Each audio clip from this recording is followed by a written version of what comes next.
Titus Redwind just resubbed for 15 months. 15 months.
Hello, my friends. Hello, hello. I'm tiny. There we go. There we go. Hello.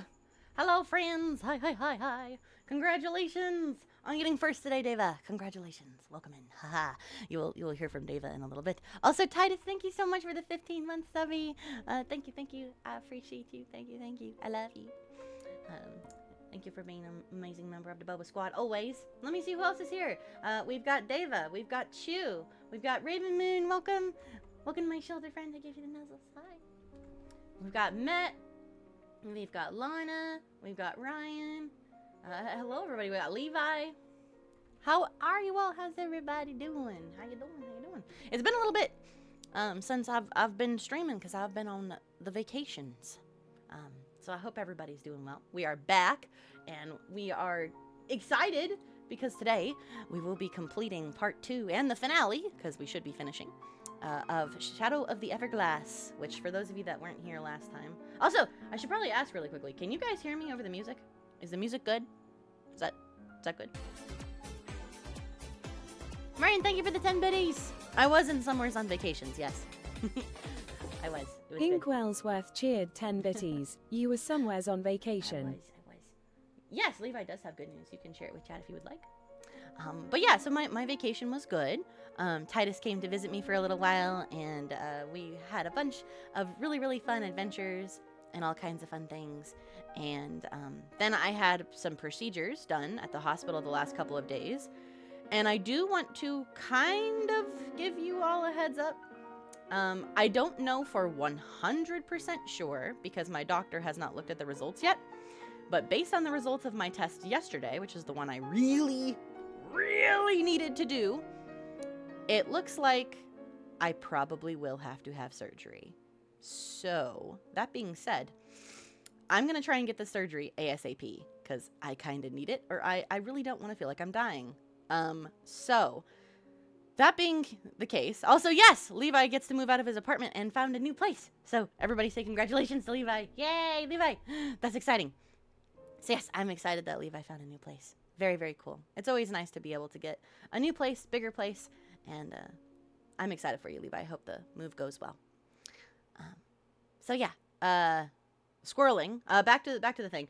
That being said, I do not know when I am going to have this surgery done. If I can help it, I'm going to try and push to have it done next week if I can. Last time I had surgery, I went and saw the surgeon one day and had surgery the next.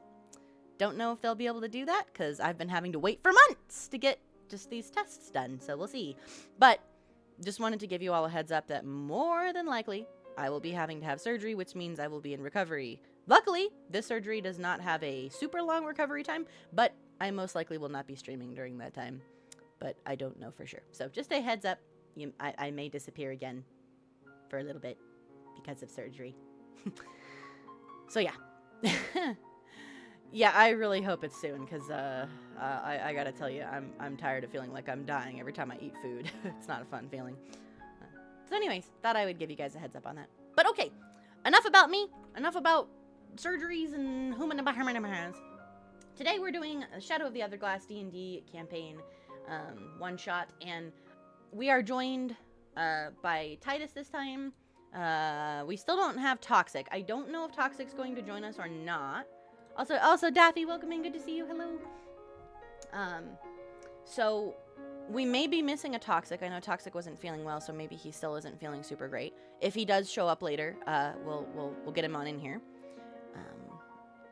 I had to watch the VOD to get the storyline, but I'm here. Welcome in. Yeah, we're gonna do a quick little. If you guys weren't here for part 1, we will do a quick little summary here in a bit. But I'm gonna go ahead and head on over to the D&D screen and get a hold of everybody here so they can introduce themselves again and that kind of goodness. So, okay. Whoa. There we go. Okay, let me go ahead and unmute on Discord. For this Hello? these ads to go away. Hello, friends. So we are joined right now. We have Lana, Deva, Chu, and Titus with us. Like I said, Toxic might. He said he would be here, but he's Toxic not said that well. he would be here. So we'll see if he comes in the next few minutes or so. If not, if he comes in, we'll just we'll have him join when he joins, and if not, that's okay. We might just be missing Jack, which is okay. Jack is injured. we'll make it work. But let's go ahead and have everybody introduce themselves. Lana, we'll start with you. Introduce yourself and your character again. Hello. Oh, there's Toxic. Hi, Toxic. Wait, am I? No, you're not. Toxic, We how are you just doing? doing intro, so you are totally fine. Okay, good. I just woke up. Yep, nope, you are totally fine. Alright, Oh. give me 1 second. All right, so we're just We can do me last. Yep. Okay, we're doing some intros. So okay, I guess in that case, Deva, would you like to go first then, and we'll come back to Lana. Yeah, sure. Hi, I'm Deva. You might know me as Deva Arts, and my character is Sana of the Wilds. She's this half-elf druid who is working on the team as a medic. Yeah. All right, so we've got Deva as Sana. Also, Soldier, welcome and thank you for the hydrate. Everybody grab a drink real quick before we do the next intro. And you should see who everybody's character is. When they talk, they should have a little speech bubble next to their name. That should kind of help you figure out who they are. But their regular name for everybody is on the top, and the bottom is their character name. So we've got Deva playing Sana. Chi, would you like to go next? Yeah, okay. Hi, I'm Chu. I'm a variety VTuber, whatever the heck. And I'm very honored to be invited here again. So thank you, Star, for the invitation. Glad to have you. I'm playing Lani, who is like a... Think of Brienne of Tarth from Game of Thrones. And you probably hit the nail on the head. But yeah, hi. All right, so we've got a druid, we've got a fighter. Titus, why don't you go next then? Alright, my name is Titus, as Star just said. I'm playing as Raylith Gramwell. He's a guard who was tasked originally with helping the caravan come to the town that we are in, but has now decided to join the party in their quest to fight off whatever is happening. The craziness. Also, Eric, welcome Yep. in. Good to see you. All right, so we've got Titus playing a fighter as well. And then, Lana, you want to go last. So, Toxic, would you like to introduce yourself and your character? Okay, well, I'm Toxic, just a girl viewer of Star, and I'm playing Jack, which is basically a gambler. Well, he grew up gambling, and he's also greedy as hell, if you have seen last time. He likes to steal things. Well, no, he likes to acquire and collect. Oh, excuse me. He likes to Why? acquire things. Right, Oh, right. no. As I Acquire make money. things. Yeah. Or, as I said before, I lend it, but I may forget to give it back. Alright. But yeah, And Jack you're a sorcerer. So we've got yes. So we've got a druid, 2 fighters, and a sorcerer. And then Lana, are you back and ready? Yes, Okay. I am ready. Okay, Hello, I'm Lana, and I am playing Farogash, my barbarian turtle. And I made a character shit himself and run away in fear of me. Screaming, I don't like turtles. He does not like turtles. All right, so those are our players, and of course, for anybody that might be new that just popped in because they saw D&D, my name is Star. I've been a DM for over 16 years now, and yeah, I love D&D. I'm gonna give Reese welcome in. Good to see you. Hello. Thank you guys for getting your daily stars. I'm gonna do a quick little recap here. So, Shadow of the Everglass, we did this almost a month ago for the first part. It took us a little bit to reschedule because everybody was kind of busy out and about. The gist of what happened last time. So everyone here was hired by a man named Quentin, who is kind of the leader of this caravan of traders and merchants. They were bringing their goods to sell at the big booming metropolis city of Poppycrest. And when they arrived, they discovered that the town is kind of in ruins and gone. You can kind of see this is like the map of the whole town here. And everything was just gone. There were no people, there was nothing left but these little blue floating lights and a bunch of ruins and this big, ominous, sort of misty, clouded shadow at the center of town surrounding a big mansion. Our adventurers here kind of worked together to go explore the middle of town, where they met a man named Abram Langhorn. Here he is. There's our man. And he explained that he lives up on a farm way up here in the corner of town and watched as this creepy shadow just appeared out of nowhere and swallowed the entire town, turning the entire town into a ghost town, essentially. Star? Yeah? Hate to interrupt you. I believe I have a doppelganger. Oh, are there two of you? There are two of you. There may be two of me. There. All right. Thank you. I did not select the perk that lets me cast You are not an Echo Knight. clone of myself. Yes, I am not an Echo Knight. No. Thank you for letting me know. Silent image. You're welcome. Yeah. So originally, Titus's character was an NPC that Titus created for me, but then he decided to actually join us as a player. So that was Titus's NPC version of himself. So thank you for letting me know. So anyway, That's my twin brother. The town got kind of swallowed up. Our adventurers went into the middle of town, met Abram, and learned that this giant shadow had encompassed the town and had kind of taken all of the townspeople with it. They explored through the Elder's home, Elder Alara Laroon, and kind of did a few different puzzles and things and ended up finding the Elder's journal, which everybody has this kind of very beautiful, elaborate journal. And apparently, this Elder Alara was some kind of seer. She had kind of already seen this vision that this evil entity known as the Penumbra Wraith would come to Poppycrest and would swallow the town, taking all of the people with it, and left instructions for adventurers that she knew would come to basically seal the evil Penumbra Wraith back into its prison. And its prison was this big mirror called the Everglass, which our group kind of saw when they were down in the middle of town, had seen an empty spot at this curios wagon. So we're not sure exactly where this came from, but it was another seller's wagon of antiques and special items that apparently somebody had purchased this Everglass, and something happened that it released the Penumbra Wraith. So our adventurers have this list of ingredients that they need to collect from different places around town, and they need to use these ingredients in a ritual to seal the Penumbra Wraith back into the Everglass. And right now, they just left the first area, which was the Laroon Spring.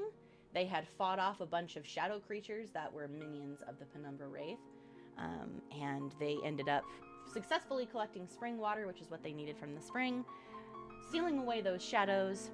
They also kind of managed to find some very useful plants that allow them to kind of harness the power of radiant magic in their weapons if they coat it with the kind of sap from the plants. They also discovered that these little blue lights all around town are actually the people, the townsfolk that are walking around in the ethereal plane. The Penumbra Wraith has the entire town trapped in the ethereal plane, and these little lights are actually them. Our friend Larnie even befriended one of the lights at one point, and kind of learned that there are people here. They even met what they assume is the elder in her house too. So they left the spring, and where we are now is they're on their way towards a cave kind of on the side of the mountains. And inside of this cave, they have a few more ingredients that they have to find, but we are at Black Drip Cavern, and that is kind of where the story is going so far. They want to try and collect these ingredients to seal the Penumbra Wraith before it is too late to save the people and possibly more than just the town. Thank you for explaining. I totally forgot everything since I also had to leave last minute. Yeah, no, you're fine, Toxic. So, Daffy's like, all right, repeat all of it. Didn't hear a damn word. Okay. Do it again. I wasn't watching. Well, I wasn't paying attention. All right, so that is where we are at. Does any of my players or anybody have any questions or concerns before we begin part 2 here? Yes. I have a concern. We might all die. Okay. That's a possibility. I have a quick question. Yes, what's your question, Toxic? What ingredients do we have again? Okay, so on your little spell ingredient list, you guys have only been to one place, and that was the Laroon Spring. So only the spring water. So you only have the spring water. So in Black Drip Cavern, it says you need 4 Celestine crystals, glowing something magical energy. I use something, my pendant, crucial ingredient. And then it says 6 gloom spore moss, something bulbs growing from a blank moss along the blank cavern, something about caution, be careful, something produces, blah, blah, blah. So you all are looking for 4 Celestine crystals and 6 gloom spore moss inside of this cavern.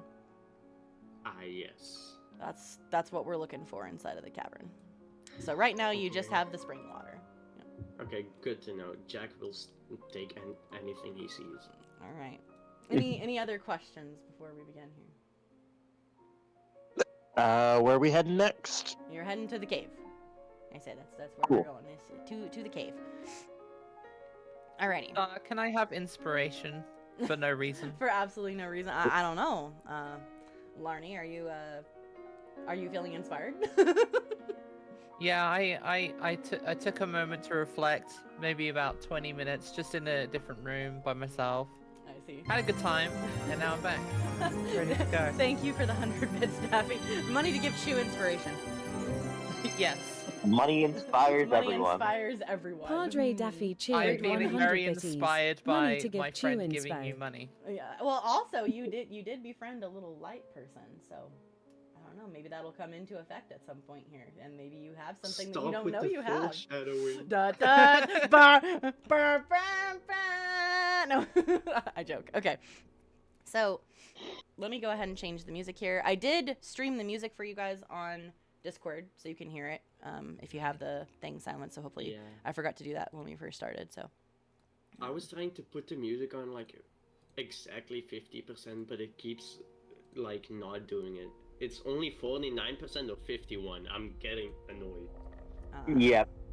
It does that a lot. I don't like the sound of that immediately. All right, so you all make your way over towards the caverns, kind of over in the mountainside of the city, and peering just kind of through the opening to the cavern here, you can tell that the cavern is just completely dark. It feels very cold. It seems very silent. You all take a kind of a step inside, and just darkness everywhere. Sana, you should be the only one that sees anything because you're the only one with dark vision at the moment. You do see some kind of glowing over in this direction, but that's about it. Everything else is just darkness. The cavern is just kind of almost like a tomb. It's very eerie, very creepy. I'm gonna have us do what we did last time, where we kind of do like an out of turn initiative roll, just so everybody has a turn. Does that work for everybody again if we do something like that? Yeah, of course. Yeah, and then if you feel like your character would go with someone or do something with somebody, just speak up and be like, oh yeah, my character would also go do that as well, and then we can kind of put you together kind of thing. All right. I really Okay. wanted to do that previously, but like half of the time I was scared to interrupt somebody. No, you're fine. All right, so if you guys would go ahead and roll initiative just for like a little out of turn initiative here. We'll get everybody on the thing here.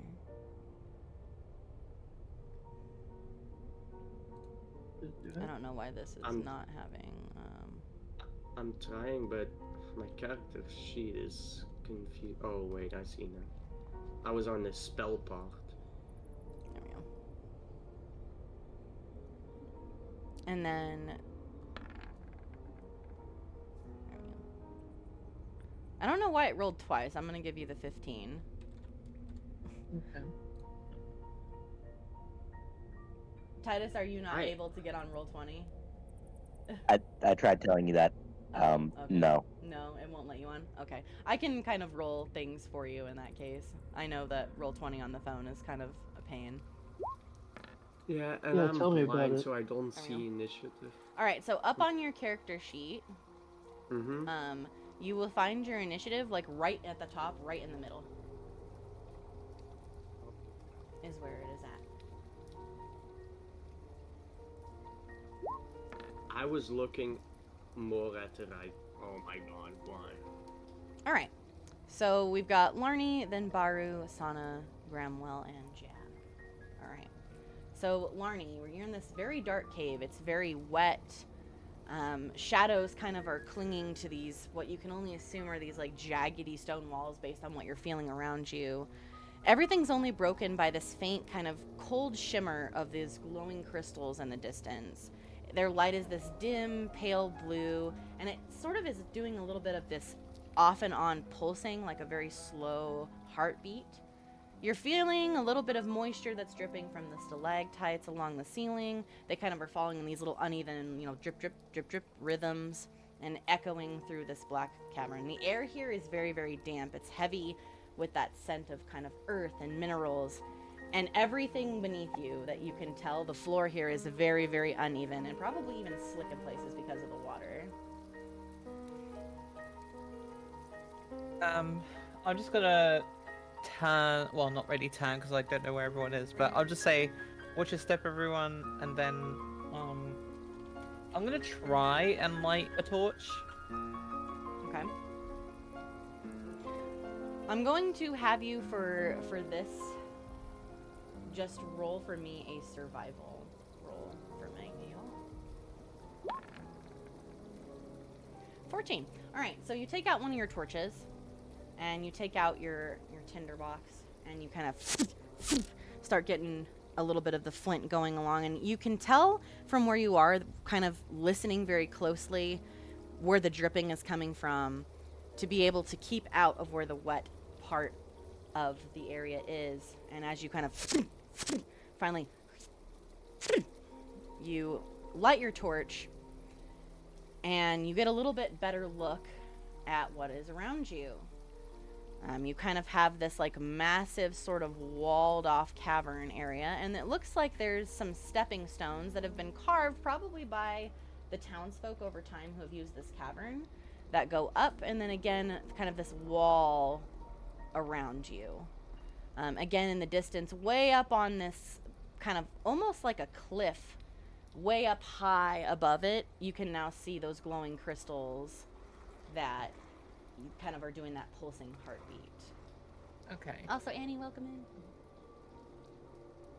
I might just say like, stick behind me, guys. I'll lead us through, and I'll just kind of hold the torch forward and maybe just slowly make my way towards the steps, and Okay. hopefully have everyone else kind of follow and watch my back. Okay. So like a group thing. Does dark vision let you see everything? So dark vision for you, Sana, let me take the torch out. For you, you should be able to see like what looks like a gray.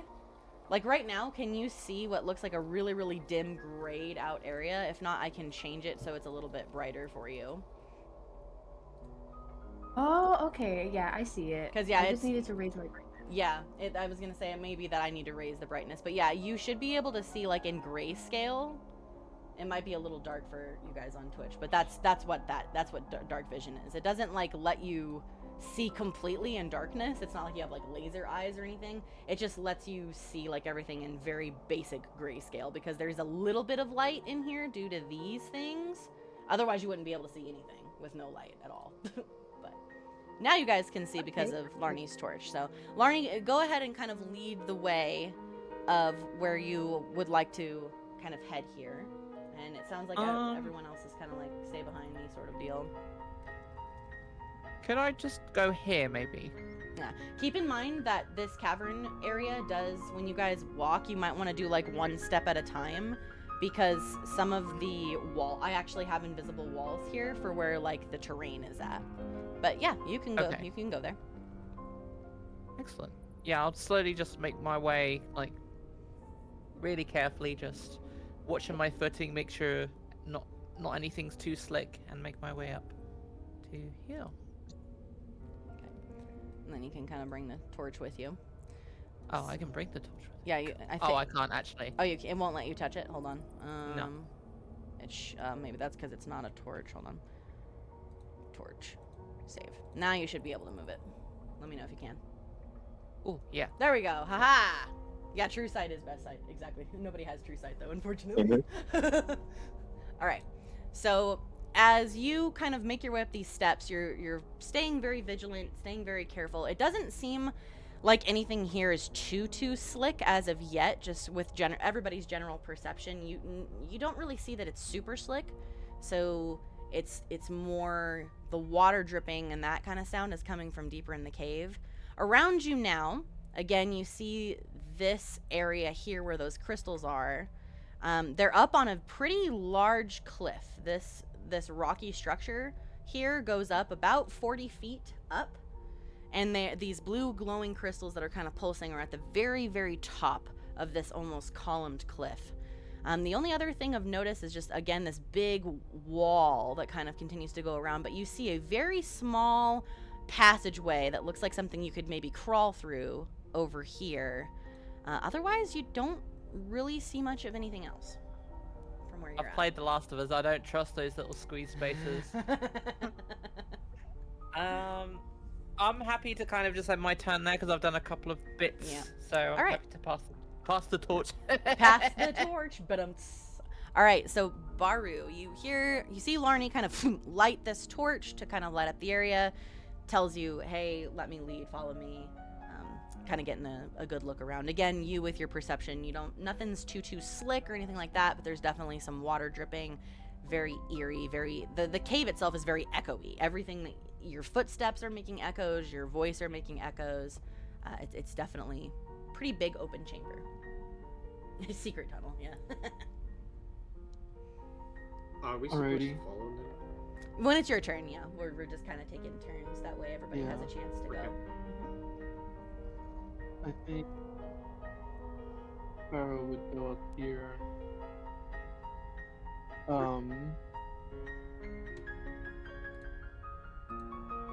Pharaoh, may I follow you?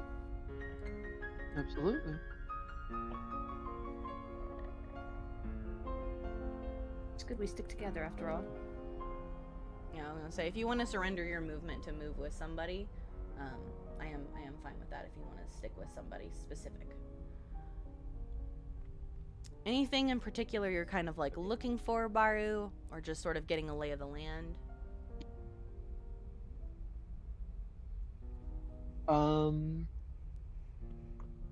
Just getting a lay of the land. Maybe going like around to the wall right here. Okay. So you get closer to this sort of cliffside. And again, this cliffside looks pretty sheer up there, but it is climbable if one were to be pretty careful. There are some places where you could maybe get some footholds. The only thing, again, of notice or of note at all in this area is, again, those blue kind of pulsing, lighting up crystals at the top. Is it the crystals we need? So you kind of mentioned this. I'm trying to remember who specifically has the journal. Let me see. I think I do. I think it's Sana who has the journal itself, because you have the Sealing the Penumbra Wraith page. So Sana could pull out the journal and kind of take a look at the ingredient list. And the ingredient list does say 4 Celestine crystals. It says glowing something, magical energy. I used something, my pendant, crucial ingredient. So you do need something called a Celestine crystal. And there's crystals up there. Do you think if I rage, I could use my claws to get a better foothold and climb up? I'd say if you've got your claws, they can probably climb pretty deeply. I would give you at least advantage on trying to climb, because this wall definitely is pretty slick. There's definitely some water dropping down it. But I would give you advantage on the athletics check to climb up it with your claws, yes. Okay. Specifically, because I already have claws, but my claw attack for my rage would just make them bigger, I guess. Yeah, give you basically a stronger grip. Yeah. So you said athletics? Yep, if you had an athletics check for me.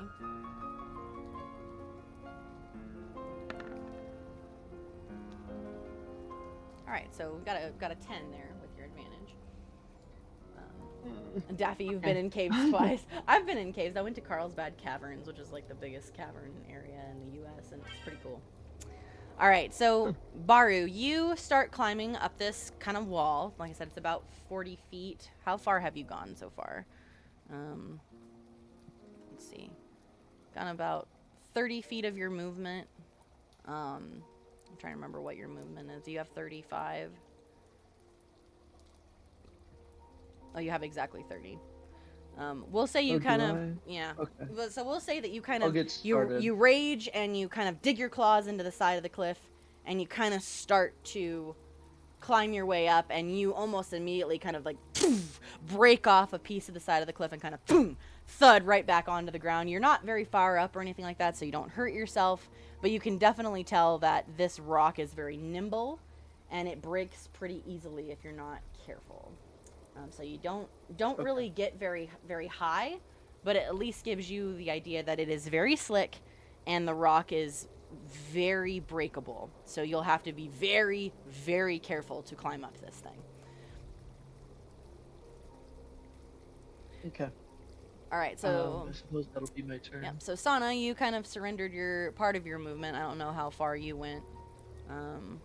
You also went 32. Kind of follow Baru. You see, Larnie's kind of taking a look around at the area. You see Baru start to want to sort of climb up this thing and just kind of falls right back down and breaks off a big chunk of rock from this pillar.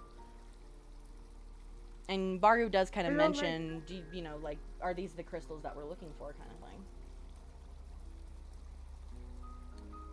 Okay, so Sana, she looks through the ingredient journal page again, and she sees that these should be the Celestine crystals.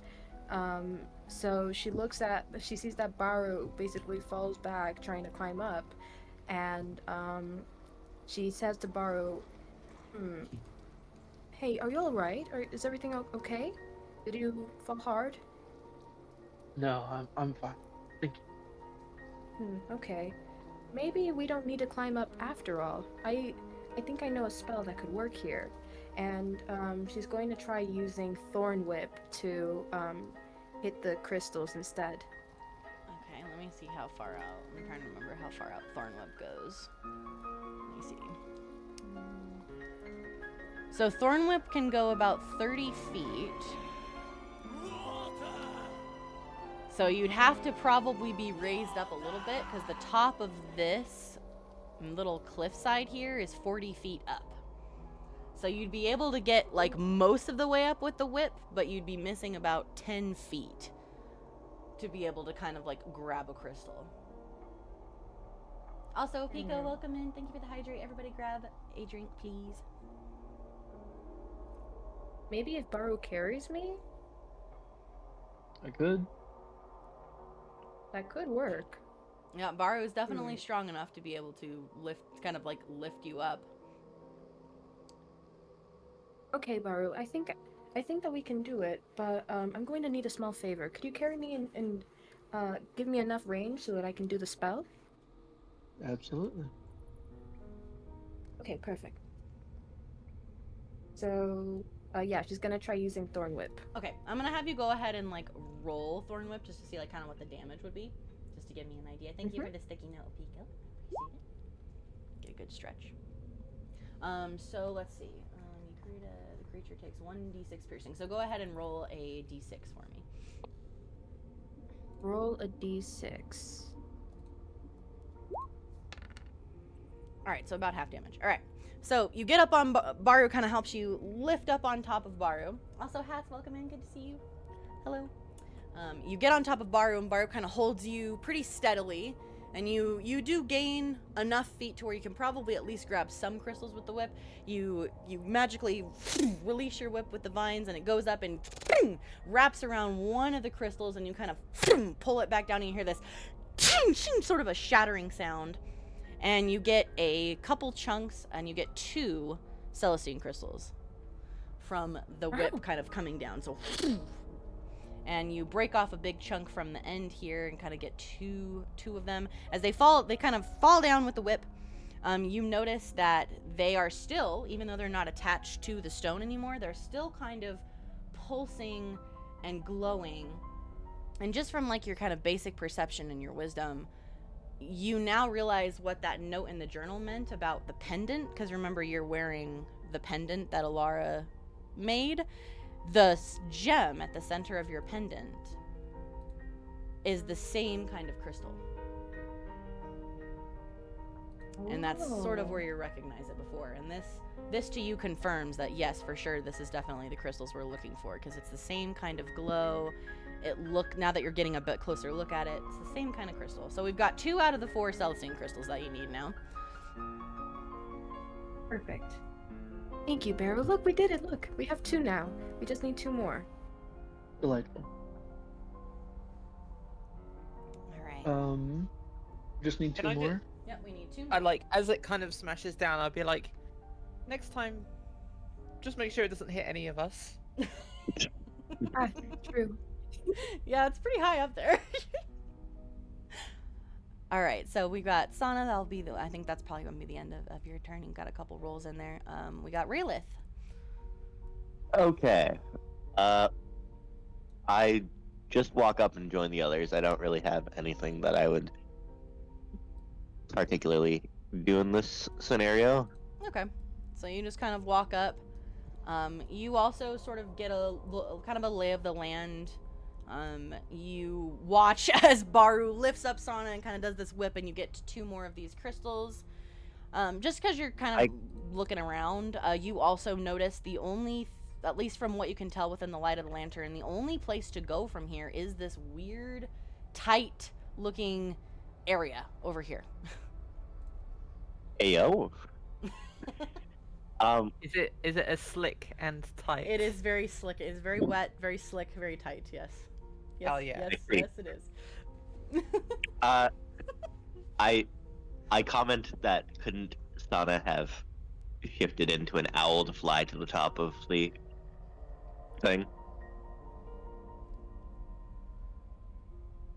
What was that? Couldn't she have, shape-shifted into an owl to get to the top, to get the crystals easier, without all that When danger? you were frog before? Well, I mean, I could have, but well, it's a little hooty, and It's a little hooty. thumbs. I feel as though that would have been an easier solution. You're very perceptive, Sir Gramwell. Gramwell laying it out like it is, man. Yeah, I mean, we could have done that, but This seems a lot more fun. It was quite fun. You gotta have a little fun while this creepy thing's, absorbing the town. It's all good. Yeah. Why not? All right. Anything else for your turn, Titus? Gotta make. Oh, wait, hold on. Before I Nope, wanna just grab one of the for the time, crystals. people. I wanna grab one of the crystals and be like, we gotta make light of this situation. Like hold it up. Ha! Holds it up in your face as it glows. It kind of boom, but does one of those heartbeat glows right in your face, Raylith, and you. By the nines, seriously. Oh, I love these two. Meanwhile, Jack just in Turtle? the background. All right. Anything else for your turn, Jack is Titus? going over his route. All right. In that case, we'll go back. So Jack, you're kind of watching this go down. Like I said, this is always for those of you that are new to D&D. Each turn is like 6 seconds, so a lot of this is like pretty quick little. Do this, do that. My eyes. Okay, Star, I had a quick question. Yes. I was checking out the mage hand. Can I use that to grab something? You can. Let me go show for chat to show Mage Hand here. So Mage Hand, you kind of create this like spectral floating hand that appears at a point, and you basically can control the hand. You can use it to manipulate an object. So yeah, you can grab stuff. You can unlock a door. You can retrieve an item. You can move the hand up to 30 feet each time you use it. So yes, you could use your Mage Hand. You can kind of make it appear anywhere that you'd like. Yeah, I was gonna question, can I go up there?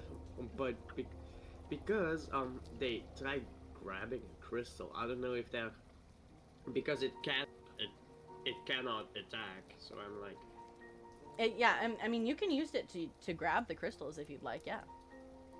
okay, absolutely. Let me just move my character.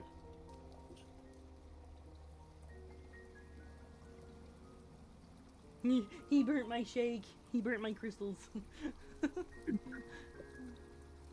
Just laughing at my leg. My leg. Yeah. My leg. Oh, my leg. My leg. Rev up those fryers. I sure am hungry for a. I just moved myself. Oh, my leg! A turtle femur is not making her come back. So yes, Okay, so use mage. you make your way up. Are you wanting to cast the hand so that it just appears where the crystals are up there? Yes. All right. What color do you see your mage hand being? Because it's kind of just like this spectral purple, kind of a purple color. All right. So while all of you are kind of talking and fixing up the things, Jack just kind of swiftly makes his way past all of you, and you all suddenly see this giant, glowing, ethereal, spectral hand just kind of appear up at the top of this big cliff. And you see your giant hand appear up there, Jack, as you release your mage hand. And Yes. you can manipulate it up to 30 feet. You could also just have it drop the crystals however you would like that to be done. But your hand is up there, and it can grab as many of these crystals as you'd like. You only need 2 more, but you being But you... let's be honest, he wants more. I grab like as many crystals as it can hold because it does have a limit. Let me see. It can't carry more than 10 pounds. 10 pounds. Oh, okay. You could grab a ton of crystals at that point. We will I say... got like 6 of them. We'll say that, yeah, you could probably get I'd say about 6. If you want to get 6, I'd say you definitely could get 6 of them. So you get your hand and it kind of crunch. You all hear, again, that same sort of shattering sound. Crunch as your hand grabs the crystals. And what would you like the hand to do? Because it can only go 30 feet, and it's 40 feet down to where you are. It just drops it, but like, wait, let me show it.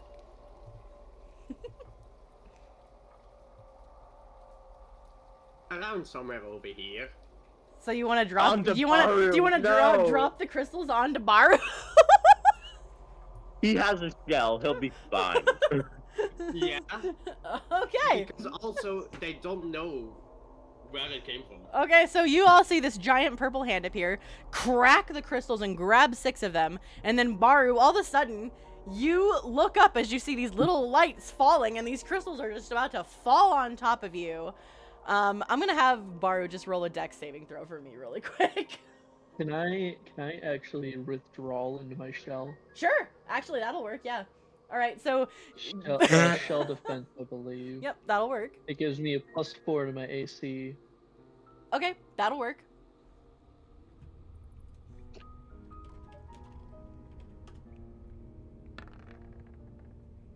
Oh yeah, the crystals don't hit you, so you withdraw into your shell. Sonny, you see this happen very quickly. Bro just kind of whoop back into his shell, and you're like, huh? And all of a sudden, cling, cling, cling, cling, cling, cling, cling, these crystals come falling out of the sky, smashing into his shell. And they're now just kind of rolling around on the ground willy-nilly. They shattered a little bit in this process. So you now have 5 and then a broken in half crystal. But you successfully do get the crystals down with your mage hand, Jack. And Baru successfully does not get hit by them. Can Jack just nonchalantly say, "Oh, cool, we have enough crystals now"? Sure. So you say this, and when I look up, do I at least see the mage hand? I was gonna ask, do you keep your mage hand out, Jack, or as soon as you drop them, do you withdraw it? I use the mage hand and I just make it wave and then disappear. Okay, so Baru, as soon as you pop out of your shell, you look up and you just see this very quick little wave, and then this hand just disappears. Like, bye-bye! This is revenge for staring at me in the house. I see. I keep my grudges.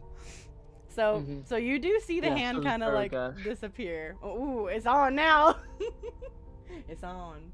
All right, so Jack, you successfully kind of take some of the crystals. They're laying around by Baru, and so you don't have quite enough movement to go get them, but they are kind of laying around all over the ground. Larnie, we're back to you. You watched all of this go down. Also, I forgot to turn on tits. Hold on, people. Hold on. Hold on. My tits is on. Hold on. I forgot tits. I forgot my tits. Hang on. How do you forget those? I know I know they're attached. You'd think I'd remember that. Tits is the throwing system for those of you that don't know. That's tits. Yes, but I'm pretty sure my friend is watching this. This is the first time watching. They are not talking at all. Hey, Bio, thank you so much for the subby. Welcome I hope in. your friend is watching. And also, hello to Toxic I sent Friend her as an well. invite. Hi. Hello to everybody. Hello. Bioman6666 They just will not be resubed talking, for I know them. 26 months. Oh, Hello, hope hello, you're having a Bio, good have stream. arrived. Hi, Much it's good love to for see you, you. How Star. you doing? Thank you so much. Welcome in as well. We got lots of thank you, Titus. We got lots Those of were the friends coming in. crystals Yep, that fell. Those are the crystals that fell. Nice. All right, so we have some of the crystals down on the ground. Larnie, we are back to you. I'm just gonna sigh ever so slightly, and then I'm gonna turn to Raylith and I'll go, I see a small cavern over there. Stick behind me, and then I'm gonna go up to that crawl space Okay. thingy, and I wanna try and investigate it, see if I can see down it. I doubt I can, but Okay. I'll have you when you get over there. We'll have you roll investigation. Okay, I can get here. That's close enough to at least I'll kind use of my- peer down there. I'll use my next turn to follow. Okay, Larnie. surrender your movement to follow Larnie. Okay, so you can go ahead and follow Larnie, then kind of go with her to go check out the tight, wet space. Baru should go to Hell yeah. The crevasse. The crevasse, yeah. All right. So Raylith kind of goes. Let me see if I can. I think your movement's 30, so Raylith will go kind of with you. All right, we'll have you go ahead and roll investigation to kind of get a look. Just with your basic perception, though, you can kind of see through. There definitely is a path to the other side, so it's not completely collapsed in. You know that for sure. But it definitely is very tight, very spiky. It looks like there's a lot of rocks that could cut you or something like that if you're not really careful going through here. And it is, of course, very, very slick. And this kind of is going downwards, like downhill slightly. So you need to be very careful as to maybe not like slip and get cut here. But that's just with your like basic kind of general perception. We'll have you roll investigation a little bit more. Get a little bit better idea. Okay, 13. Okay. When you start to inspect it more, you kind of can tell that the sides of this, where all of those rocks are very spiky, you notice a lot of old torn up cloth and things like that. So people have definitely walked through here before. Getting a look, it looks like the steepness of this thing is a lot greater than it appears. So you need to be very, very careful where you step, or you might just slide down this thing and cut yourself up pretty badly. Because all along that wall, as you're taking a look, the walls are just filled with these kind of spiked, they almost look like these, where they kind of have a little bit of that residual blue glow, almost like veins, kind of. It's as if whatever those Celestine crystals are, they grow out of these really, really sharp rocks. Great. Does it look traversable? It definitely, yes, it definitely is something you can traverse through. Just based on D&D terms, you either can do half movement when going through, or you can try and roll maybe like an acrobatics to crawl through it quickly. You just have to be, again, very careful of your movement, but it's definitely something that you all could get through. Even Baru, even though Baru is bigger, if Baru could use his shell to kind of like break things apart, Baru could also fit through there as well. So it's definitely fittable, just very dangerous. Baru is gonna go first. He's gonna break everything. No, what I'm gonna do is I'm gonna grab all the crystals and give you the broken one. Fun fact, Baru does not know that was me. Yeah, so You're I'm the, gonna... you're might the have an only one idea. with magic that. You're the only He's one the only with magic user here. that has a grudge against me. I think he can inference. Yeah. You do have a point. He probably could figure it out, yeah. Anyways, what were you gonna say, Chew? He may be stupid, but he's not dumb. I'm just gonna turn to Raylith and Sana, and I'm gonna go. So, there's a crawl space, squeezy gap. A few people, it looks like, have already been through here. The path doesn't look very even, so if we go through, we're gonna have to be really careful. Raylith, what do you think? Sana, what do you think? Well, it doesn't really seem like the sort of place that would be very nice for somebody too fleshy, but maybe I could wild shape and dig through it. That's one plan. That could be good. Indeed. Okay. I mean, me and Raylith are just kind of like... I assume Raylith is quite bulky in general. Yeah. Yeah, and I'm just gonna More. like look at myself and look at Raylith and be like... we might struggle a little bit. Just a bit. A little bit. Also, welcome in Eclipse, good to see you. My armor might make it a little difficult to fit through. Yeah, mine too. Yeah, There is something on the other side, but I can't quite make it out. But there's something on the other side. yeah, this is definitely a one person at a time kind of deal too. So it's Yeah. all right. Anything else for your turn, Lerny? You're kind of discussing some ideas. Yeah, I'm just gonna start like discussing ideas with these two. Okay. seeing maybe what we can do about this. Because, yeah, from judging from what you can see now, there's no other way around but to try and go through this, or to possibly climb these really tall cliffs around the side, which also have a bunch of spikes on them. So it's definitely dangerous no matter what you do. All right. But yeah, that'll be my turn. Sounds good. All right, Baru, you're over there by the crystals that just fell from the sky. I'm gonna collect all of them, kind of shove one into Jack's hands, the broken one, and then walk over here. So I mapped it out. That's 30 feet. Okay. So Jack, you've just received the broken crystal. The one that broke on Baru's shell. Baru takes the rest of them. So Baru, as you arrive, you're kind of also hearing Larnie's description of what it's like, and you also kind of are being a part of this little discussion of like, well, you could, I could wild shape, we could get through there, it's very tight, it's dangerous. Kind of hearing that discussion as you arrive. Alrighty. I'm gonna give 2 crystals to I don't know why I keep forgetting her name. Sana. Sana? Sana. Okay. Thank you. Jeez, I don't know why I keep forgetting her name. You're all good. It happens. I almost called her Larnie. That's not it. Yeah, Larnie is Chu's character. Yeah, Sana. So thank you, my Sana, friend. and then I will I don't know. I can't go any further, so I guess I'll just say, well, I suppose we'll just have to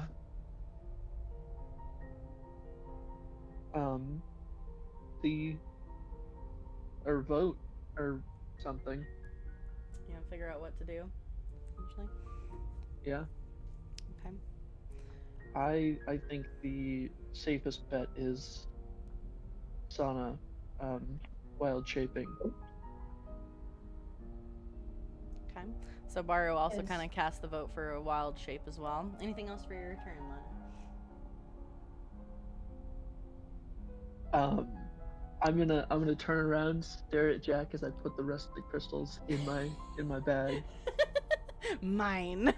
So Sana, now you have 4 crystals, and Baru has 3, and Jack has 3. the broken one. Can Jack just look at him jealous? Yeah. So these two are having a little bit of a stare down over here at each other. Yes, he took my crystals. Not my crystals. Not my crystals that I accidentally dropped on his head. Almost. Nice. All right, so Sana, you kind of have, it seems like maybe a couple votes for the wild shape to try and see if maybe you can kind of like dig this tunnel out a little bit more. Okay. Did the torch so go she away? walks up- Because I'm not seeing anything. Should still be there. So basically, Sana, she like walks over to the entrance here, and she basically turns to everyone and she says, "Okay, I think that there's one way that we can get through. I'll try wild shaping into a badger, and hopefully we can break that open a bit more for the rest of you, especially the wider ones. Please do keep an eye out in case we see the gloom spore moss. I believe that's the last thing we need from this cavern. All right. Is everything good then, friends?" Before you kind of go Hello, into the sir, cavern, I'm welcome just in. gonna say, Hello. just stay safe. Come back if there's anything you can't deal with. You come straight back. Sana gives her a smile and a nod, and she's like, "I will, thank you." And she casts Wild Shape into the giant badger. All right, so you all watch as Sana kind of starts to kind of magically glow and whoop, transforms into the badger. Badger, badger, badger, badger, Badger, badger, badger, badger, badger, badger. Mushroom, Mushroom. Badger. All right, so Sana is now. Hang on, I gotta add a turn to have Sana be back on there. All right, so Sana, you have transformed into your giant badger. You now have much longer like claws. You're a little bit bigger, much bulkier in size to be able to kind of deal with this more rocky terrain and kind of dirt terrain around you. What are you wanting to when you say for digging and things like that? What are you wanting to do with your giant badger? I'm gonna try and use the burrow skill for the badger, just to try and break the wall a bit more so that it's wider for the other people. Okay, so maybe making it a little bit less hazardous for them with as far as the spikes and that kind of thing go. Okay, so Sana, you kind of start to burrow and kind of use your claws to sort of into the side of the wall, and you guys notice that when she's doing this is a very, again, the stone looks hard, but it is kind of breakable if you have enough, like kind of power behind it. And Sana does end up breaking apart a lot of these spiky parts and kind of a lot of the like sides of the wall to open up the cavern a little bit more. I don't know how much more movement you can do. You can go 30, right? So you could get all the way to the other side if you would like to try and do that. Are you wanting to try and burrow the entire thing? Sorry, my bad. What was that? Are you, with your movement, you should be able to make it all the way to the other side. Are you wanting to burrow through the entire thing? Oh, yeah, of course. Okay, as much as I can with the skill. So you all watch as Sana kind of, you see all of this rock and debris kind of flying behind this giant badger, all right, as she kind of burrows her way on through this tunnel. So you're not really seeing a whole lot besides just the back of the badger's tail and just a bunch of debris and dust kind of being shoved in your direction. So, and you get to the other side, and I'm trying to remember, does your badger, I'm trying to remember if the badger has dark vision. You do have dark vision on the badger, so give me just a second to do that really quick, because I don't think I did that.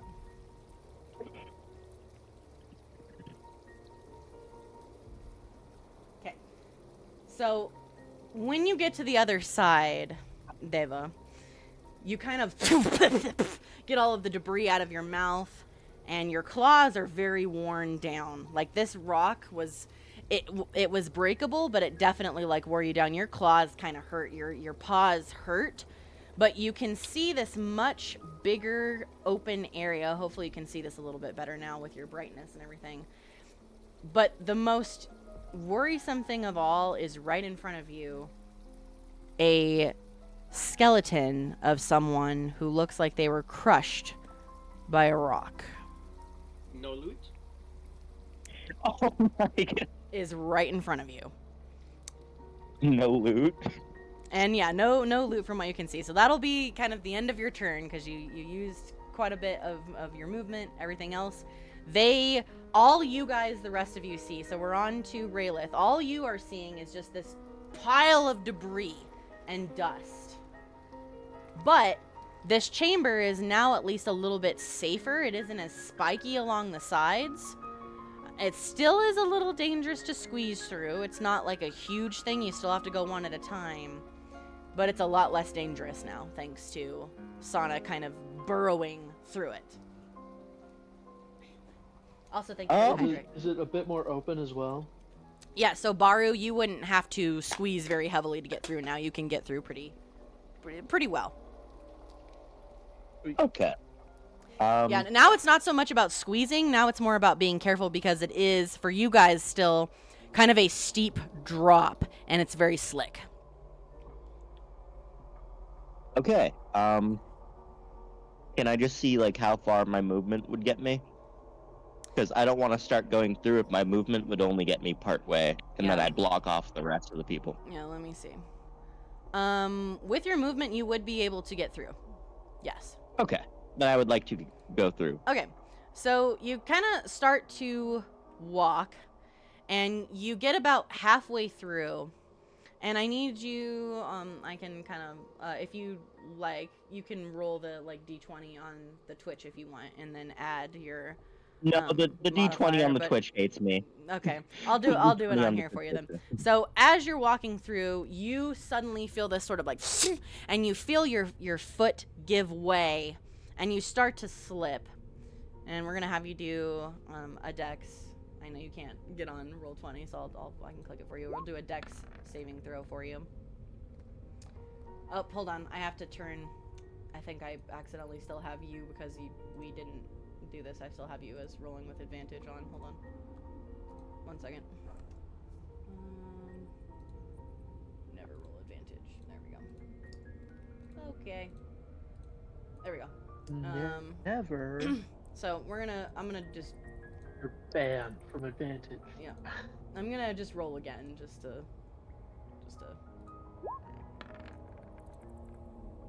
All right, 15.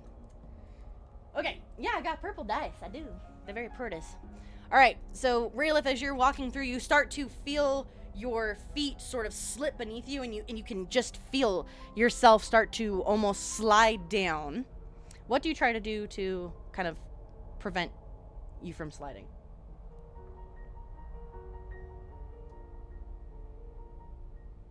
It's a slip and slide, kind of. It's a very dangerous slip and slide.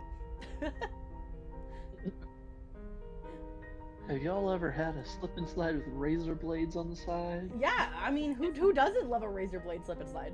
Isn't that how they're supposed to be? Yeah, exactly. Right. It's a classic experience. I use the sliding to my advantage and just kind of like balance myself so I don't fall, but continue to slide forward. Okay. So you kind of in this way put your momentum into the slide.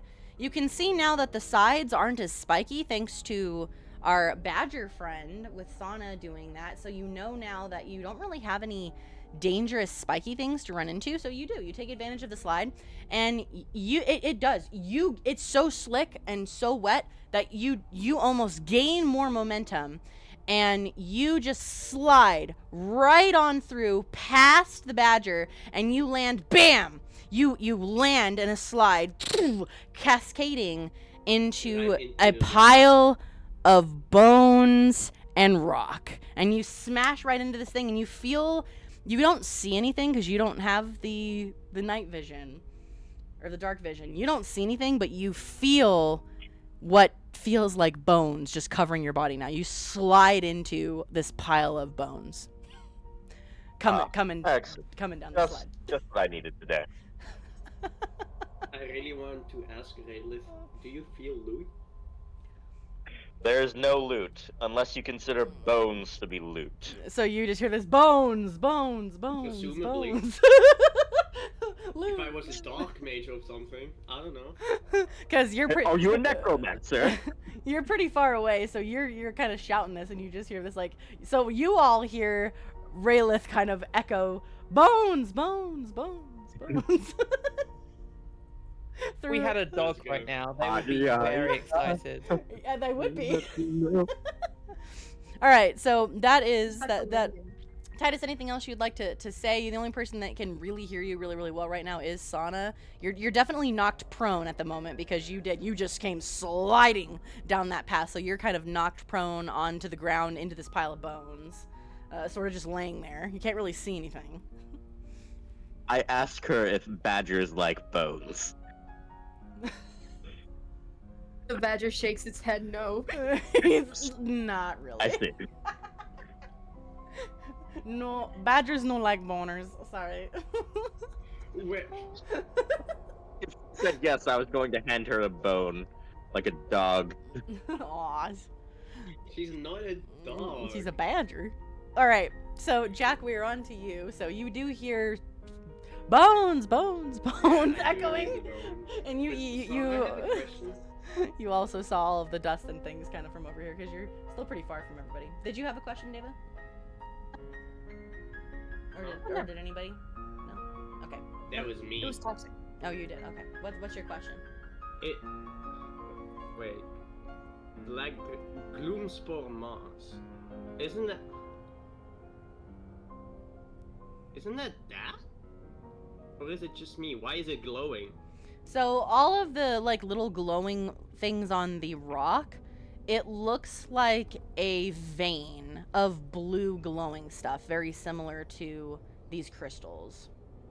So it's not moss, it's like cracks in the rock itself that are glowing, that are the same I color. understand it. Yep. May I input something real quick? Sure. No. Okay, never mind. Jeez. Badgers will eat bones. Oh. Actually. Well, maybe Sana doesn't like Yeah, bones. but this is Sana. I don't think Yeah. Sana wants to eat bones. Yeah, maybe Sana doesn't want to eat the bones. I mean, Relith might as well just pack it just for a little Yeah. snack on the way. Yeah, Rayleigh, why don't you eat the bones? Yeah, tasty. That's a good idea. Free calcium, I guess. Raylith is eating bones over here. You know what? Actually, I could carry the bones as a projectile. You could. No way, don't use the dead as a weapon. Yeah. I Using will. the dead to kill more people. Ah, yes. Just kill the Even big Jack bad has evil guy minds. with a bone bonker. Yeah, with a bunch of bones. Yeah. Honestly, Isn't that the same with necromancers, but they just make them alive again? Yeah, Yeah. they just like bring the body back to life, and it would essentially be like a skeleton servant type thing. Yeah, but this is like individual bones. Throws pocket bones. Yeah, I use pocket bones. All right. Anyways, yes, Yeah, I go. do take like 3 Okay, bones. Okay. We're going out of the D&D at this point. Yeah, no. This is literally D&D. This is the kind of shit that gets discussed. Okay. Anyways. Jack. So Rayleigh, Larnie's calling out. to pick with you. But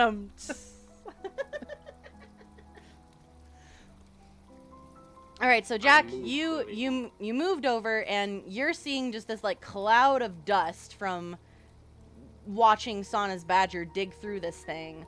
Raylith is gone, and again, the only thing that you could really hear from him when you kind of shouted, "Is there any loot?" All you heard was bones, bones, bones.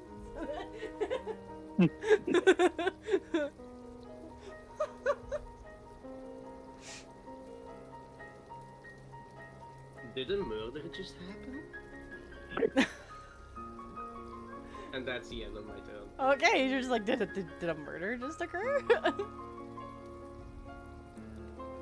Also, you're definitely hearing more running water. Both Raylith and Sana, you guys are hearing more running water from where you are. Over there. Moss grows around whetstone usually. Good sign. All right, Larnie, we are on to you. So you watched Raylith kind of walk through, and then heard sort of a like thudding sound, and then this like cascading, sliding, crashing sound, and then bones.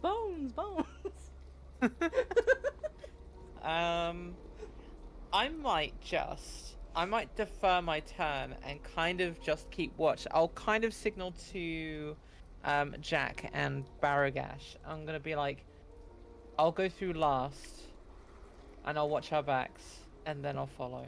Okay. So are you gonna kind of surrender your movement to Jack's turn when Jack goes through last? Yeah, basically, Okay. yeah. Okay. So Larnie's kind of just standing watch. I will put that you're at the ready. Yeah.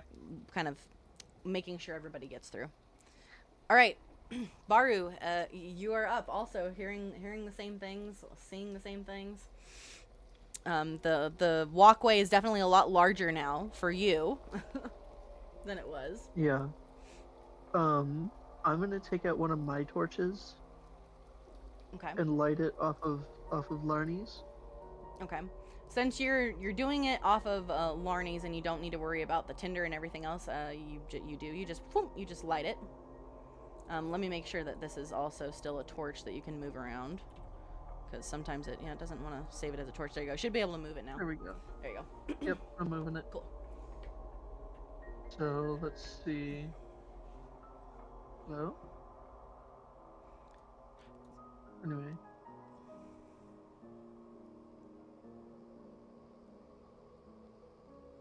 Kaboom. I can make it here, I believe. Okay. So you start to kind of maneuver your way through this thing, and you reach a point to where you're about halfway through, and that's when you see a lot more of the water. This is probably the same kind of point that Raylith slipped, because you're seeing that it's very, very slick here. You're kind of almost like right on the border of it being dry to being really slick and wet, and the steepness is a much deeper here. And it almost does kind of look like a slide down into a bigger cavern, from what you can tell. Okay. You can kind of make out like a little bit of Sana's fur, I would say, at the bottom. You can kind of see something sort of moving, which you can only assume is Sana at this point. Yeah.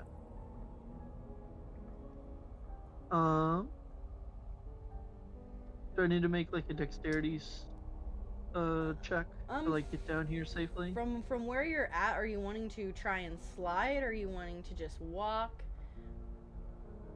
Because where you ended is not really where you would need to do the check, because you're not in the real slick yet. But I'll slide, yeah. But I'll slide. Okay, go ahead and do the saving throw then in that case.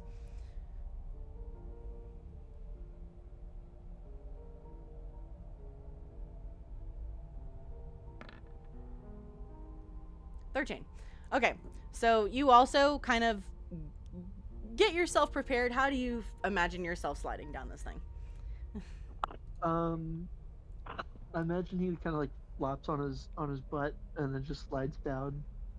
Okay. Kind of like just holding the torch close to him, but also not burning himself with it, obviously. All right. But so sort of like you're on sure like a he's not playground gonna hit slide almost, anybody. just holding on to it and just Yeah, sliding pretty down. much. Okay. So you also just kind of sit down and you're like, you know what? Screw it. And you also, with the momentum, I'm not even going to make you use your movement, slide down, and because you're heavier, you kind of, and you land right at the bottom, right next to, you almost like land kind of into Sana's giant badger, just kind of, and your momentum is slowed, and you just arrive at the bottom of the slide. And torch intact. All right.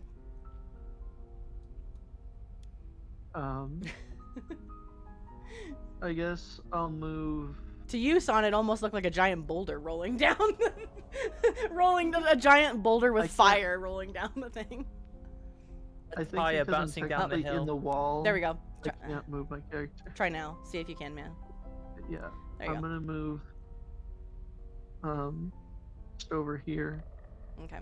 And you get a better look at this kind of cavern, and you also see that pile of bones that Raylith is kind of laying in. And there are little small rocks and broken rocks all over the place. Like lots of just broken rocks everywhere.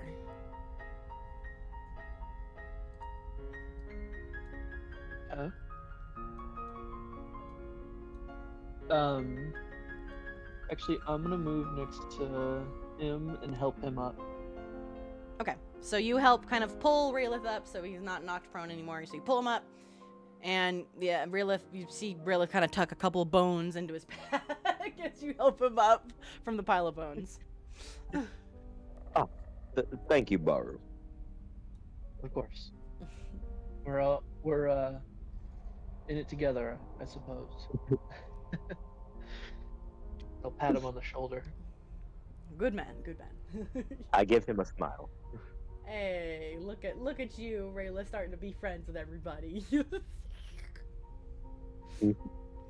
All right. Anything else for your turn, Len? No, not really. Is that a bone in your pants or the other bone? It had to happen. Is that a Someone had femur to in your say pants, it. or are you just happy to see me? Hey, yo. All right. So, Sana, we are back to you. You're still in your badger form. You watched Raylis slide through and bang into a bunch of the bones, followed by what looked like almost like a boulder on fire, which turned out to be Baru, who then helps Raylith up. You don't see the others coming down yet, but now that the cavern is lit a little bit more, you too can just see that, like, everywhere, but especially that pile of bones, it's like the rib cage is like, has this giant rock kind of stabbed into it, and there's just broken rocks everywhere around here.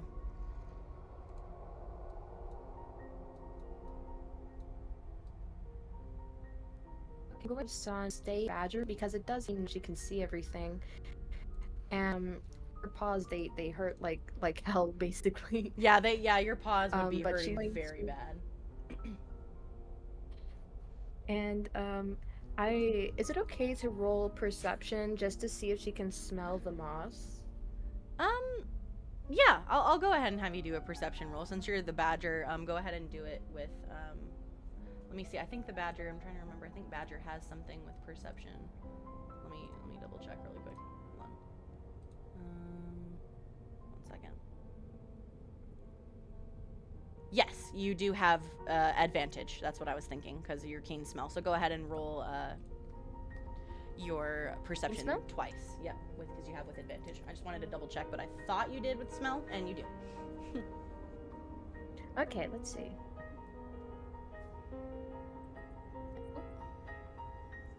Do I roll Sana's perception?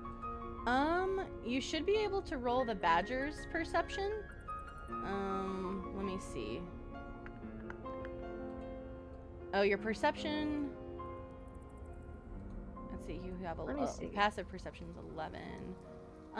Yeah. Go ahead and roll Sana's. I'm not sure. Yeah. Go ahead and roll Sana's. That's fine.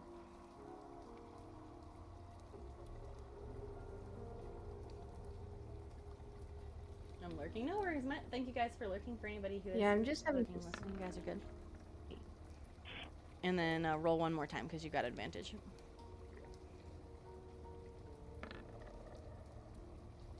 They're both 12. All right. You do kind of brace yourself and you take sort of this very calm breath as you start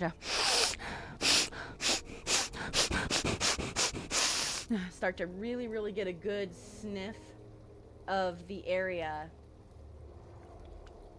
And you don't necessarily know what the moss smells like exactly, but you definitely can get a scent coming kind of from this direction of more plant-based material. You're not sure exactly what it is, but it is more of a plant-based material rather than just rock. Coming from way over here in the distance of the cave. I quite literally saw the moss.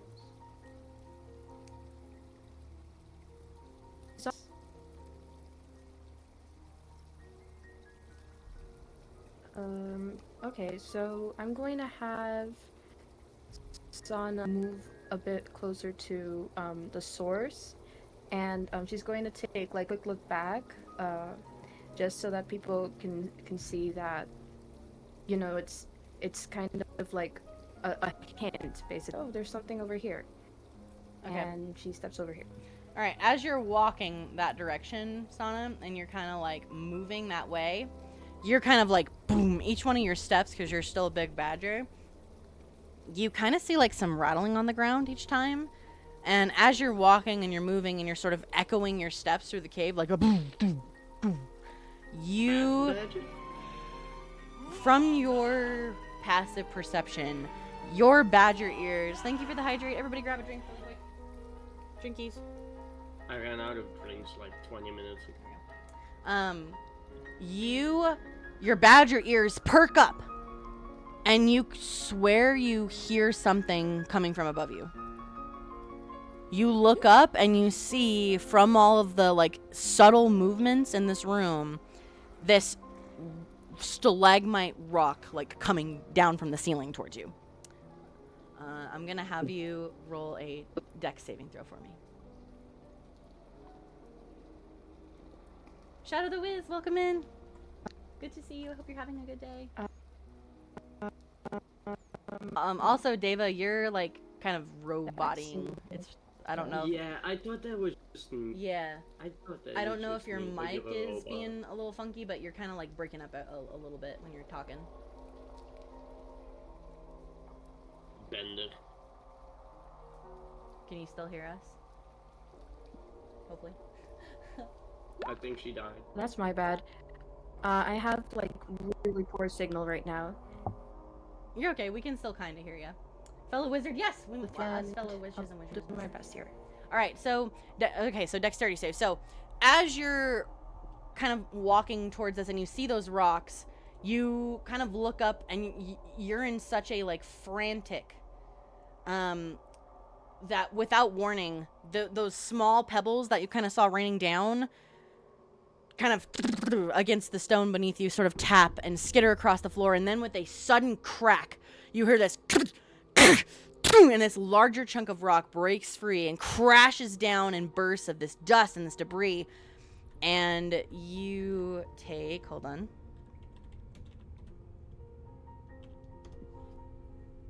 4 bludgeoning damage to your badger. Give me just a second. Let me see where I'm trying to remember what your badger's HP is. 13. Okay. Dude, the badger is getting all kinds of damage.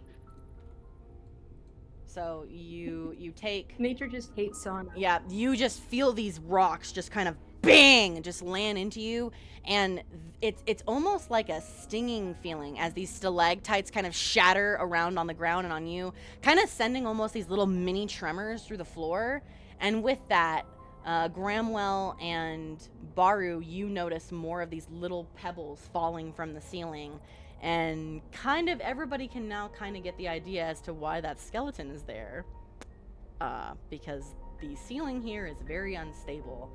Sana, your badger's feeling pretty rough. You had a giant stalactite just smash into you, so you kind of get almost like the wind was knocked out of you. You're walking, and then you try and avoid the crash, but it still manages to hit you, and it kind of knocks the wind out of you for a second, and you sort of are just kind of in a daze right now, just from getting hit. But you can see that there isn't, just based on your natural perception, there isn't really like a way through this wall that you can really see, at least for right now. But you're kind of in almost like this daze. Raelith, we'll go on to you. So you and Baru would see these little pebbles kind of falling from the ceiling, and you would have heard that crash. And probably, Sana, did you make like a noise when it hit you? Probably, some kind of a noise. Okay, is she still within the torchlight? Would I have been able to see this happen? Yeah. She's still in the torchlight. Yeah. Okay. Hey, welcome in. Good to see you. Hello. I sprint over to Sana. Badger's getting badgered. Okay. Can I like stop him before he starts sprinting and be very gentle with your footsteps? Okay, so you see Raelith kind of like start to almost look like he's about to run, and Baru kind of reaches his hand out and kind of stops you for a second, Raelith, and tells you this. Be careful with your footsteps. I give him a nod and slow down a bit, but still kind of hurry as quickly as I can while remaining safe over to Sana. Okay. If you're wanting to try and get over there without really causing too much of a ruckus, and now that you know, you can roll stealth if you would like. Okay. I'd like to roll for stealth then. Okay. All right. Let me pull up your thing here, because yeah, it's definitely, you got to be very, very careful where you're going. All right, 17. Okay. So after Baru warns you, hey, watch your footsteps, you, being tactical, being in the field before, you kind of have an idea of how to very quickly get through something while also being very delicate and light on your feet. We're using 2014 and then Homebrew rules. just because I homebrew everything. It's my own world, that kind of thing. So you make your way over Raelith, and you very carefully avoid making too much of a ruckus as to not disturb what already is kind of falling from the ceiling. And you arrive next to Sana in her badger form and see that she has a pretty big kind of gash, little bit of a cut on her side where that stalagmite had crushed into her. Okay. I forget, what does my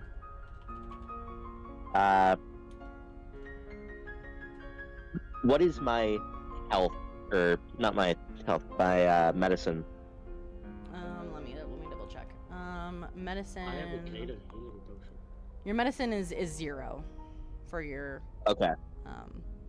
That makes sense. Is there any other stat that I have that could potentially help her in this scenario?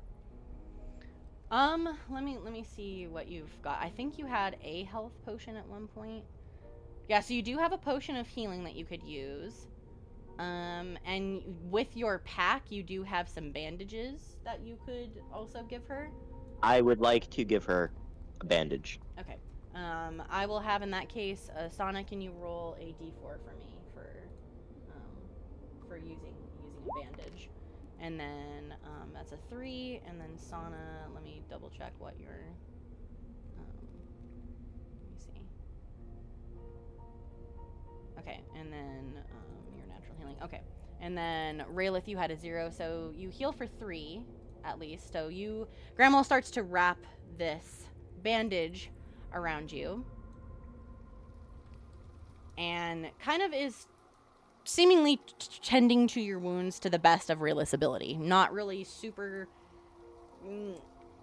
knowledgeable about being a medic, but has at least enough field experience to be able to get you to where you're actually feeling a little bit better. Probably is also helping soothe your paws a little bit too, since those are still weary. So you're feeling a little bit better. You're at least bandaged up. The bleeding has kind of stopped. And you've pretty much stabilized Sana at this point. You're not really in a daze anymore, Sana. You're kind of just feeling just a little bit worse for wear. And Shadow, to help with things, Baru is a barbarian. Sana is a druid. Larnie is a fighter. And we have 2 fighters. So Larnie is a fighter but has Battle Master. And then we have Raelith, who's also a fighter, who's a banneret. So we got 2 fighters, and then Jack is a sorcerer. Oh yeah, I exist as well. Yeah. All right, so Raelith, anything else for your turn other than to kind of like help Sana sort of get to feeling better? I just tell her things are going to be okay, and that we'll get through this. Okay. So feeling a little bit better, Sana, for both Larnie and Jack, since I see that Jack's upside down. Jack's having a great time. Fine. he's he's fine. Yeah, he's just handstanding in the middle of the cave. It's fine. I'm fine. So you all do hear what sounds like things crashing from, like, just sound, kind of small little crashing sounds, and then like a big crashing sound coming from the other side of that tunnel that the others went through. So Jack, you are up. Oh no, why am I? Wait. Certain death, yeah. Oh great. I love dying. Now Larnie is sideways. Larnie's Diagonal. having a great day. Okay, well, obviously Jack is gonna try to go through, but let me measure.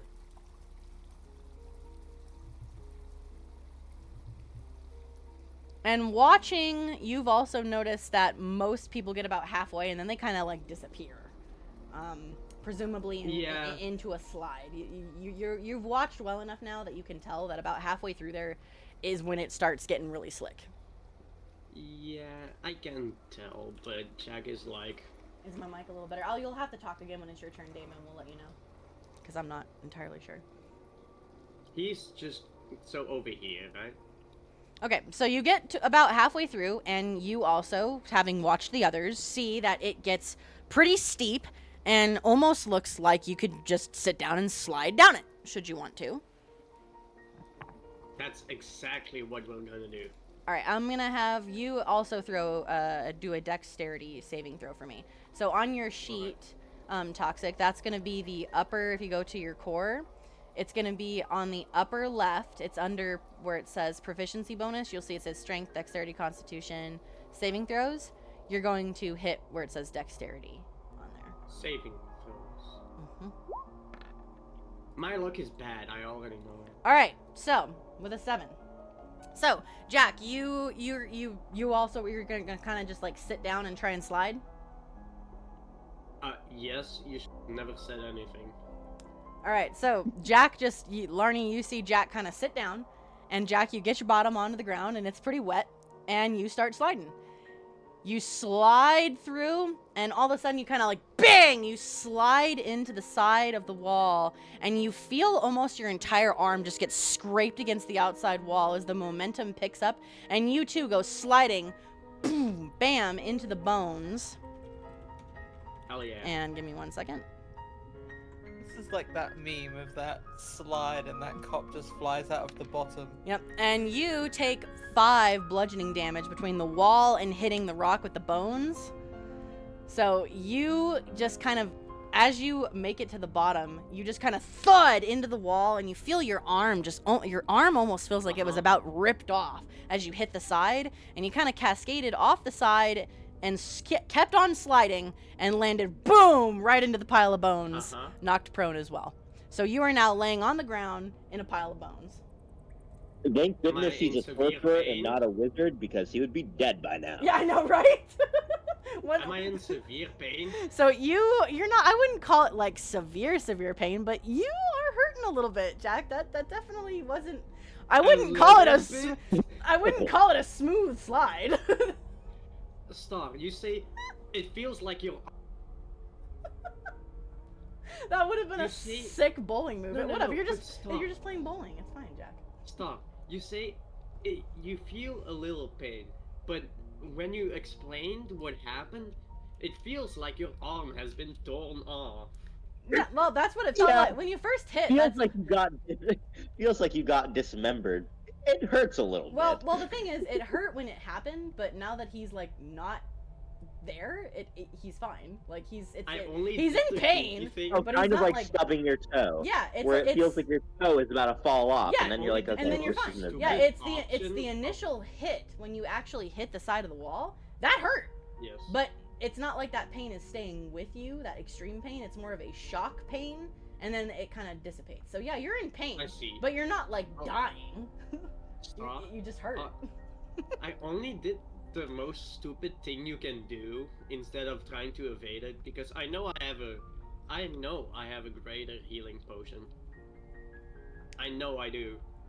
Well, and I really wanted to like, just goof around. I mean, I may have taken that to heal Sana last time. No, that's in my inventory. Yeah, you took a regular healing healing potion. He still has the Okay, I took a regular healing potion. Yeah, you guys don't even know I have it. Yeah. So, Jack, you're just kind of laying on the ground in a pile of bones, and your arm hurts pretty bad. Your butt hurts. But I use my other arm to feel around for loot. Okay. So you're feeling around for loot, and you don't really feel anything other than the bones, and then you feel a foot. Because Baru's standing right next to you. Also, I wanted to make the joke earlier when the badger got hit by the stalagmite, because it's a big badger, so it was making shockwaves or whatever you said, and I was gonna say Baru should watch out. It's because of the weight probably that it happened. Everybody has to be careful. Alright, so Jack is knocked prone onto the ground. Larnie, you hear this sort of, again, crash coming from the other side of this. Larnie's heard all kinds of things from the other side of this hole. Can Jack just yell, "It's a slip and slide"? Yeah, so you just hear, "It's a slip and slide, slide." It's slippery. Yeah, it's a slip and slide, Can I actually, before Larny comes down, say, can you tie a rope to something up there? I was just about I to don't do know why that. we didn't think of this to begin with. So, turns out, I've just been looking in my inventory. I have a grappling hook. Hey, look at that! Yeah, the grappling hook that you Look at found in that. Alara's house. Yeah, so I'm gonna does the grappling hook have rope on it? Yes. I think you also should have gotten some rope from her house with it. Yeah. So you should have like 100 feet of rope. Because there were Yeah, two things so- of 50 feet of rope with the grappling hook. I wanna, tie the rope onto the grappling hook, in case there isn't any. And then I wanna find, a rock to kind of winch it around on. Okay. And then, I wanna start traversing through the cavern. Slowly, holding onto dear life with this rope Okay. and grappling hook. All right, so the rope and grappling hook, I'd say you could probably get those tied to, there's probably a lot of sharp rocks coming off of this wall right here, so you could tie it off of there and the rope you'd only use about 25 feet of rope at that point. It's probably, let's say 30, we'll give it an extra 5 feet, about 30 feet of rope to tie it securely. And because of the grappling hook, it would be very, very secured into the wall and tied around itself. So you secure the rope, you kind of latch the grappling hook into a really, really secure part of the wall, and you start kind of traversing down this hole. Yes. Why do we have somebody smart in the group? And Larny, you do. You carefully continue down the rope. You get to that part where you see that it's really, really slick. Yeah. And I'm going to still have you do a dex saving throw, but you can do with advantage, to advantage. So you can do it with advantage. So 15. You don't even need to do the advantage. The 15 will get you down there just fine. Okay, yeah. All right, so you are holding tightly to the rope, and while you can kind of feel your feet slip, your hands are still gripped very tightly to the rope, and you do. We'll kind of put you down here. You do make it down to the bottom with the rope still very, you kind of pull on the rope, and yeah, it is still very tightly secured up to the top. I'm just gonna look at Baragash and Jack and be like, have a nice trip. Hi, Silvermoon. Welcome. See you next fall. Yeah. Yeah, because you see Jack's just laying on the ground in a pile of bones at the moment. Jack just answers, yeah, it was pretty fun, but I did hurt my arm a bit. As it's dangling. Yeah. Yeah, his arm looks pretty beat up, and his robes are kind of cut a little bit on that side as well. It was I'm still gonna pretty fun reach. nonetheless. I'm gonna reach down and try and help Jack up. Rips my arm off. All right. But I'm gonna pocket that arm smack as her well. hand away. I'm just gonna steal the arm. I hope everyone doesn't mind, but. Oh no, that Yeah, no, seems pretty much the same as in that old grandma's house. All right, so you reach down, grab a hold of Jack's hand, and kind of hoist him back up onto his feet. Yeah. And then I'm gonna shout out to the rest of the group and just say, I've attached a rope, so if we need to go back up, we have a way out. Hi, Moonbeam. Welcome. Aww. All right, so the rope, are you just gonna kind of leave it there for now and just let it be secured? I might just not tie the end, but I might just wrap it around a small rock or something. Okay, so you kind of, on the side here, one of these rocks that sticks out, probably like this one here, you just kind of quickly wrap it around it, because you have quite a, I would say you probably use the 50 foot, because would you have cut the rope at all?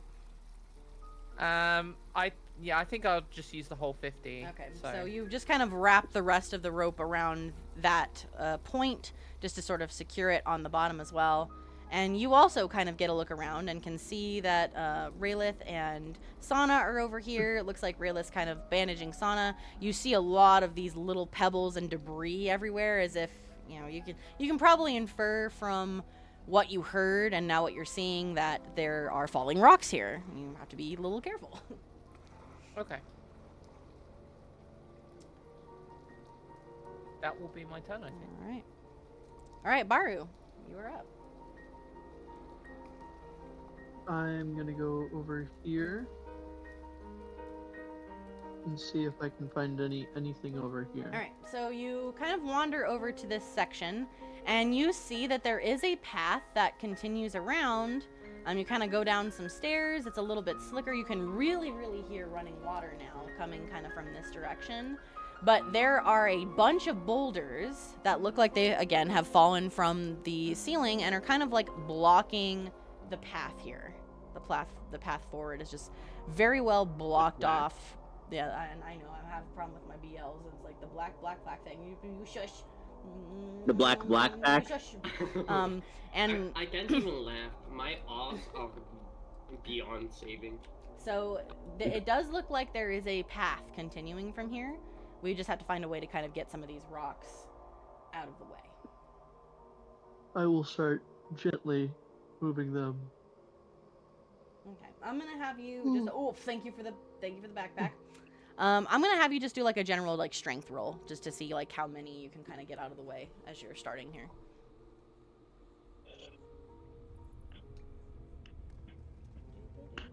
Look at them rocks. Look at them rocks. Oh my god. All right, well, you start to kind of move some of the rocks, and a lot of these are just almost look like they were just piled on top of each other, like there probably was a much larger little cave-in or section of those stalagmites that fell here. So definitely, even with all of your strength, you're only really able to move kind of, whoop, hold on, hang on, I'm not moving these correctly. You're kind of able to move this one rock out of the way just slightly. And you can see now, you can't really get through it, but you can see that, yeah, there's definitely a path that continues down.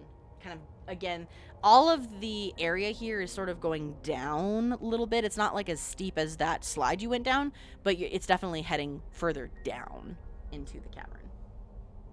Okay. You could at least get a little bit of the rocks moved out of the way, not really enough to get through there, but to see. Yeah, I will gesture to Larnie and Jack to come over. Okay, so kind of gesture them like, hey, there's something over here. Looks like a path, something like that. Okay. Anything else for your turn, Baru?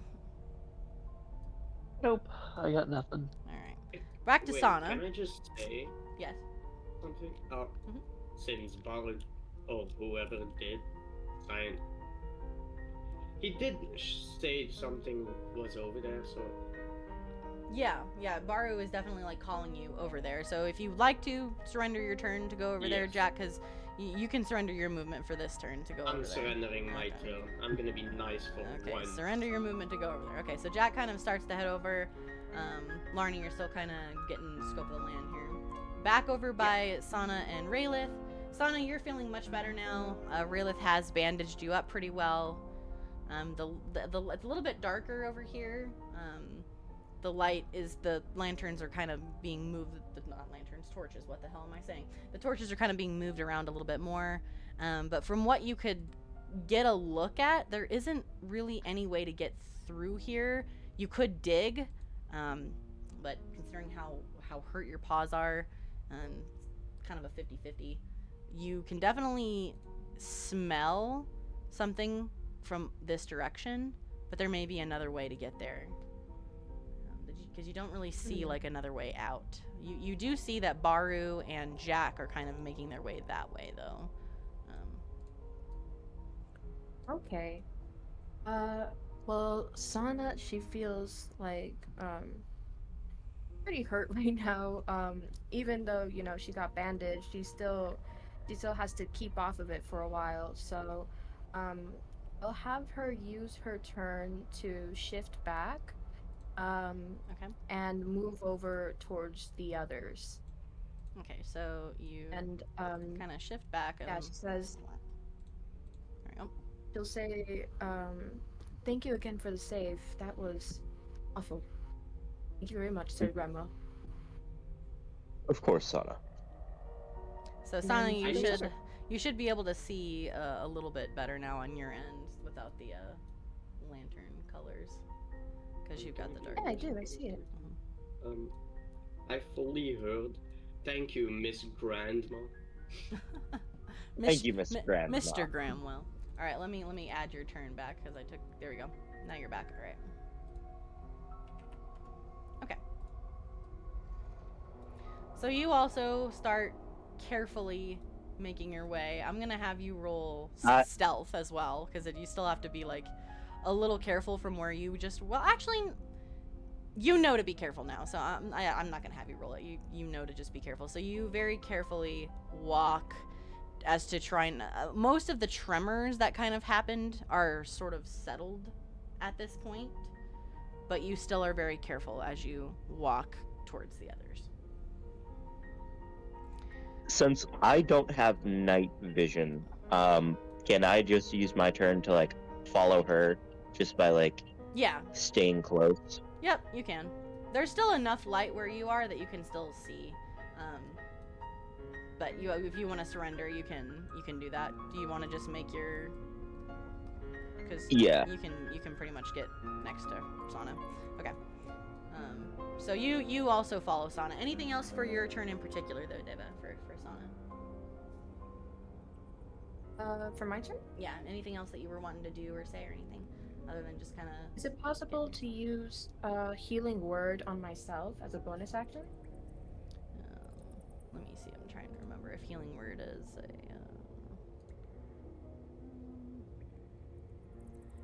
Yeah, so Healing Word is going to take one of your spell slots to use. And you're only missing 1 HP at the moment. Would you still want to do it, or do you want to wait? Actually, I'll wait. I'll save that. Okay, this one is is a better idea. Yeah, I'll surrender my turn. Yeah, I wanted to double check, but I was like, I'm pretty sure that that's a level 1 spell. So, okay, so you're just kind of with Gramwell walking towards the others. You can see that Baru and Jack are kind of just from around the corner. You can kind of see that there's like a pile of rocks that Baru looks like he's sort of digging through at the moment. Actually, Star, does Sana have any healing cantrips? No, she doesn't. Yeah, no? Both of her healing spells are level 1 healing spells. I figured that would be more of like a cleric or something. Yeah. That would have. Okay. Yeah, both. Just figured out. Yeah, both Cure Wounds and Healing Word are level 1 spells. So I wasn't. I was like, I'm pretty sure they are, but I went and double checked, and yeah, they are. So, all right. So it is your turn, Titus, for Raylith here. You surrendered your movement already, but is there anything else you were wanting to look for or do, say, etc.? You're kind of following Sana. You also see Baru sort of digging through some rocks over here.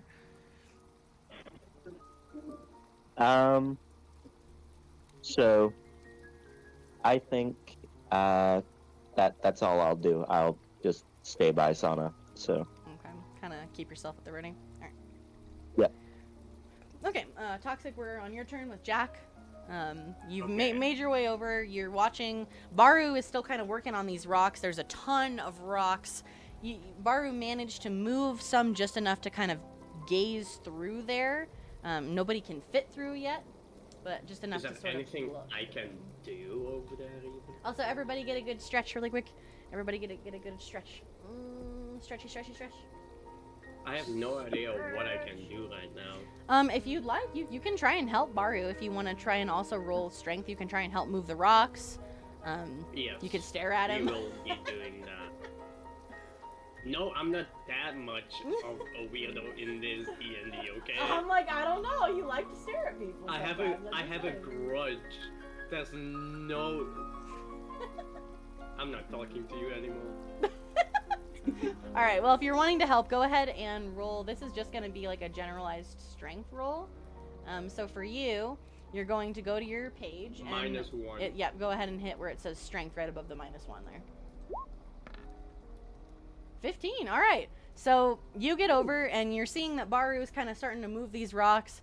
And being the generous soul that you are and so helpful for once, you also start to pick up these rocks and move them with Baru, and you kind of work together to kind of move one of the rocks out of the way and kind of move the other rock out of the way. And with that 15 strength and with Baru's 4, you guys have 19th time bind strength. You do manage to move the rocks out of the way enough to continue down this path. And again, this path is sort of winding down these natural stairs kind of around the corner. So you both have cleared a way to continue forward. Bruh. How does Baru have 4 while I have how much was it again? 15. It's the roll of the dice. That's RNG for you. Like, he's beefy and I'm supposed to be a mage. Hey, sometimes the little guys come through with the strength. It happens sometimes. That is the That's adrenaline. that's the 3 fun of the goblins in a D&D. trench coat. You're so angry from getting hurt that you're like, fuck this place. Let's screw this place. Let's get out of here. You're just like I know moving that. all the rocks. the pain I has had an made you adrenaline strong. punch. All right. Anything else you want to do or say for your turn, I Toxic? can do more. You haven't used your you surrendered your movement. But if there's anything you want to say or anything like that, you still can. Thank you for the head pats, Titus. I say Baru, please for wait. I'm just gonna tell Baru. No, you're like, you know we're what? friends No. now, right? All right, we're friends now, right? Maybe. Ooh. Yeah, I'm gonna just excuse myself. you got a maybe. That's not a no. He's not getting any more. You never know. You never know. Maybe the friendship's growing. Maybe you're bonding over moving rocks. Who knows? Give it time. You're growing on me. Hey, behavior. there you go. What did he just do? He said you're growing on me. See? You're buddies. You're getting to be pals. All right, Larnie, you're up to. I am gonna walk up next to Raylith, and I'm gonna check in with both of them. I'm gonna go, Raylith, Sana, you both okay? You seem to be in a bit of a bind there before. Bit of a pickle. I can't speak for Sana, but I know I'm doing well. I made it down with no issues. Yes, well, I shall heal well enough, I suppose. It's all good. Thank you for checking in. I kind of just nod to both of them, and then I'm gonna continue onwards. So I think before I moved 15 feet, so I'm gonna keep moving up just towards them and see if I can help them out at all. Okay. Now you continue to make your way towards them, and you're watching as they finally kind of move over, kind of the last of some of these rocks that seem to have been blocking a path here forward. But you now can see that just like them, that there is this path that kind of like continues down towards more of this cavern. I might hand the torch off to Raylith or Sana, considering I'm quite close to the other one. Okay, well, since Sana has night vision, I would probably benefit more from the torch. Yeah. I just kind of go, I'm just a bit worried about things sneaking up on us, so if you want to keep an eye out. Of course. And I just kind of like hand the torch over to Raylith. Alright. Raylith takes the torch. Alright. So you're kind of getting a little bit lay of the land. The tremors have kind of stopped from the initial movement, and it seems like everything that was really loose has already kind of fallen at this point. So it's a little bit safer, at least on that regard, from what you can tell just from your passive perception, kind of looking around. Anything else you'd like to do for your turn, Chu? Could I also just like do a quick perception or investigation to this downwards thing? I just want to make sure, like, is there anything that stands out in particular or anything like that? I would say just even with your passive perception, you can pretty much tell that there's no danger here. You're looking at the ceiling, you're looking at the floor. It is a little wet here, but the running water is the main thing that you hear from your perception. There's definitely like water running coming from this direction. That kind of rushing water sound is a lot louder now. You don't really see anything, though, that would consider at least this downward around the corner to be dangerous at the moment. Okay. Yeah. I hear water, so just everyone keep an eye out. And I think that might be my turn. There's not really much else I can do, to be honest. Okay. Take care, Matt. Thank you for hanging out with us for a little while. Hope you have a good night. All right, so Larnie's kind of let you all know, hey, looks fairly safe here, at least for this particular part. Kind of keeping an eye out. Baru, you are up now. You finally have cleared this path with Jack's assistance. Can see further down there. I would like to head down the little pathway. Jack's turning upside down again. All right. So you can go ahead and kind of make your way down the path. As you're walking, you kind of, when you get around the corner, I'm not sure exactly where you want to go around the corner yet. Kind of put yourself where you would kind of like to be. You do definitely see something of note.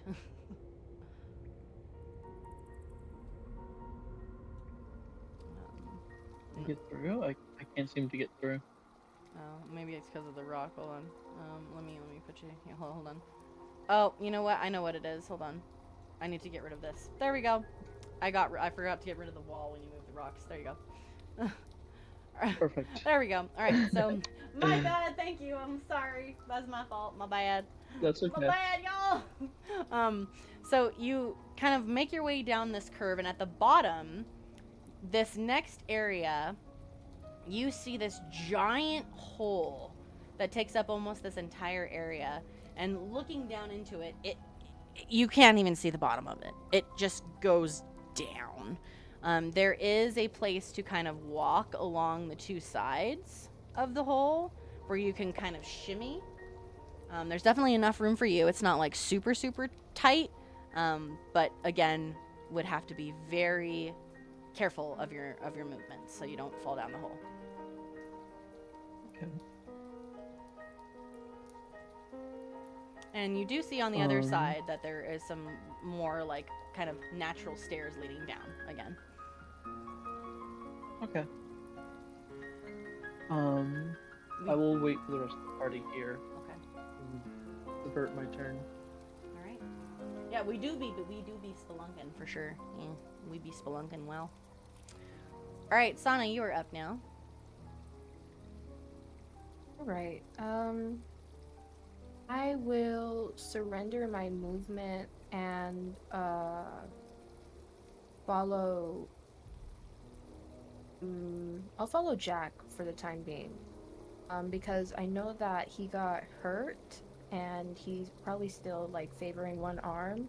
So I'd like to cast Healing Word on him if he has like HP down. He does, yeah. He's at 11 out of 16.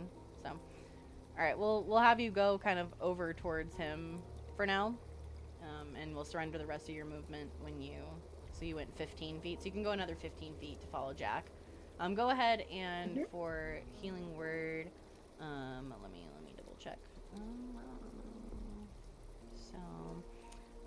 That is gonna be a 1d4 plus your skill casting ability modifier. So it's 1d4 plus 5. So go ahead and roll a d4 for me. Okay, 1d4 plus 5.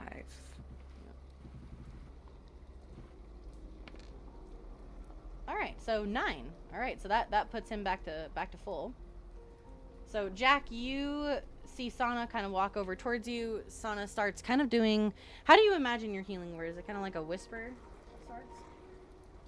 Maybe a whisper in a language he can't quite understand, and she places like a soft gesture over his arm, not really touching, but just to focus the energy there, and he feels way better.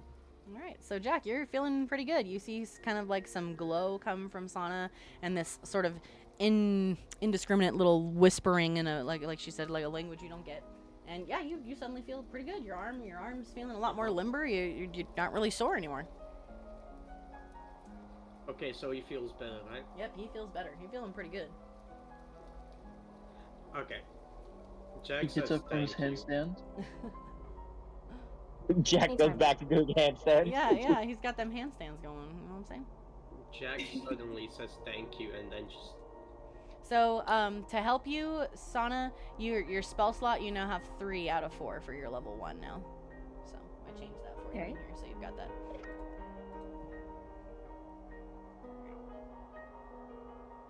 So you kind of get this like, hey, I'm feeling pretty good, thank you. And we'll... like... Oh, go ahead, sorry. Yeah, she's like, anytime, and yeah, that's basically my turn. Okay. So anytime, and then you surrender your last 15 feet of movement to just follow Jack wherever Jack goes. Raylith, we're back to you.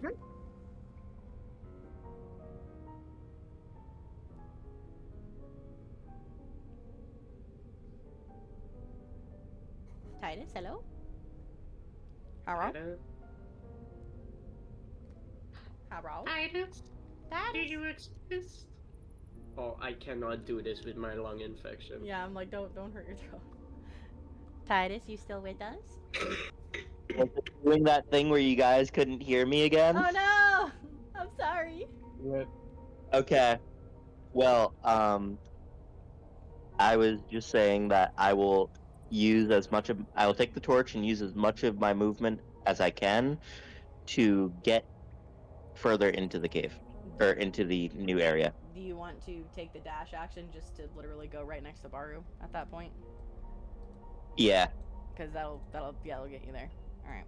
So you also kind of move along and Actually, I will leave my torch, just so there's light behind them as well. Do you hand it off to one of them again? I hand it back to Larnie on the way, Okay. I suppose. Okay, so Larnie, are you cool with getting the torch back? Yeah, I'm cool with Okay, that. so Rilla's kind of like, does this sort of pardon me kind of thing. It hands you the torch and then just continues to walk down and around. And you also arrive where Baru is, and you too see this giant, like, just chasm just down. And then these 2 sides where you can kind of shimmy along to get to the other side. Well, that looks quite perilous. Yeah, I thought I'd wait for the others so that we could all cross at the same time, just in case. Alright, so kind of just hanging out. Anything else you'd like to do for your turn, Titus? Or say, or anything? Nope. Nope. Okay, so kind of just hanging out, taking a look at this, the chasm, the gaping chasm. We like holes here. All right, Jack, it is your turn. Oh, no. So you're feeling good now. You're feeling much better. Spelunking with the homies, yeah. I can't really fit anywhere over there, can I? I mean, you can go and walk and be next to them. That's totally fine. Okay. Because I'm Curious George. I'll put myself like over Curious, here. yeah. Okay, so you also make your way down these kind of like natural stairs, and you too see this big gaping hole of death in front of you.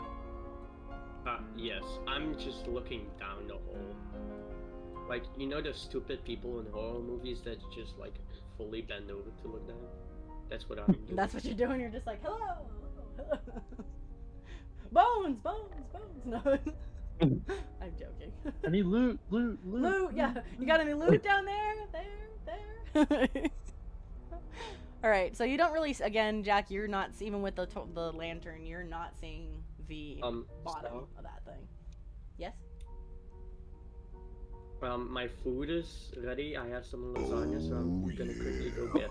I'm gonna be right back. Did you Okay. say lasagna? No worries. Yeah. Yes. Yeah. My man. He said the magic my word, man Star. Titus loves lasagna. That's his favorite food. I ate Jingle, jingle, jingle. 2/3 of I an said the entire magic word. lasagna. He did. Is Titus just Garfield? He kind of. I am. I literally made him I hate lasagna. Monday. I love lasagna. I literally made a lasagna the last night that he was here, and he ate pretty much almost the whole thing, except for the couple That's pieces I had. hilarious. The I only love reason that that I video. didn't eat all of it is because obviously Star had to eat too. But you know, if she Yeah. didn't, it would have all been mine. Yes. He loves lasagna. All right, so Jack is kind of hanging out with you guys. Larnie, you are up now. I might just follow in slowly, but like I'm hoping to still kind of watch behind us as well. Okay. So I might just post up on this corner here. So I kind of have a view of everyone here, but also a view out into the kind of crashing rock area. yeah. Okay.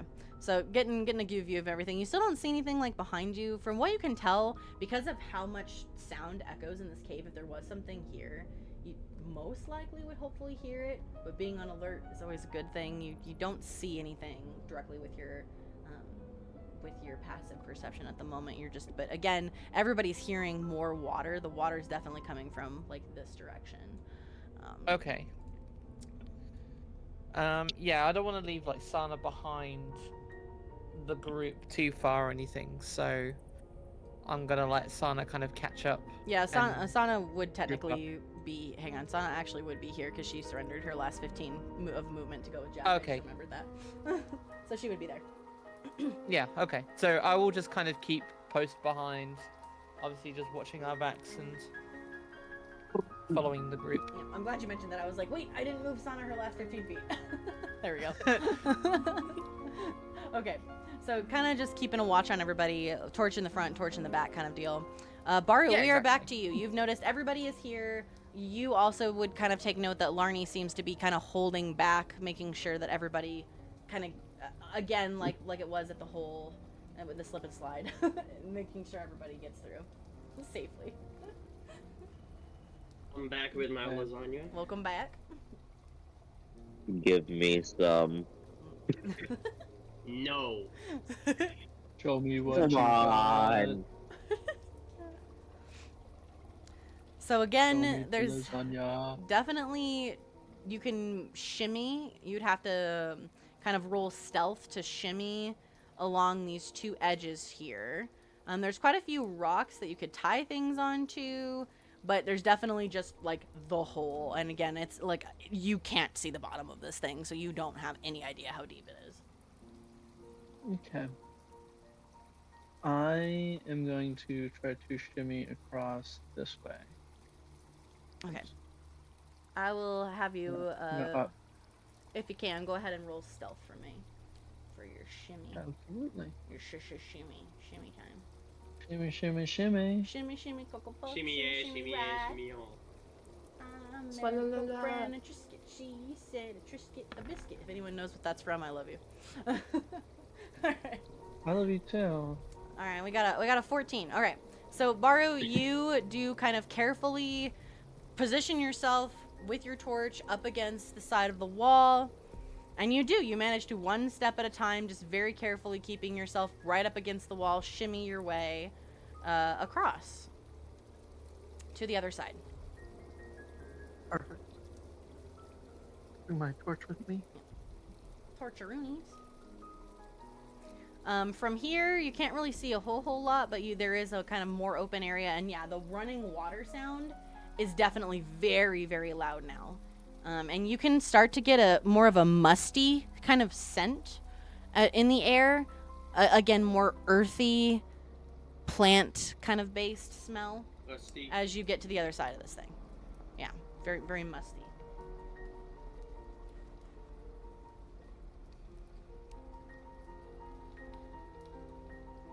Okay. Anything else for your turn, or say anything, do anything? I'll just tell the others to be careful. Alright, so be careful. You know, you all watched kind of how Baru got across by shimmying close to the wall. Sana, it is your turn. Okay, so Sana saw how he had to like shimmy around very carefully, and I think that what she would try to do is throw a rope over to him so that in any case there's at least some sort of safety here. Ooh, okay. So she would take her 50 feet of rope, tie it to this rock over here, and see if the other end can be thrown to him. Okay, for your throw, I'm gonna have you do an athletics roll for me to try and kind of like throw the rest of that rope towards him. But you did tie it and at least get it secured to this rock here. Let's see. Oh yeah. So you kind of take a step back and kind of throw the rope, and it sort of starts to uncoil and kind of. But Baru, you do see she's gonna kind of like a heads up catch this rope thing, and you do. Unless you don't want to catch it, you would be able to catch it. She is able to kind of throw it far enough for you to grab a hold of it. Yeah, I'll grab it. Okay, so you've got the other end of the rope. Sana's got one end tied. Okay, perfect. Nice catch. And will she be able to Nice move throw. across, or is that the end of the turn? No, you can still do your movement. So Baru, are you just gonna hold on to the rope? Do you want to tie it to anything? Yeah, I'll tie it to this rock that's next to the torch. Okay. So Sana, basically now you can use that rope to help you shimmy across to where you don't actually have to roll for anything. You're pretty much braced between the wall and the rope. So you can go ahead and cross. You just kind of use the rope and use the wall to keep yourself steady. Nice. Okay, so I head over here then. All right. So you all watch Sana kind of take hold of the rope and just very carefully use the rope to help her shimmy across. And if she kind of feels like she's falling, she has the rope and just braces herself right back up again. No big deal. Lucky bastard. That was so scary though. It's very high up. Be careful, everyone. All right, Real, we are on to you, Titus. Okay, just out of curiosity, I pick up a very small pebble and drop it into the chasm. All right, so you drop it. Yep, just into the chasm. All right. To see if I can hear anything down at the bottom, and how long it takes the stone to fall. Just out of. I'm gonna have you roll a perception for this. Okay. So let me see. 8. Okay. Yeah, just in case you're deaf. So no, because of how deep it is, his passive perception wouldn't be able to hear it. So you drop the rock, and you listen, and your eyes kind of widen as you listen, and you don't hear it hit the ground. Oh no. Okay, so that is certain death. Good to know. I use my turn to take hold of the rope and shimmy along the side. Okay. So you also kind of shimmy Yeah. yourself, and we'll kind of put you here. And you successfully, like Sana had before you, using the rope in case you start to slip, you use the rope to grip yourself again since it's secured tightly to both sides, and make your way across the pit of death. The pit of certain death. Yeah, the pit of certain death. Not just death, folks. Certain death. There's a difference. Oh no, You just Jack still instantly needs pop to go out. across. All right. Is the screen still black, Toxic? If it is, try and refresh and see if it comes back. Oh, okay. Hopefully it'll come back because you are up. Anything else for your turn, Titus, that you want to say or do or anything? Nope. Okay. So you also make it across. See, Baru, thanks to your heroic ventures of going first, now everyone else has a rope. No problem. Thank you, Baru. And thank you, Sana, for having such a clever idea. Mm-hmm. It was a good idea. Thank you to the crew. Otherwise, we wouldn't have the rope. Please don't make me die, guys. All right, so We won't make As you soon do as- as anything. soon as- That's on you. yeah, so As soon as Jack goes across, I cut the rope. slink. Ah! Ah! No. And then Wilhelm Jack just Wilhelm starts scream. yelling, I thought we were friends. I thought we were Yes. friends. I wouldn't cut the rope. Larnie isn't across yet. Yeah. All right. Last words are, I don't know. That's the thing.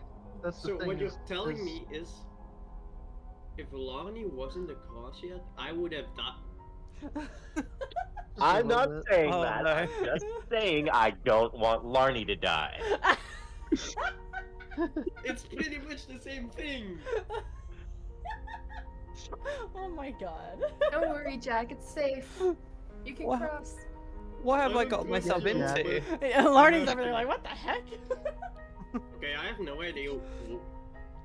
Star, you can move me. Okay, so I'm eating lasagna. yep, right no, you're now. fine. So Jack, you grab hold of the rope and you also shimmy your way across and get to the other side, just safe and sound. Why am I Oh, next to good, Maru? he's next He's to gonna push me. me. He is next to you, Baru. You want to just push him in there? I mean, what?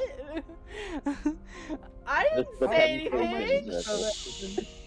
How much is a shove action? Nah, I don't need to waste my action on that. Yeah. Like reaction, bam! I thought he was something else. I'm sorry. I thought it was one of those spirit things Yeah, again. I thought he was one of those shadow things. Alright. Jack is so hated in the group right now, and I love it. Alright, Larnie, you're up. I guess I'll follow, but Yes, don't cut the rope yet. I care about Larnie's survival. Jack feels severely attacked right now.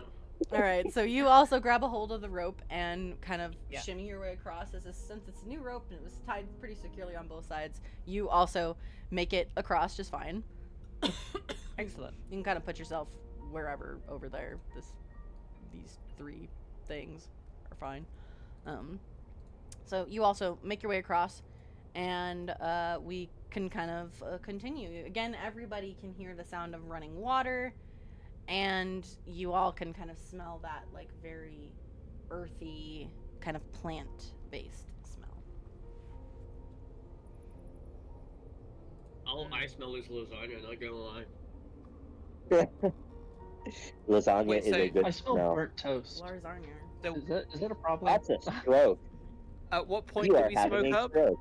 I'm smelling it. What point do we smoke up? No, Come on, guys. it's Ayo, it's time. We'll just chill in this cave. The Penumbra Wraith can do his own thing. We're just gonna kind of Yeah, we'll let the Let's world end invite and we'll the chill out. Penumbra Wraith to come have a smoke, is it- bruh. yeah.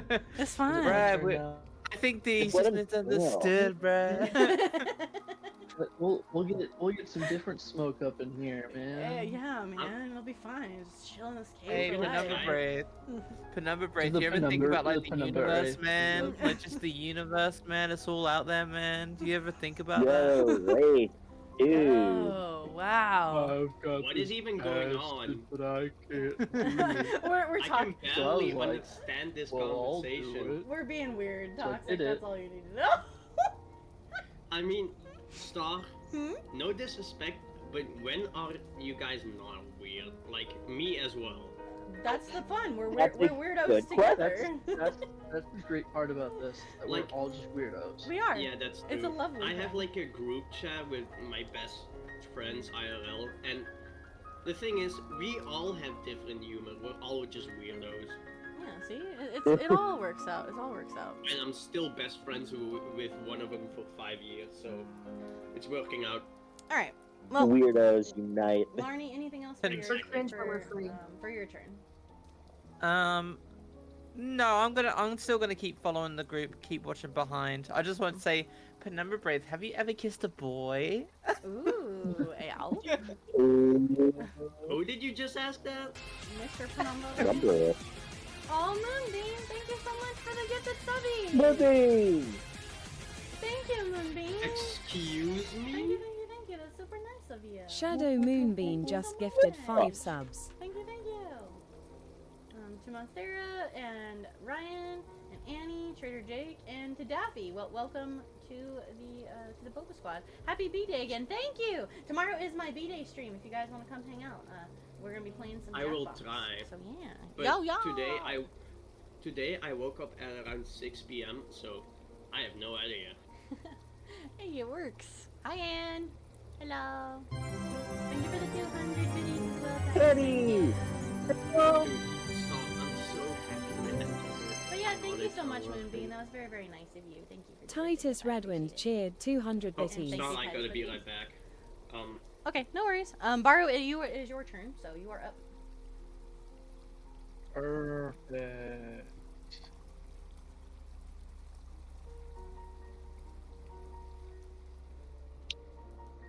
So I'm gonna move down here because I already counted where I was going, All right, so and I believe we found it. so as you arrive here, you see these almost strange, this like weird-looking gray moss in clusters that's clung almost like tattered cloth to the cavern walls up ahead. And sprouting from it, just kind of at irregular, random intervals, are these turquoise bulbs. They're plump and they're kind of almost faintly translucent. Each one, kind of similar to the Celestine crystals, has just a little bit of a pulsing, soft inner glow inside.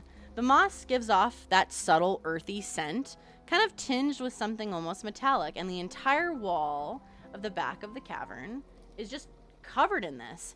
And as you're looking, you hear that sound of water. You see water just like raining kind of down from the ceiling and sort of all over the place. It looks like this area is very wet, very moist, probably why the moss is growing here.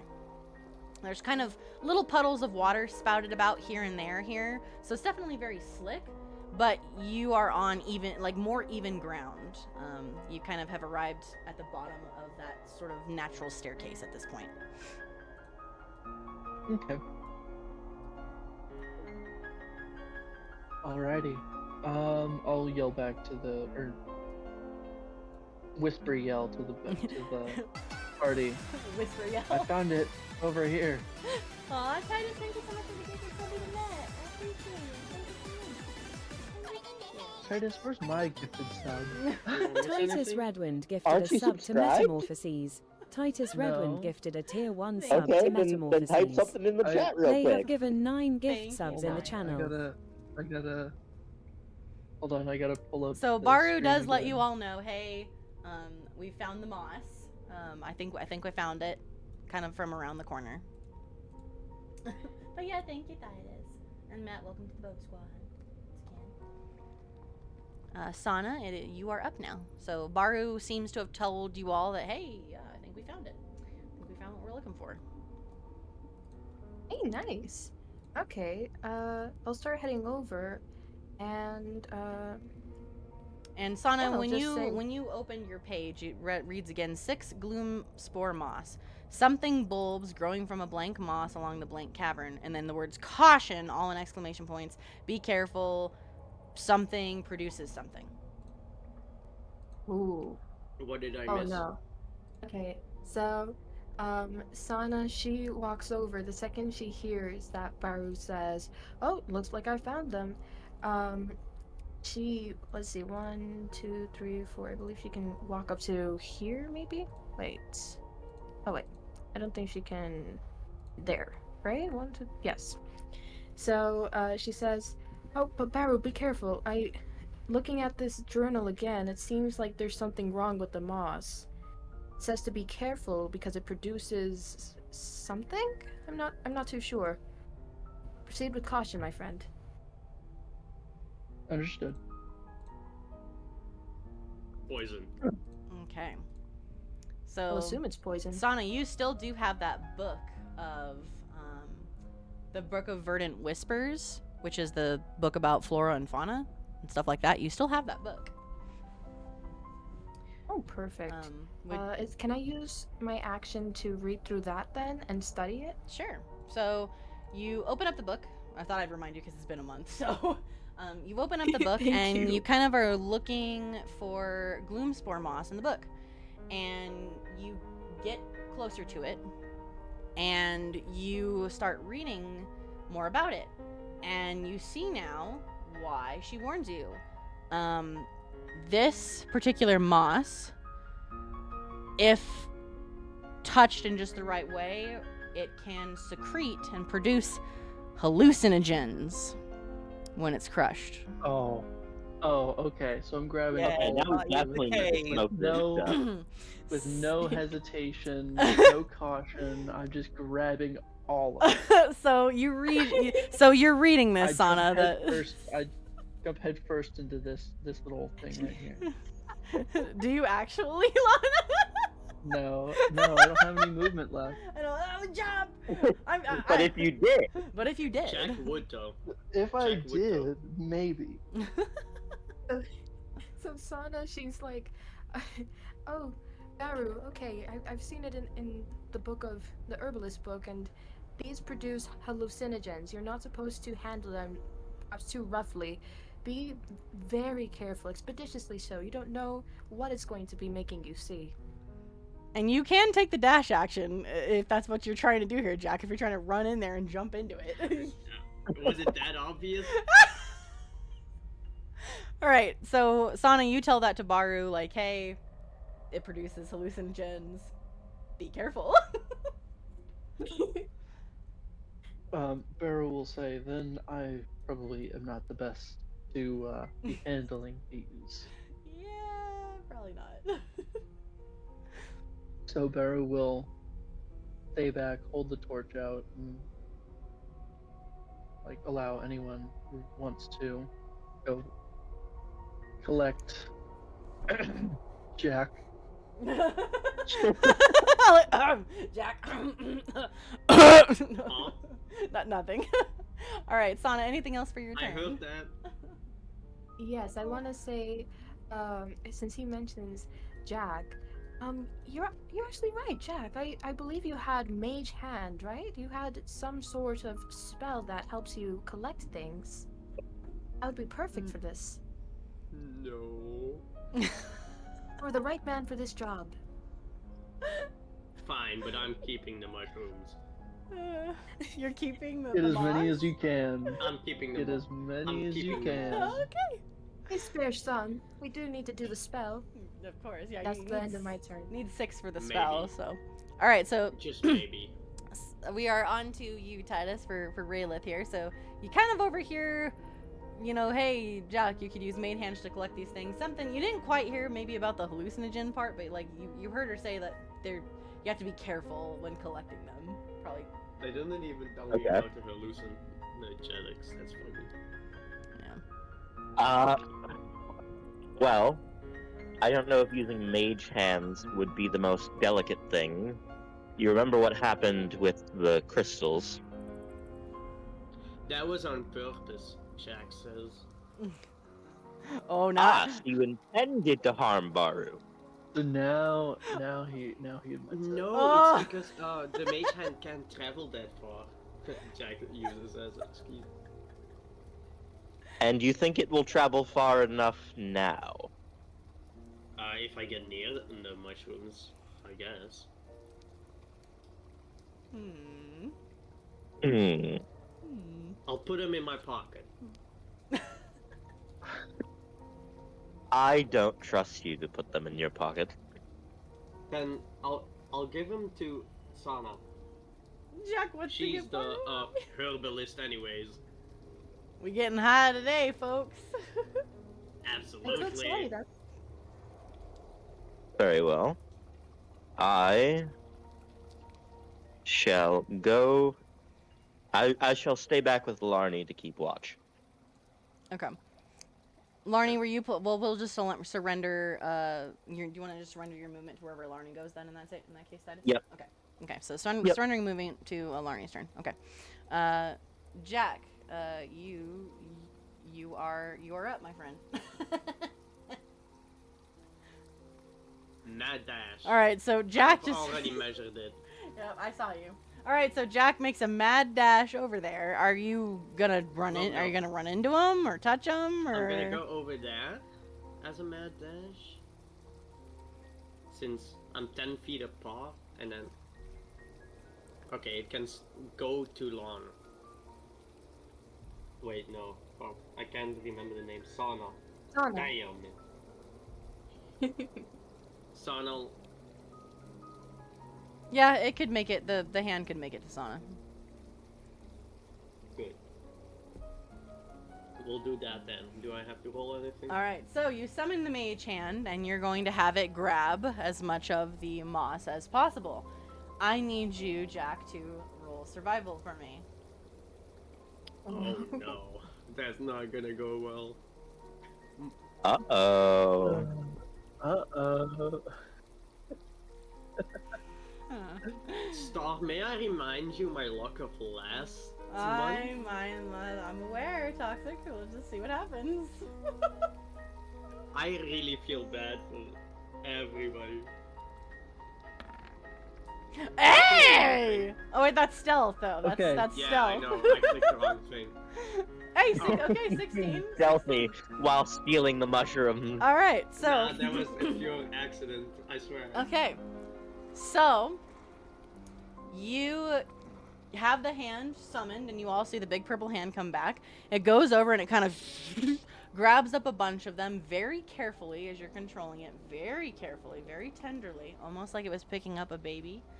Grabs the moss and gently removes it from the side of the cavern, and kind of hovers past the two of you towards Sana, where it just kind of opens itself up. Go ahead, Baru. Next to As her, it by the way, passes over by me, here. can I just like dip my finger in it and then just lick it? Go ahead. Are you sure that's what you would like to do? I will do the con save and everything. Okay, go. All right, okay. Do the con saving throw. I was gonna say if that's what you want to do, con save. Then say a mushroom fell next to him. Yes. I'll say what happens. Give it a second. Okay. Oh no. Okay, so Baru, as the hand is going past, is like, ooh, Oh, no. shiny bulb. Sticks his hand in there and kind of like grabs a little bit of it, and as he does, he kind of crushes a little part of it as he takes it back and licks it. And a bunch of the dust. Jack, you now need to roll a Constitution saving throw, No, please. I knew it! I saw it coming! I was about to say, but I'm next to him! I hate everything! Go, Bogey! Very gosh, it's gonna laugh and So be what like, did I "That's have the to crystal." roll? Okay, Constitution save? Constitution saving throw, yep. So upper left box with Constitution. Please Oh, don't. Oh. okay. So as Baru is taking part of it back, he crushes part of the gray part of the moss, and the dust, Jack kind of gets a little whiff of the dust as the hand passes by, and Baru licks it. And I need you, Baru. What is the first thing that comes to Baru's mind right now? First thing. Cheese. I would say probably Frankie. Frankie? All right. So you lick it, and all of a sudden, you, Jack, see Baru's eyes just get really, really big. The pupils just widen very big. Is it because I'm hallucinating, or is it because... No, you're not sure. I'll get to you in a second. And Baru, you all of a sudden see, like, Frankie, who, for those of you that don't know, Frankie is an NPC that Baru scared the crap out of in Session 0, who does not like turtles. Yeah, You see... he does not like turtles anymore. You see Frankie just kind of appear in front of you, right here. He's like, just out of nowhere, just sort of like a little light appears, Frankie, and he's just like, no, I don't like turtles. I don't like turtles. And then you suddenly see his face start to kind of melt. I don't like turtles. And all of a sudden, his whole body just starts to like melt and elongate into what looks like a almost sticky, melted, like macaroni and cheese looking man, where his body's all like melted and kind of flowing around as he walks towards you. I don't like turtles. And he splits apart. Gash is immediately gonna pull out his I would like you to know I hate you now. Oh, you didn't before? That's unfortunate. Before I started to become friends with you again, now I hate you So again. this is the hallucination that you're seeing of Frankie, like, and then all of a sudden it splits into a second Frankie. I don't like turtles. I don't like turtles. And the cave wall almost like starts melting around him too, and you're just like tripping balls, Baru. Like, I've got this acid, but I can't do it. So I was like, well, I'll do it. So I did it. And by the time I got on my banana board, I was tripping balls pretty hard. So yeah, you're tripping some serious balls. Jack, after you kind of accidentally get a little inhale, you're like, what's the first thing that comes to Jack's mind? What would Jack be thinking right now? That sounds like a Wisconsin cryptid. Yeah, kind of. Loot? Alright, so Jack, your eyes also kind of whoop, your pupils widen, and as you're kind of like, huh? You turn around and you see all of the glow moss that's along the wall suddenly kind of transform into what looks like piles of rubies and gold and jewels just stacked up along the wall. I hate myself. Oh severe. no. And they look so shiny. So shiny, so I mean, they already look shiny stuff. everything is like there's chalices and goblets and loot and scrolls like you've never seen before, and everything just starts to shine with like colorful rainbows, and you just feel so happy, and everything just looks so tantalizing. Loot. You kind of like hear like, Jack, come and take us. Take us. There's butterflies and colorful shit. There is butterflies. I'm gonna say one thing. Baru, I hate you. Anyways, Before Jack starts tripping balls, he's just like, Baro, I hate you. And he turns around and he sees all the hate gold you, and Baro. goblets and stuff. He's like, yes. Actually, Baro. Oh, Baru starts looking real shiny.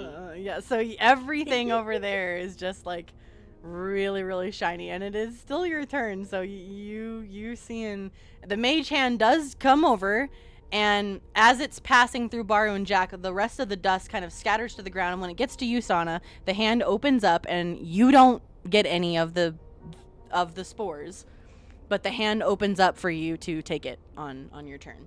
But you see Baru and Jack just like tripping major balls. Like they are something not right with the two of them. Can we make Jack walk up to no. Baru and try to like take his armor because it looks shiny? Well, his I don't have any armor. the thing that you are, because this is sort of works like a charm sort of deal to you, Jack. You want to go touch all of the pretty coins and the Yes. gems that are all along the side of the wall.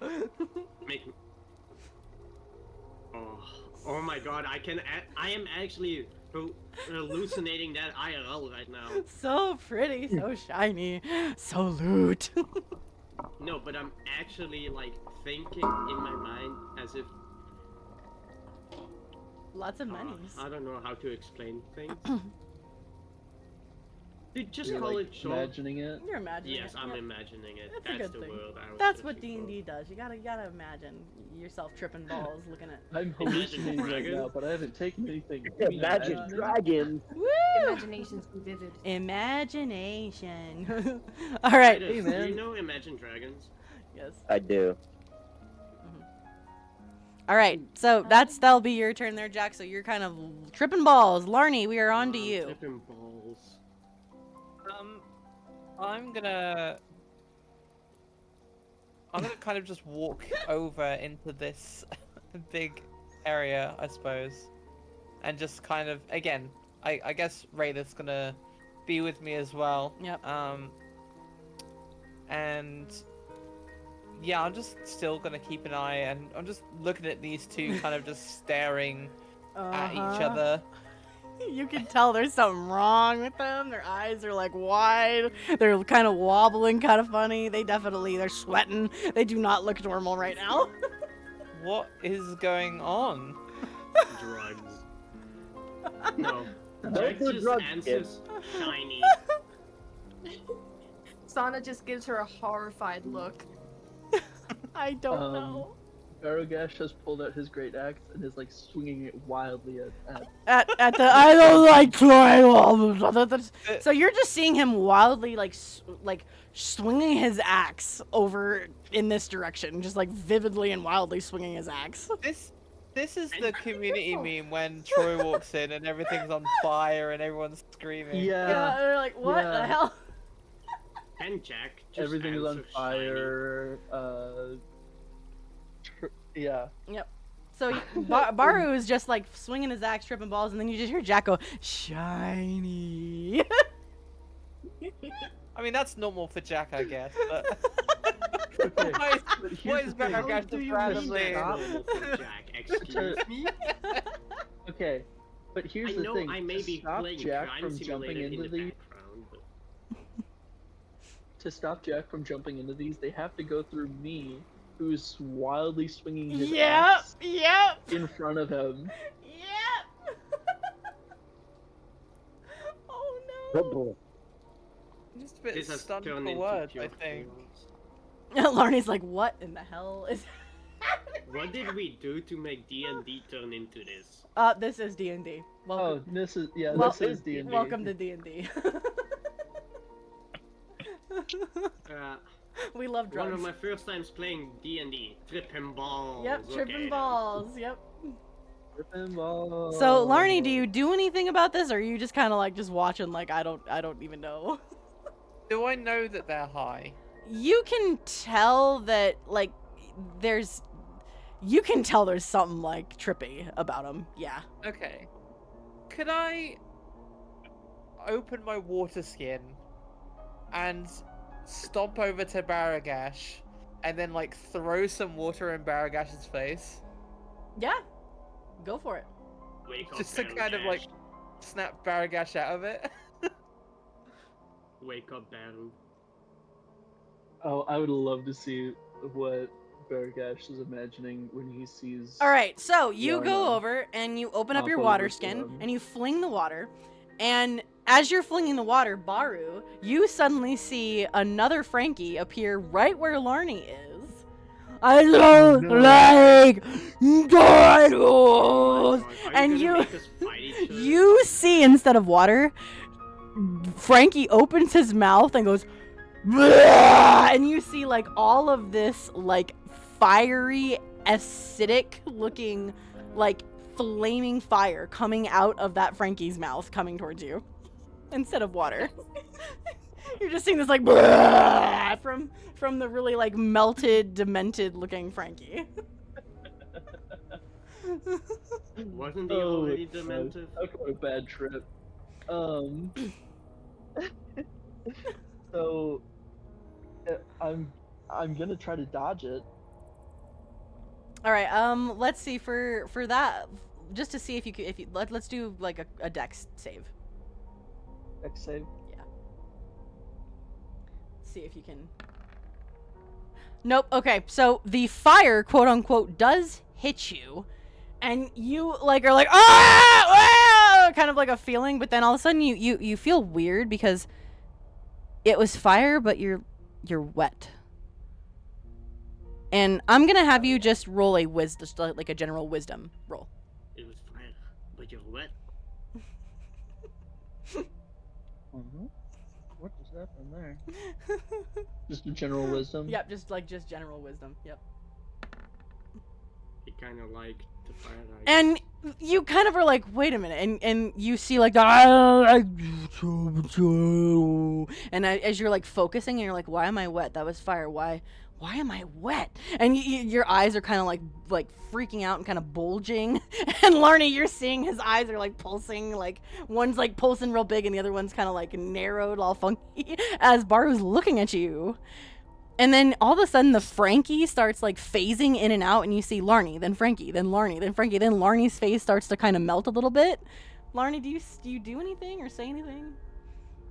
Can I like not slap Baragash, but kind of just like tap him on the cheek, I guess? Yeah, give him a little love smack, yeah. little wake up. What?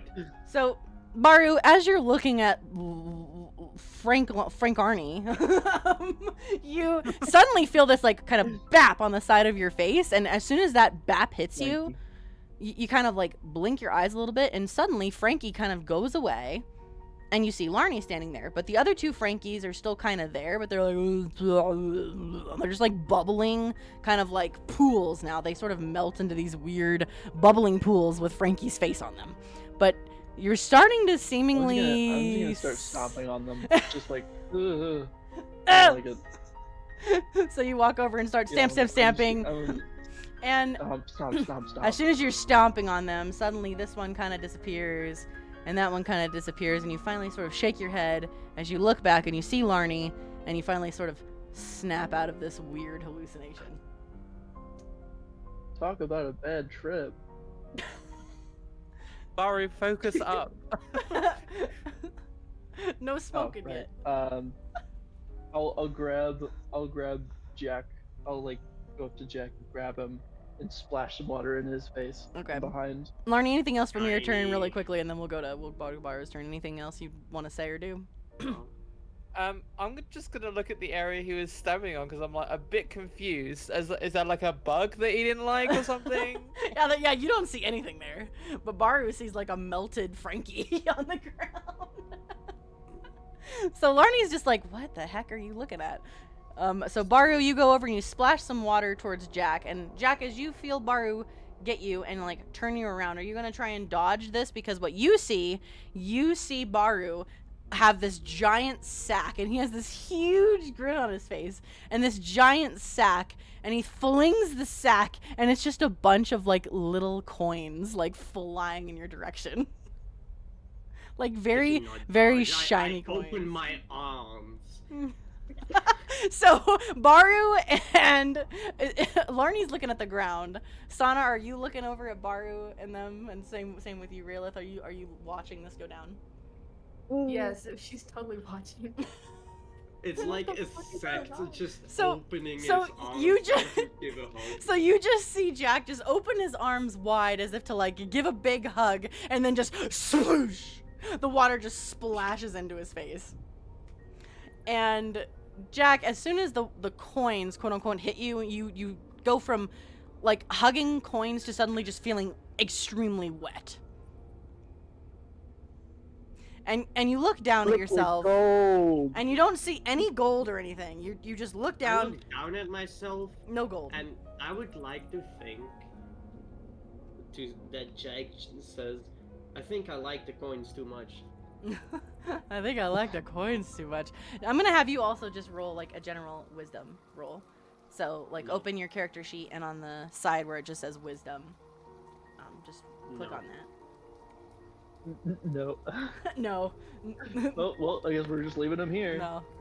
All right, so you do kind of like, you're like, what? And you look behind you and you see all the pretty gems, and they kind of flash from the gems and the coins to the moss, from the gems and the coins to the moss. And you're kind of like, huh? And then you feel the wetness on you again, and you kind of like reach down and like kind of touch the wetness. And then you look up at Baru, and you look behind you again, and the hallucination kind of dissipates as the coins and the gems just sort of fade from existence to your dismay and discomfort. Your loot is gone, and all that remains is the spores. Jack just goes on his knees and starts crying about his loot. My loot! So, Baru, you're just hearing Jack just crying for his loot. Well, mine's gonna be a full smack and be like, all right, pull yourself together. Well, bam! Pull yourself together. All right, Jack, any response to that? Are you still crying about your loot? Does the hurt of losing the loot hurt more than Barugash's slap? This is the true question, right? Does it hurt more? I love the background music. I'm glad you do, Daffy. It's arcade music. So you both are kind of snapped out of it now. But anything else for your turn, Baru? You've definitely successfully gotten Jack out of the hallucination as well.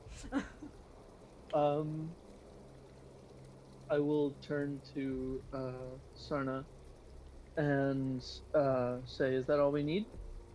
Or do we need more? So Sana, you were able to get 10 pieces off of the hand, so you only needed 6, so you definitely have plenty. Yes, Wait, I and for a little have more fun than enough. afterwards. Yeah. That's enough Hey, to listen, crush up. we gotta throw ourselves a party or something. Yeah, see? Once we save the world, we gotta party. There you go. Exactly. Please don't party with more mushrooms. Ah. Narc. All right. Your axe went so close to my head. So close. All right. So. Can question? Yes. Can Jack just say, "I want the mushrooms. I want my loot back"? Yeah, you can. I want my Thank you. loot back. Crying is a free action. Crying is definitely a free action. Yes. Crying is a free action. It Crying most is not a certainly free action. is. It may be. Is It it? may hurt, but it is free. Damn. All right, so you all have successfully gotten all of the all of the spores that you needed. Yes. You now only have one place left to look. You all kind of take a moment just to kind of help things along. I'm not going to expect you guys to go back through the cavern because you already know what's waiting for you, so you were able to get through it, so you're able to get back through it. Anything else anybody wants to do in the cavern before you leave? No. Yes. Well, maybe. Go ahead. All right, Sana, it is your turn next, so what would you like to do? She just goes over to where Baru and Jack are, and she says, I have one question for both of you. Why? I told you it was so easy. It was Barrett's fault. Baru? Barry's likes gonna grabbing shrug the his mushroom. shoulders with a big ol' smile. Just seemed fun. It looked tasty. I was hungry. Yeah. I was hungry. Yeah. Shut up. He started it. Also, maybe we should get the grappling thing back. Yeah, when you guys, I'll say that you grabbed your rope and your grappling hooks when you guys leave, quote unquote. So, anything Quote else you unquote, want to yes. do in the cavern? No. Yeah, Other nothing than else. crying, no. All right. So you all take your ropes and your grappling hooks and everything back that belonged to you. So Sana, you get your rope back. Larnie, you get your rope and grappling hook back. And you all make your way back out of the cave and back to the village. And from here, because I really actually need to use the restroom, let's go ahead and take our break here. It actually might Yeah. take us more than 4 hours because we're already at we're already past that point. Sorry, guys. But luckily, the next area is kind of short, and then we'll have the final area. So let's go ahead and take our break. How long would we like to do our break here for everybody? 15, 20 minutes? I would Yeah, say. let's do 15. 15? 20 Okay. minutes. Yeah. Let's do like a 15-minute. I'm done with anything. I've already had my lasagna. So I'll set a 15-minute timer, and when you're back, we'll all just kind of mute on Discord. And when you're back, just let us know you're back. Otherwise, we will just do a little BRB. And yeah, make sure that we eat and we hydrate. And for everybody else that's listening, we'll be back in about 15 minutes or so, and we'll continue the next part where we head towards the forest, which is the last area we need to go for the ingredients. So, all right, everybody, let's head to the BRB, and we will be back. See you guys in a little bit. Yeah.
Okay, holy smoky dokies. I don't know why this didn't go off. Hold on.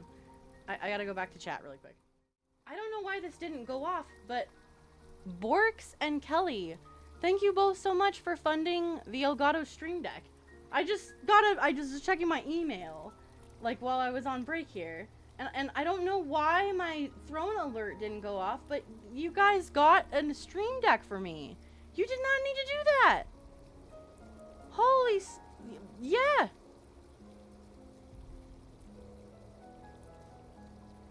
Damn. Holy smokies, thank you guys so much. You did not need to do that. Thank you so much. Monstera, that's you! Thank you! You guys didn't need to do that. Thank you so much for funding that. That is amazing. You did not need to do that at all. Oh my goodness. I don't know why my throne alert didn't go off. It's supposed to, stupid thing. But thank you. Oh my gosh. Thank you. You did not need to do that. Oh, that was really, really nice of you. Thank you so much. Like I said, I'm sorry the alert didn't go off to tell me. I literally just saw my email and I went, wait, what? The heck? So thank you. That was really, really kind of you. I give you all the hugs and all of the thank yous. So thank you. Very, very, very much. I got all kinds of buttons to poke now. I do! I'll have to learn how to use it and then I can put like my main toggle stuff on there instead of having so much on my keyboard because it's kind of scary. It's scary how many toggles I have. So thank you so much. I'm excited to figure out how to use it. But thank you. That was very, very kind of you. Yeah, it's a stream deck. So are you supposed to be muted in Discord? Well, you're not muted anymore, but yeah. Yeah, if you're gone, yeah. We still have 8 minutes until we're back. I just happened to see that and wanted to come say thank you. So, yeah, no, you can still say muted in Discord. You're fine. I am back for when you guys are back, but yeah. Yeah, so when you're back, you can unmute, and then once everybody's back, we can start. But technically, we still have 8 minutes. So. But yeah, thank you. I'm excited to use it. But yeah, basically, it helps streamers with especially if you're a VTuber or something, if you have a lot of toggles and things, you can program the toggles so that you can just hit buttons on the on the stream deck instead of having to have a bajillion things on your keyboard. So I'll just have to figure out how to program all of those things. I watched a video way back when on how to do it. I'll just have to do that again. But yeah, thank you. I appreciate it. VTuber magic. Yeah. VTuber magic. For everybody that's been watching, how are you guys enjoying the story so far? Hopefully, the cave was the biggest area of the 3 areas to go to, to find the ingredients. It also had the most chaos. It did. There was much chaos. So I'm hoping everybody's having a good time.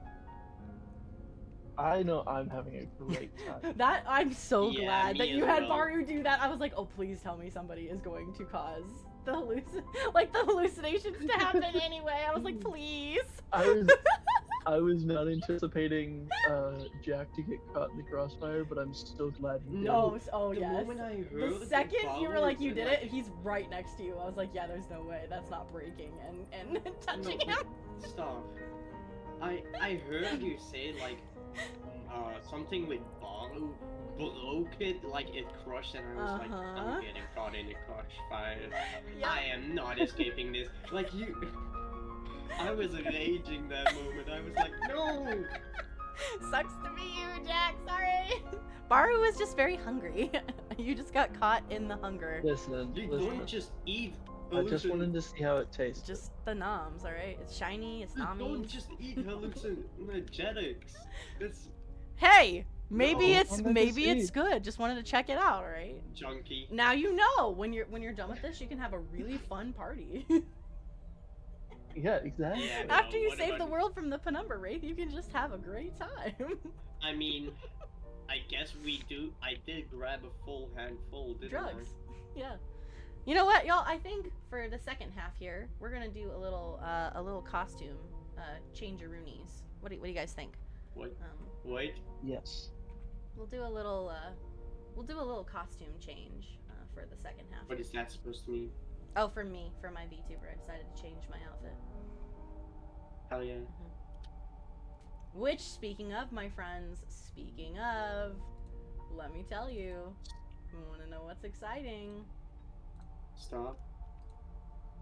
For something exciting, I don't know if you all remember this or not, but Oh, no. guess what, my friends? Guess what? Bam! Do you remember this? So my debut for my new outfit. Speaking of outfits, little side note here. I am having my Battle Mage Solar Starfire outfit debut on Saturday, the 21st, at 10 a.m. Mountain Time, my friends. The brand new outfit. I'm so excited. And lore for the Black Hole Queen versus Star. So yeah, Battle Mage Solar Starfire versus the Black Hole Queen lore. Everything else. It is 10 a.m. Mountain Time. Yeah. Okay, And I'm gonna need new to set up in a emotes, which bit. I need to finish drawing because I'm not done with them. Hopefully I can get them done in time. If I have to have surgery, I don't know. We'll see. But I should be, unless my surgery literally is going to be close to that time, I should be either healed or getting surgery after that point. So we'll see. But either way, I'm still planning on hopefully doing the debut on that day. And I'm so excited to show you guys because, oh my goodness, there's some good stuff. There's some good stuff. I can tell you're Alright. excited to tell us stuff. Yeah, there's some I good shit. I apologize if you hear the birds in the background. Dude, I've been having pushed to I'm talk outside. on, otherwise you would have heard me cough like 20 times already. You're all good. Just hopefully, There's long as no you're- need to long- say stop. as long as you're feeling I okay. have seen the new model, and I can tell you that it is a banger. Also, for anybody that hasn't seen it, there's the debut trailer if you want to go check that out. But yeah, I'm I excited. will. I'm excited. I'm so excited. Ah. Yeah, you're really excited. I am. Because not only do I get a brand new outfit, but essentially because the outfit has so many different toggles, the Black Hole Queen gets her own outfit, new crown, and I get a staff, and the Queen gets her scythe, and yeah, a lot of cool stuff, my friends. A lot of cool stuff. Okay, you won me over at Scythe. Yeah, I literally will have a scythe that I can hold, and there is a Starfire. The scythe is one of the coolest things I've ever seen. Yeah. For her Can I VTuber have model. that Scythe? Yeah, the scythe is cool. I do have a Starfire version of the scythe too, but the scythe technically belongs to the Black Hole Queen. I'm stealing your model. I'm stealing the Scythe. No. No. Yes. I mean, so, you want to know something funny of what I've been doing?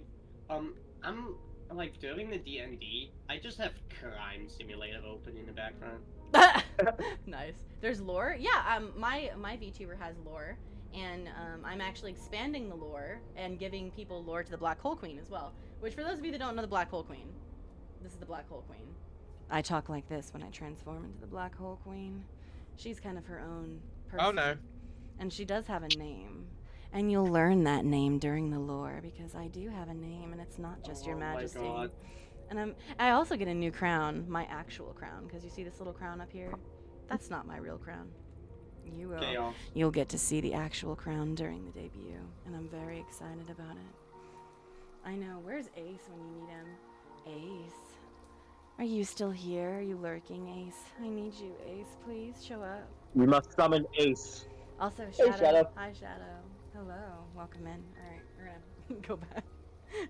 I have no idea what the hell is going on. Oh, I transformed into the Black Hole Queen for a second. But yeah, Ace, I think Ace is working. I think most. I see him in the viewers. Yeah. I went into mod view. He's here.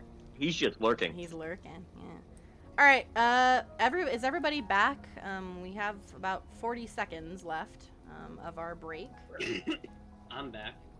Let's see. I think we're just missing Deva at the Yeah, moment. I'm ready. Deva, are you I back? mean- Back?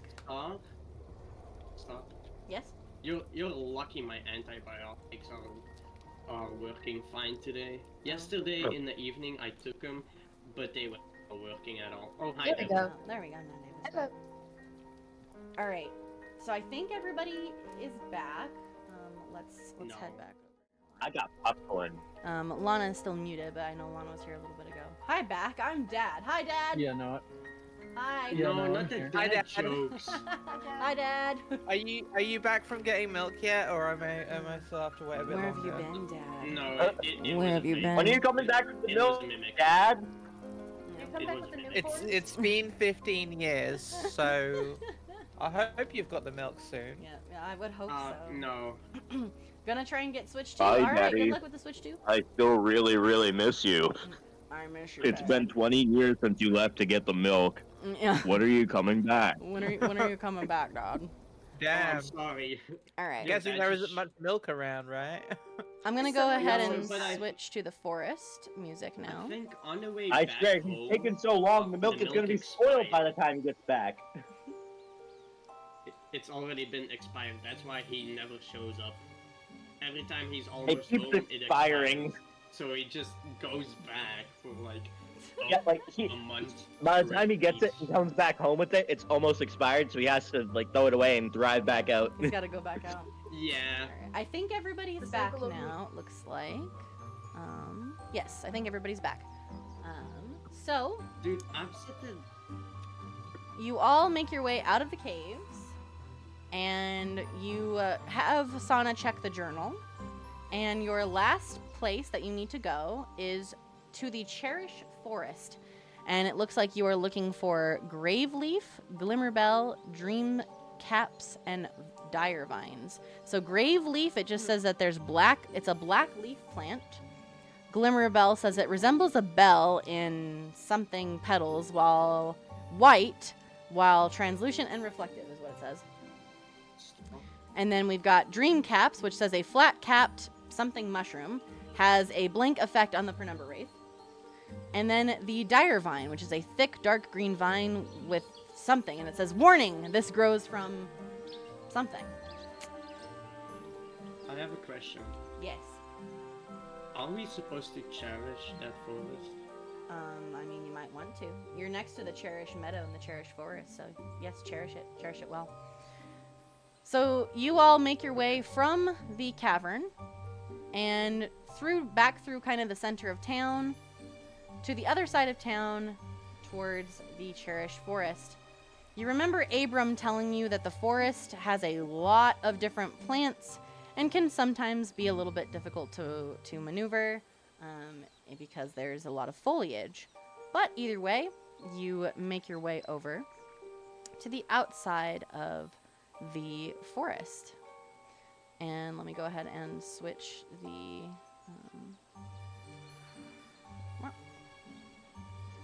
view here. You guys should be in the forest now. Ooh.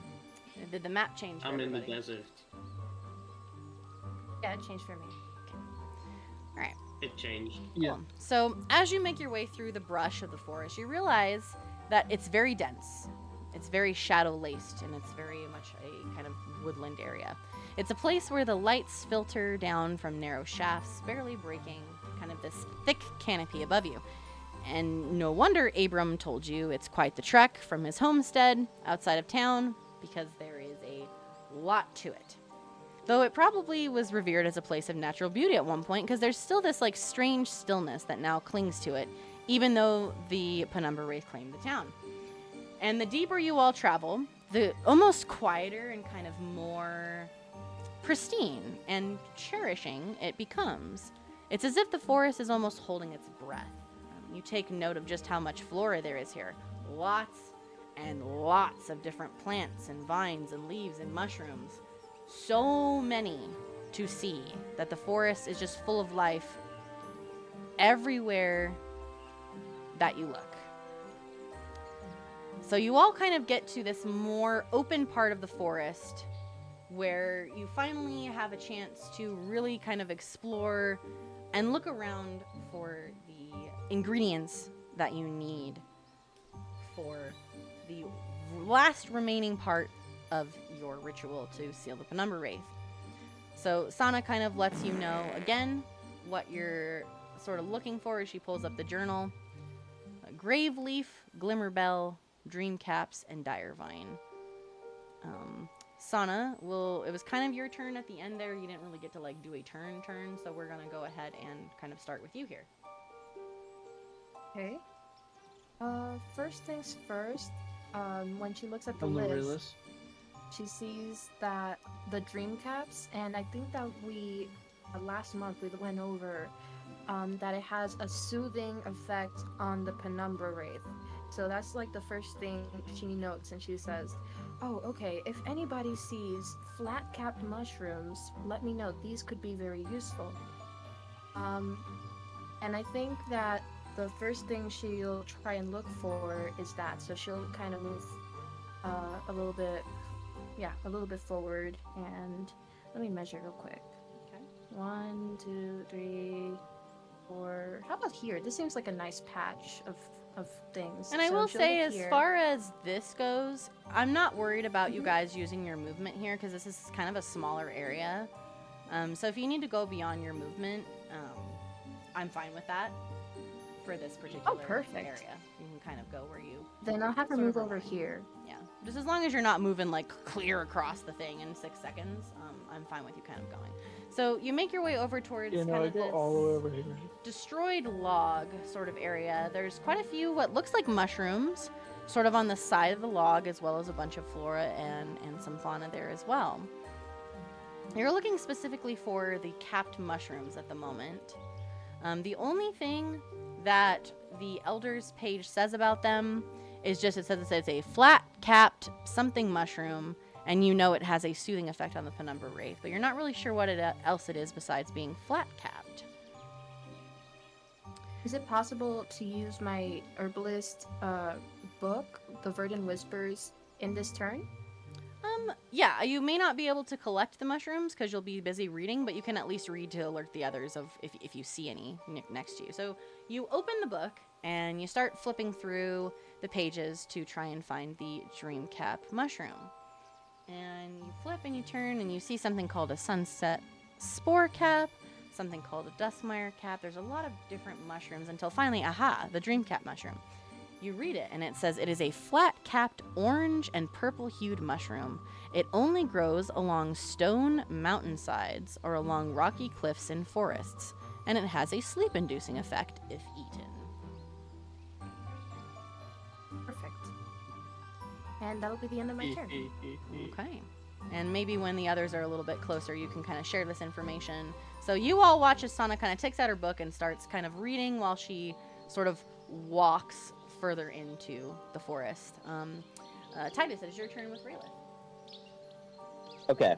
I walk closer to Sana and I ask her if she had found any important information. Okay. And she basically says, yes, I have. I'm reading currently about the mushroom, and she tells him everything she's seen about the dream cap mushroom.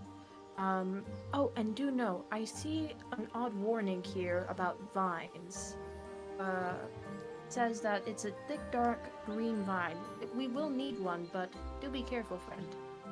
So something cautious. So I will be careful. So she explains to you, again, the dream cap mushroom is a flat-capped orange and purple-hued mushroom. It only grows along stone mountainsides or rocky cliffs in a forest. Thank you, Lady Sana. Of course. And to be on the lookout for a vine of some kind, this dire vine. But to be cautious about it, sort of a black-colored vine. Black, like a black and dark green colored vine. Are you wanting to try and look for any of these kind of in the general area that you're in? I guess, yeah, if I look around and use, like, passive perception. Okay, so with your passive perception, you can kind of tell that towards this northern area, there is what looks like a rocky mountainside, like way off in the distance. You can tell that there are quite a few vines and flowers kind of coming from these big bunches here. You can't really see too far out in this direction, but take note that there's quite a bit of like thick, very, very thick foliage coming from there. Way on the other side of the path, you see a ton of flies and what looks like dead debris and things kind of in the corner. And then, of course, there's also kind of a rocky mountainside, kind of cliff rock over here as well. That's kind of what you get from just your general perception of the area. I see. Hopefully we're able to see that when I'm trying to like zoom out, but also Yep. show you at the same time on Twitch. Yeah. No, I could see. Okay.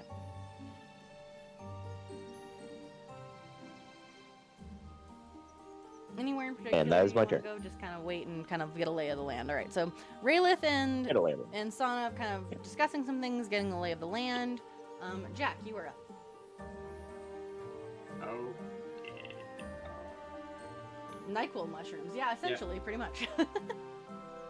We love NyQuil. It's delicious. Okay. I have no idea where I'm gonna go. So again, Sana kind of read out at the beginning you're looking for grave leaf, which is like a black leafy plant of some kind. A glimmer bell, which says that it's a flower that like is in the shape of a bell. The dreamcap mushroom, and then again that like dark green dire vine that has the caution on it. It's kind of what you're looking for. And again, Can I go make a dash over here? yeah, you can kind of go like twice your movement speed. I'm fine with that without using a dash, because again, this area is really small, so I don't mind you guys using more than your movement speed to go somewhere, as long as you're not just traveling all over the map. I'm fine with that. I mean, it's to a specific point, like Okay. a tree over So here. you make your way over to what looks like a tree that's kind of been fallen, and there's some vines and also some mushrooms and other little like flora and fauna growing from it.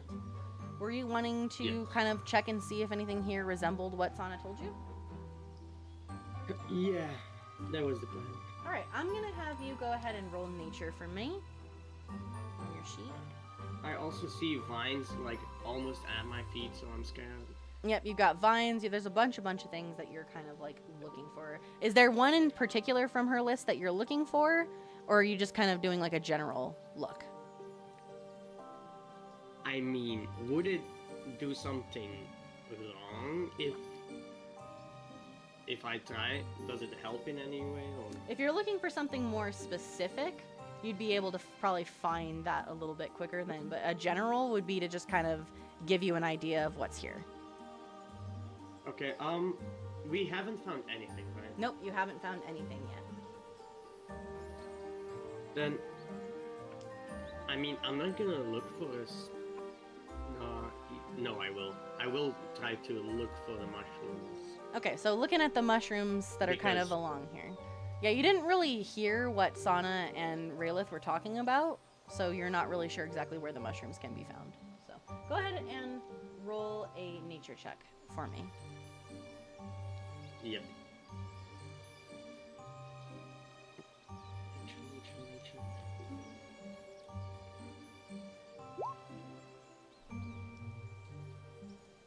A Okay, 10. Why so is a 10. everything always Okay. between the 10? So you kind of start maneuvering your way around the log, and you see some mushrooms, but you know specifically you're looking for at least one with a flat cap.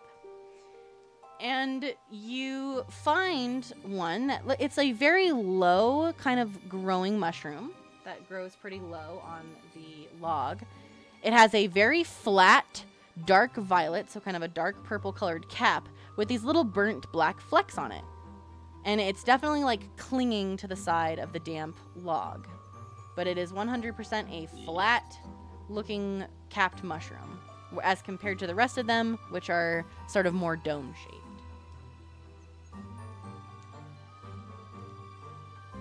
Yeah, so the flat cap one, right? So there is a flat cap mushroom on this log. It's the only one that you found on the log. And like I said, it is a low growing, so really low to the ground on this log mushroom with a flat, dark purple cap and burnt little black flecks on it. I'm just gonna take it. All right, so you pick it, and there's 3 of them here, should you want to take all 3. There are 3 growing Yes. here. You want to take all 3 of those? Just in case, yes. Okay. Let me make a note of this. Jack is a greedy bastard, I do know. Okay. So you go ahead and you break the mushrooms off of the log, Mhm. and you stick them in your pocket. I need you Roll to for Constitution. roll a Constitution saving throw, please. Oh my god, I I hate was everything joking. already. Okay. You notice, good? as you put them in your pockets, you notice this little, almost like black kind of soot sort of residue on your hands from when you touch the mushrooms. But you're kind of like, and don't really pay much attention to it. But it is still on your hands. All right. So while Jack is kind of looking over there, any other like last things you want to say or anything for your turn, Toxic? I'm gonna say I'm gonna just yell. I picked some mushrooms and it put something weird on my hand. That's all I'm gonna say. All right. So hey guys, I picked some mushrooms and I've got some weird stuff on my hands. But you feel fine. You're not feeling anything. You're just like, oh, there's some weird residue. I feel fine, but who knows? Yeah. All right. So we are on to Larny. So you see, Jack said he's picked some mushrooms. Sana and Raelith seem to be kind of discussing, and Sana's looking in her book. They seem to be pointing around and discussing things. Where are you headed? I may just like follow these lights. Like, because they're the people, obviously. Yep. And I'm just gonna want to like follow where they're going. I want to see, like, before, you know, I was like trying to like feel their vibe, I guess. Maybe do something a little bit similar to that. See like if I can get some kind of semblance of feeling from them or something. Okay. So I'm gonna have you let's just do like a basic wisdom roll to kind of commune with our friends. That, for those of you that weren't here last time, the blue lights are people, but they are in the ethereal realm. So they're like in the same place as us, but in a different sort of plane. Like different. They're here, but they're not here. kind of like ghosts. If you want to think of it like that. Oh. All right. So you kind of close your eyes and you get within the little lights. And just from your passive perception, you can tell the lights are doing two things. One of the group of lights is headed over in this direction, and the other is headed over here to where you notice like a bunch of like just flies and all kinds of other things. But when you kind of close your eyes and try and get a feeling, you feel a little bit of sorrow coming from the ones headed this direction. But that's really it. That's like just a little bit of like a little hint of like maybe some sadness for some reason. And that's it. I mean, I guess they are in the ethereal plane without them wanting to be. Yeah, so you're not sure if that sadness is because of that or because of something else, but that's all you're getting from them. Oh. But you can at least tell where they were going. Some seem to be going over here, some seem to be going over there. I might follow them around to the right over here. So like kind of up and around. Okay. Like That's yeah, fine. but I'm happy to do that kind of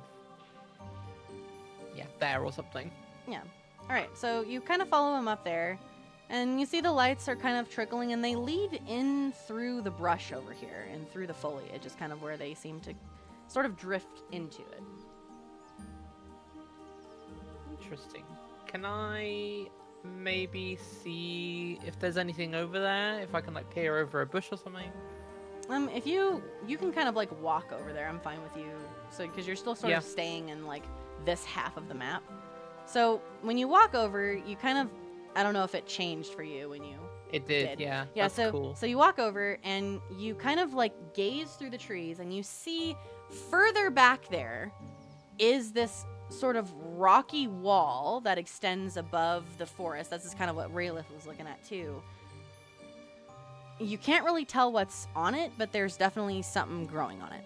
But it's like a rocky wall kind of towards the back of the tree line.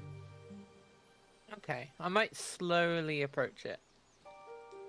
All right. I might like signal to Raelith as well, just to be like, I'm walking over here. Okay, so we'll have you kind of like end your turn as you're making your way that way, because that is a lot of walking. So you'll be kind of making your way back there. Raelith, you take note of like Larny's like, hey, I'm headed towards this like rocky sort of outcrove over here. All right, Baru, we're on you now. Alrighty. Now, Honestly, I'm just gonna. The hallucinogens have totally worn off at this point. The high is down. I'm gonna move over here and just be on lookout. Okay, so you're kind of I'm on gonna be lookout. You probably would also sort of kind of overhear Reelith and Sana talking about the mushroom grows on like a sort of, mountainous or rocky outcrop in the forest kind of thing. And just sort of standing guard. Okay. Sana, we are on to you. You also would probably notice Larnie is sort of making her way further into the forest. Okay. Maybe the first thing she would do here is check if there's anything that she needs from this patch, because there's a lot of plants here. Is it okay to roll like a general nature check here? Yeah, just to see if there's anything that might match what you're looking for. Mm-hmm. Yeah, Let's go for it. see. All right. So you kind of look around. The only thing that you see that could match is there's some flowers that are kind of growing over here. That it is sort of a pale, kind of silken petaled flower. Its petals are very shimmery, and they're kind of just a little faint underneath the moonlight that's above you, giving off almost an illusion of translucence. And it seems to resemble a small ivory or kind of silver colored bell. Ooh, okay. Then is it possible to try and pick it then in this turn? Yeah, so there's a couple of them. You could probably pick 3 of these. Gotcha. So she's going to head over here and start gathering some. Okay. So you kind of gather 3 of these bell-shaped flowers that could be the flower that you're looking for. They could be the glimmer bells, which is something that you're looking for. Okay.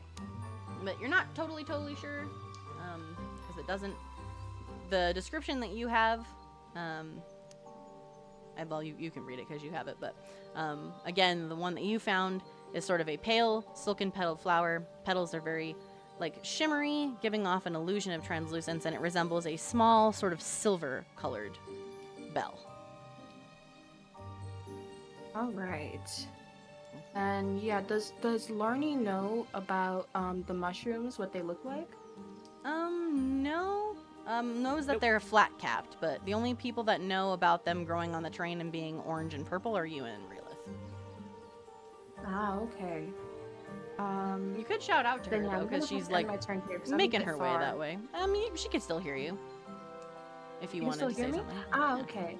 Then she's going to yell out to Larnie about the what she basically knows so far. And she says, "I'm just going to be picking these real quick. I think that these are what we need, but you go on ahead. Just know those things." All right, so she tells you that it's a flat-capped mushroom that is purple and orange, and that they grow on rocky cliffs, but they have a sleep-inducing effect if you eat them. So just make sure you don't eat them. Which that is not what I did. Baru, please, Baru, don't eat it this time, please. All Yes, right. Beru. All right, so Titus, we're on to you with Reelith.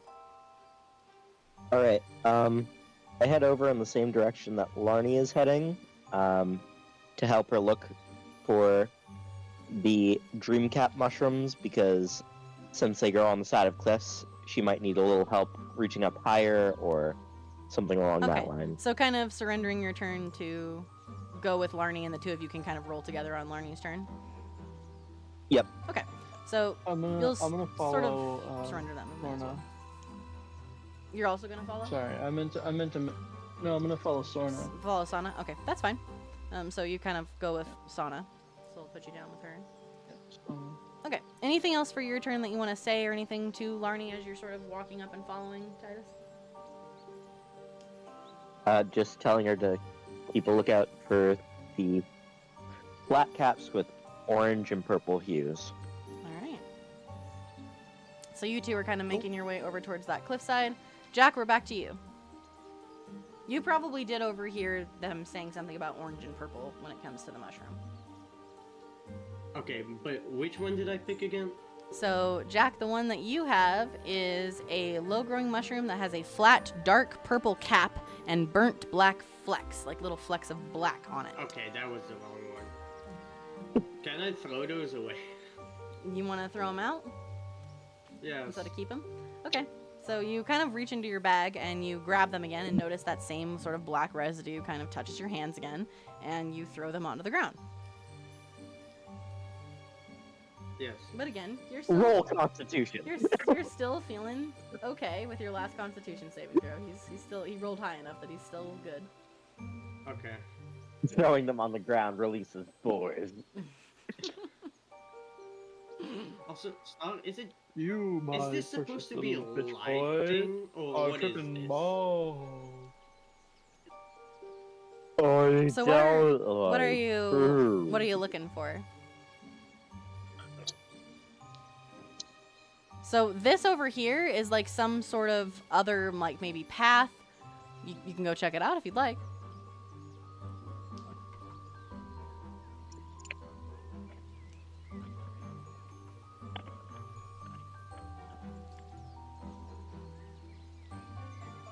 And you don't have to worry about your movement. You can, as long as you're not going like clear across the map all over the place, you're fine to kind of go where you'd like to go here. All right, so you kind of walk into this brush, and as you get further in, you start to see this very peculiar looking dark kind of green and black vine with silvery colored thorns on it. And it is growing, and it's very long, and it's growing back into some bigger looking thing back here. And from what you can tell, Will people hear me if I yell? the plant is very creepy looking, very weird looking vine. Like Baru? Do you want to yell? Like yell out towards Baru? Yes, let's just say I try to yell towards Baru and say, there's a giant vine over here. Alright, I mean, Sana did say that it is dangerous and to... Yep. So you shout out, hey, there's a giant vine over here. And as you shout this thing out, you suddenly hear this like sort of a sound, and before you even know it, you feel this sort of sting on your ankle as this vine reaches out and grabs you and kind of pulls you in. Okay. As it grabs me in, can I yell or not? Yeah, you can probably scream or whatever. What do you yell? As it grabs me in, Jack just yells, I'm getting kidnapped. So you just hear this, I'm getting kidnapped! And Yes. Jack just disappears. That's exactly what they hear. And then just him disappearing. Mm-hmm. So Jack just kind of disappears, and you all hear this, I'm getting kidnapped! And then Jack is gone. Yeah. And I will let you do the throw for the grapple on your next turn, because it kind of surprised you, because you were looking at Baru when you yelled. So, all right. What am I supposed to do? On your vine had advantage. Yeah, the vine basically gotcha because you weren't looking directly at it. All right, I need an adult. Yeah. Why is I hate you, Baru. I hate you, Baru. All right, so Larnie, you and Raylith are kind of going together on this one. Yar. So What was this? it is your turn, and then Titus has kind of surrendered his sort of turn movement to go with you and to help roll for things. I'm gonna say, we heard the screaming as well, right? Yeah, everyone probably heard him shout, "I'm being kidnapped!" At least the kidnap part. Yeah, you probably heard at least the word like kidnap and like what sounded like an alerted scream. Yeah, I don't think we would have heard the vine part, but the kidnap part, he was more frantic about that one. Yeah. Baru did definitely hear the vine claw. Yeah, Varu and would have then- heard there's a very weird like big vine over here. The Sana would have heard and that too. After suddenly, But he's getting everybody heard you scream, "I'm being kidnapped." Instead of just like any other person, I'm getting snatched. No, I'm getting kidnapped. So you definitely did hear that part, Larny. Yes. I'm a bit worried. If someone just starts yelling, "I'm being kidnapped," You would Um, not be worried. I'm gonna draw my sword and kind of just survey Damn. the area. Okay. So you draw your sword and you look in the direction that Toxic disappeared.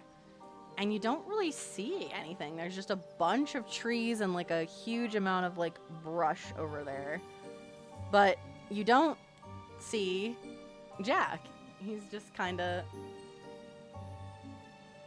gone. Great. White Jack. Can you still I see might the just, page, like- by the way, Toxic, where I moved you? Can you still see? I can see my health. Yes. Okay, I can only see my health. that's fine. I might just like slowly make my way over into this direction and just kind of like rotate around and see if I can actually see any like disturbances on the ground or anything like something to give me a sign basically Okay. of what the hell happened. All right, so I'll have you, let's roll, because you're looking more like precisely at the ground and things like that, let's have you roll investigation when you get there. Okay. Guess I'll just be like, Oh, Jack's here, always I guess. getting in trouble. It's always Jack. It is. And it's always because of Baru that he gets hurt. What did Byron do How this is it time? always Byron me? didn't do I anything. didn't I even was do anything this distracted time. because You're the one who of ran over. So, Hey, you were the one who Ran over, screamed. like, oh, So, hey. Larny, you take a look and you notice the mushrooms dropped on the ground over here. They definitely look like they were dropped because they kind of are still sort of just kind of slung over. And so you look a little bit further and you see there's a bunch of like footprints kind of in a little bit of the mud over here, and then just like what looks like a dragging, almost like something got drug through the kind of mud and brush over where the sound of Jack's voice I'm disappeared. getting kidnapped. I'm gonna just call out to the others and say, "Fall in, guys." I think someone's taken Jack. You think? And I After did you- follow Larny. Okay, so you I did. Yeah, you're still surrendering movement to follow Larny. Okay, so you're with Larny as well. Yeah. Yep. So you kind of seeing what Larny's seeing a little bit as well. All right, so Larny's telling everybody, "Hey, fall back! Like, Jack's been kidnapped, literally." Nah, I would he's also fine. draw Let's my just- halberd. He'll come back. He's just taking a leap, I think. All right, I think that was just a doppelganger in the way. this is just a doppelganger. He's fine. All right, so both Larny and Raelith both have their sword, and then Raelith's got his halberd because we decided now that he's not an NPC that he has a halberd. And, so just letting you all. That's fine. That was decided, but so you Explosion. both have your weapons drawn, ready to go. Anything else for your turn, Larny? I don't think so. No. Okay, so just kind of like being alert that something might be over there that may have kidnapped Jack. All right, Baru, we're on your turn.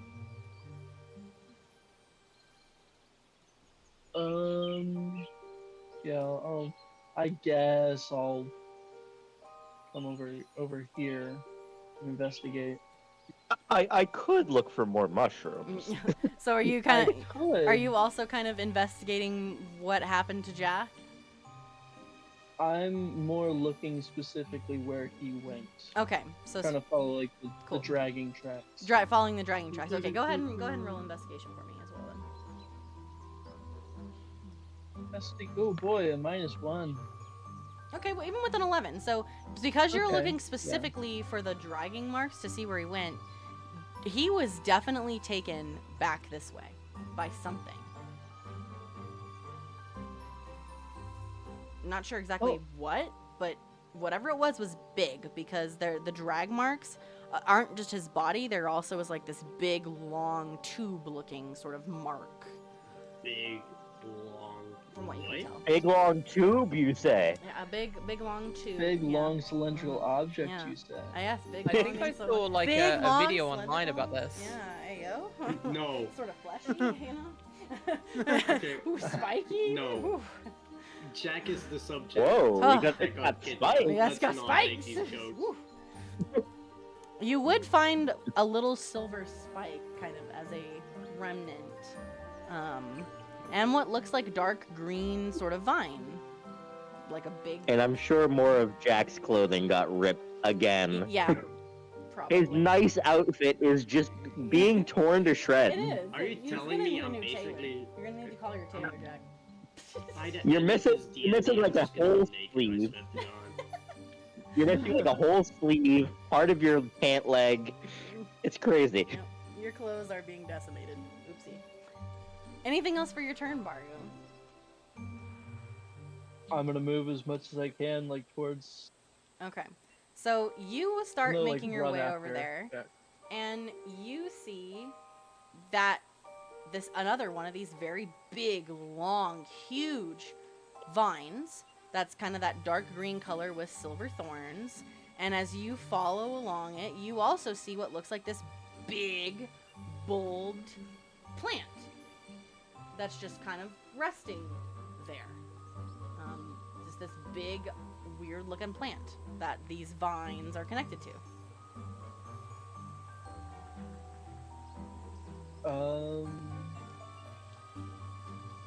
Can I take a slash at the bulb? You're still pretty far away from the bulb part. The bulb part is like right here. Okay. Yeah. Okay. Well, But the vines don't move or anything. Like it's just sort of sitting there. well, I think Jack's just gone. I think we should all just leave. Oh, Jack just went home, guys. No, I don't really have anything else I can do. So just kind of, do you want to also kind of be like at the ready with your weapon? Yeah, Alright. I'll have my great axe out. Alright, so Baru is also sort of at the ready. Sana, we're on to you. You heard the scream. You see everybody's kind of heading this direction. Okay. I like to think that Beru came over so that he could help Sana pick these. And he's like, okay, so what will we need? She's like, oh yeah, so we're just going to need, a couple of things. I think that these are Glimmerbell. We also need like a dire vine. What's a dire vine? I'm being kidnapped. I'm being kidnapped. Yeah. You hear a, hey guys, there's a big thick vine over Michelle. here. I'm being kidnapped. Thick vine over here. That might be the dire vine. I'm getting kidnapped. Yep, definitely the dire vine. Yeah.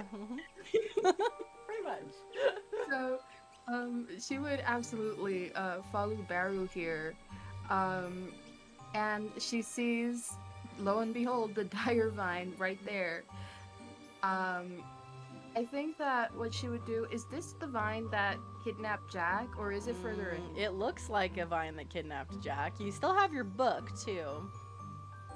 Okay, then let me read through the book and see what can defeat this thing. Okay.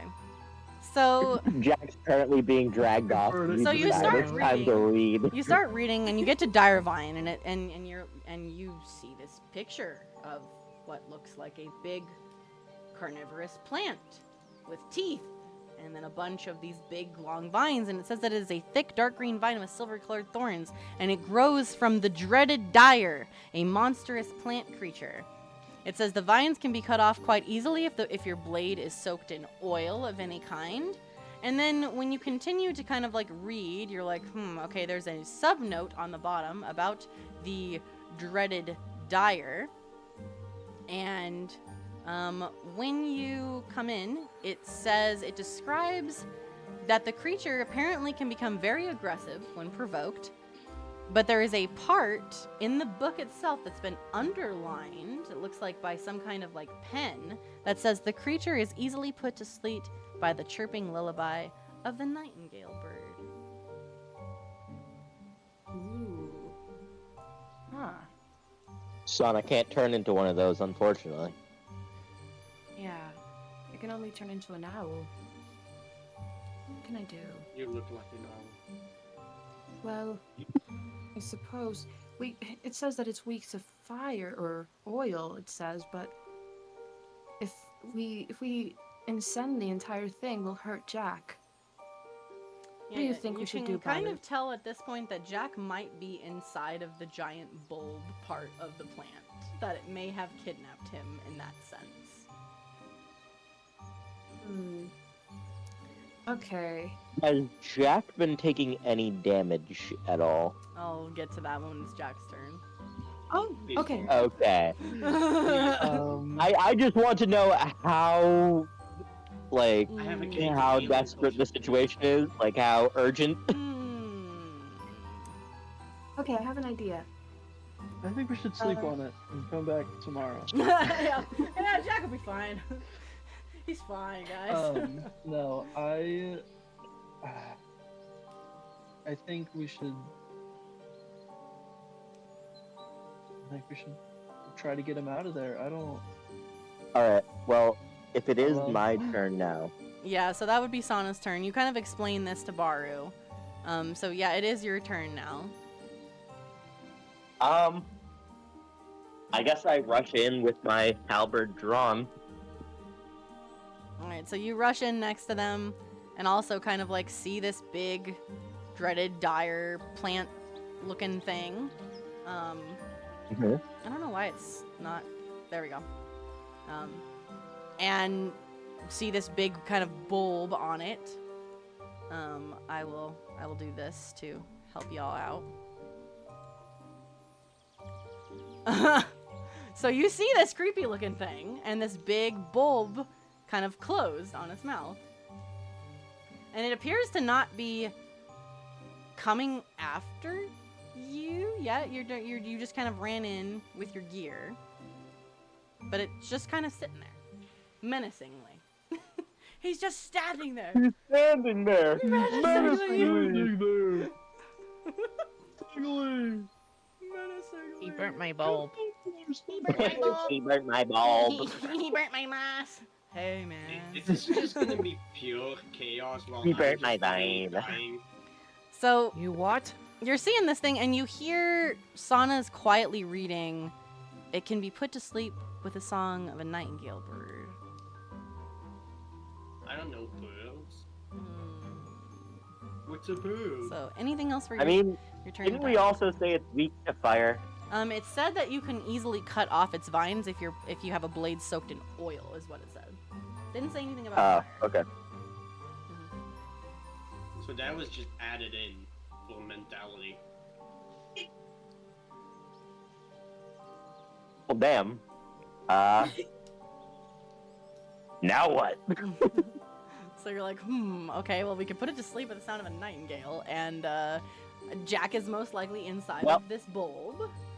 Well, Jack, we don't have any nightingales or oil, so we'll come back to you in the morning. Have a good night. Poor Jack. As me and Titus's character just lock arms and skip away. Yep, goodbye. Da da da da I da. would like to Da, da, think da, like da. a game pop-up. Suddenly, it just says Jack is very disappointed in you. Yep. So Jack will remember. Like the this. Jack- Fallout- Jack will never like the forget Fallout this. message. Jack didn't like that, Jack disliked or that. like the Jack will Telltale games. Jack will remember this. Yeah, that's what I said.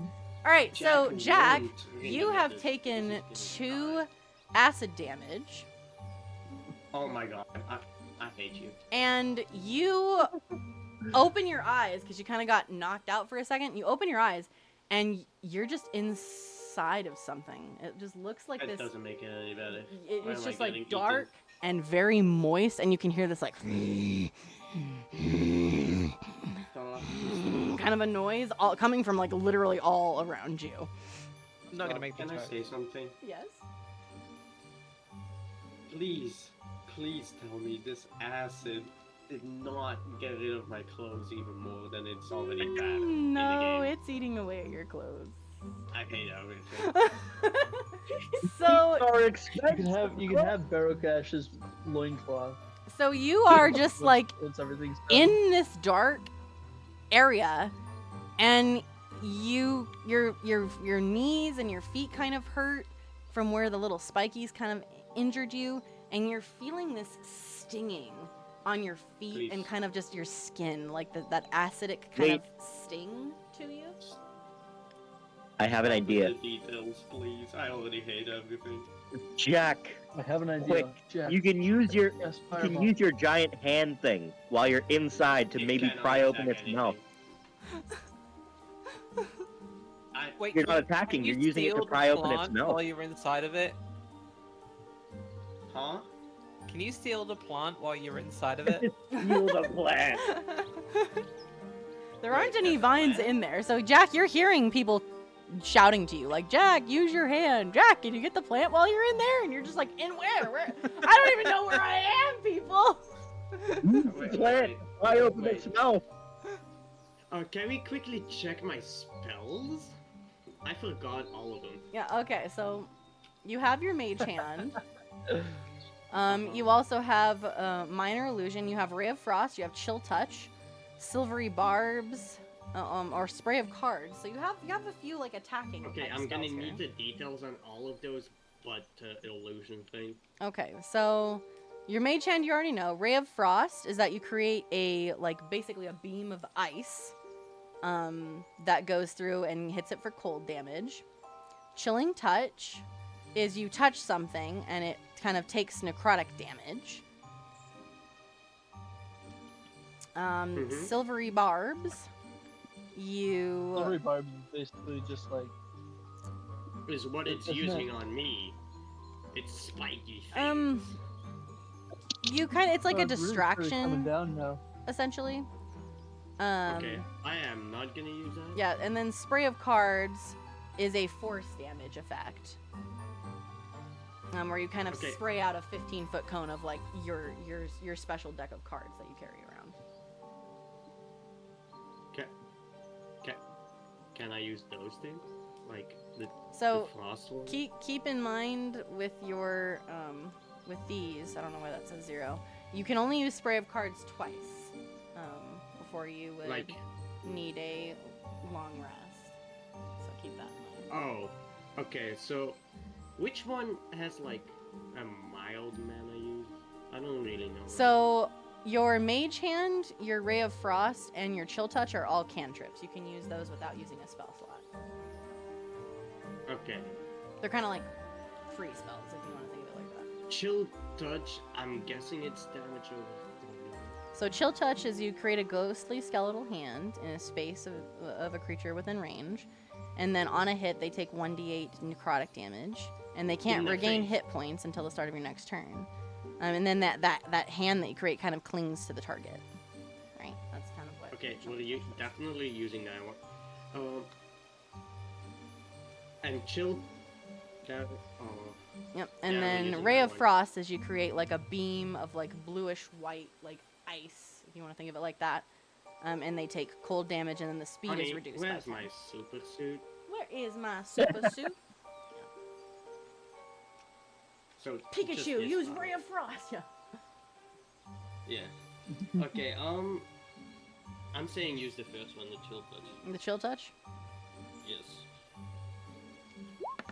All right.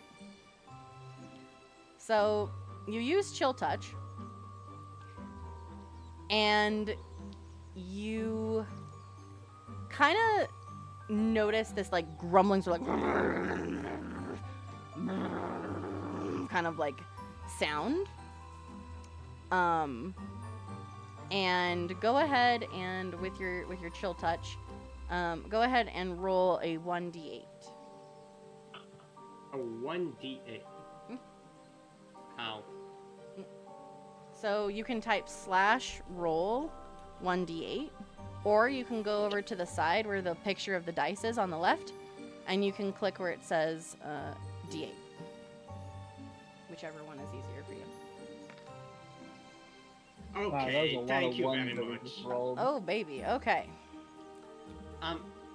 Yeah, just let me die. All right. So We're not gonna let you die. you release this. You release this ghostly hand that kind of clings to the side and starts like doing some necrotic energy on it. And you hear this like, and for a brief moment you see this line of light followed by these little sharp-looking rocks coming from above you open up and kind of reveal the area to you. And you guys all see this mouth opening, right? This like big mouth of this plant opening. And you see some black kind of purple glow coming from inside the mouth. And then you hear like, and the mouth kind of closes again. And you hear this like, Jack, I'm going to also have you do a strength saving throw for me. Also, Lily, hi. Good to see you. I want to cry really bad, I know. So a saving check, right? And yeah, I'm not going to read what you guys are saying to do because I want them to come up with their own stuff, but chat is onto something. Yeah, so they do good. 13. Okay, so you notice that this thing had an exit, right? Because you saw it open up and then it closed, and you're like, all right, I'm going to try and see if I can get out of here. So you go up there and you try and like pry open the mouth on your own terms. You're like, and you hear this like, sort of grumbling coming from it, and you like almost get it open, and then it shuts back on you, and you kind of fall back and into the acid inside its mouth, and your clothes kind of that same sort of stingy kind of feeling. And that'll be the end of your turn. So Jack, you're still stuck in there. Still stuck in there. It was very expensive. I hate everything. DMR90, thank you so much for the hydrate. Everybody grab a drink, keys. No. Everybody grab your yes. I'll just drink the rain. I'll It's slam my raining face right into the now. thing. I'll grab some Sprite. I wish I had some Sprite. That is true, I wish Levi, there they was cannot. anything to drink All right, water. Larnie, you are up. You can definitely see from where you are even that, yeah, this is some sort of like creepy carnivorous plant creature thing. Excellent. It's kind of like Baro, you know? Can I go here, please? Yes. Yeah, I could just leave you instead of doing what I was gonna do. Dude, I'm not even talking to Baro in the D&D thing. I Don't know. hold grudges. The grudge is real. I don't think I'm gonna be able to reach. I do have a crossbow. Can I try and crossbow it? Sure. He hits me with the crossbow. So I just roll to attack? Yep. Roll to see if you hit. He's gonna hit me. That'll hit. with 14. That'll hit. Cool. Ooh, 11 piercing. All right. Yeah. So you take out you wind over, you kind of like put your sword back, pull out your crossbow, and kind of fire one bolt. Where are you firing the bolt at? Like where on it? I'm aiming for like the stem. Aiming for the bottom of the stem. Okay. So you aim for the stem and you kind of fire the bolt, and the bolt kind of jabs itself into the side, and you hear the creature kind of like. And about this time, you, Jack, being inside, see that opening again at the top as it's kind of like, and the plant I try to rip it sort of open. flails itself back and forth into the air as it hits, and you can tell that it did not like that. It does not look very good, and it kind of, as it's sloshing around, Can I Jack, escape it? you being inside of it, take another 4 acid damage from the acid slashing around in you from the hit. So I hate life. so you just feel that acid kind of and corrode at your body as this thing is flailing around. Can I But Larnie, that was a yell very out? sharp hit. And yeah, you can yell. They'll hear you. They will 100% hear you. Okay, Jack yells out, "Please kill it fast! I'm burning. It's acid." And you probably are hearing this like sort of stinging kind of, almost like a burning sort of sound coming from inside the mouth, and you hear this acid, because it's kind of echoing inside the mouth, and you hear this coming from the creature. I really hate that I'm the victim. So Larnie's hit did quite a bit of damage to it. It definitely looks very angered. Its vines are starting to kind of curl up and sort of writhe around you guys. So all of these little arms are sort of curling and writhing everywhere now. It's definitely awake and it is mad. If I had a Mario banana peel, I would throw it in front of you right now, Star. You throw a Mario banana peel at me? Yes. Well, now I'm not saving Jack. And yes, Castley, we did unlock another D&D one-shot during the Donathon. I don't know exactly when it will be, but it did unlock another one, and we'll sign people up to try and do it when I know when it will be. But yeah. But obviously, I was kidding, Titus. Anyways, I know. Larnie, anything So else? was I. Anything else you'd like to say for your turn after doing that attack? It definitely hurt it pretty bad. I can't move up anymore because I would like to slash it with my sword, but I can't. So that will be my turn. Okay. So kind of took a shot at it. All right, Baru. So you've noticed that this thing is definitely getting to be a little bit more aggressive at this point. You know for 100% certain that Jack is inside that mouth and heard something about acid. All right. Well, He's I'm doing gonna go acid up in to it. there. I'm gonna go up to it. As if the shrooms weren't enough. Now we got acid too. Yeah. Right. All kinds of drugs. Can we please stop talking?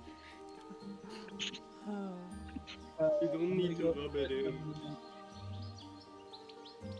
An attack. Just,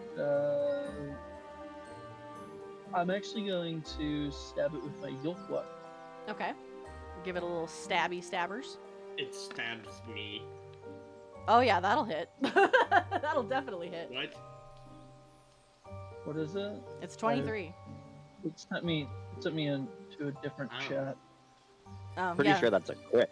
It's not a crit. It's a 19 plus 2 plus 2, so it's a 23. Oh. Yeah. Okay. If it's a crit, it'll be in green. Mm, So that definitely hits. Oh wait. Can I rage first? I'm fine with that. Yeah, we'll say that you raged. I'm cool with that. That's I really regret joining this D&D. stop sending me to that page. I swear to God. I swear. Is it still sending you some weird place? It won't let me look at the chat. Okay, so you got a 6 piercing Like- with that. 6 piercing plus the 2 for my rage. So that would put it 8. at 8. Yep. So you It's on come one up, health. you come up and you slash at it, and it makes out this other like, and it bats one of. It's gonna use one of its little thing. Let me check your map. Let me see. It's gonna kind of use Bardic inspiration. this That is sort all. of tendril attack back at you as a reaction here. So it is. Let me see if it will.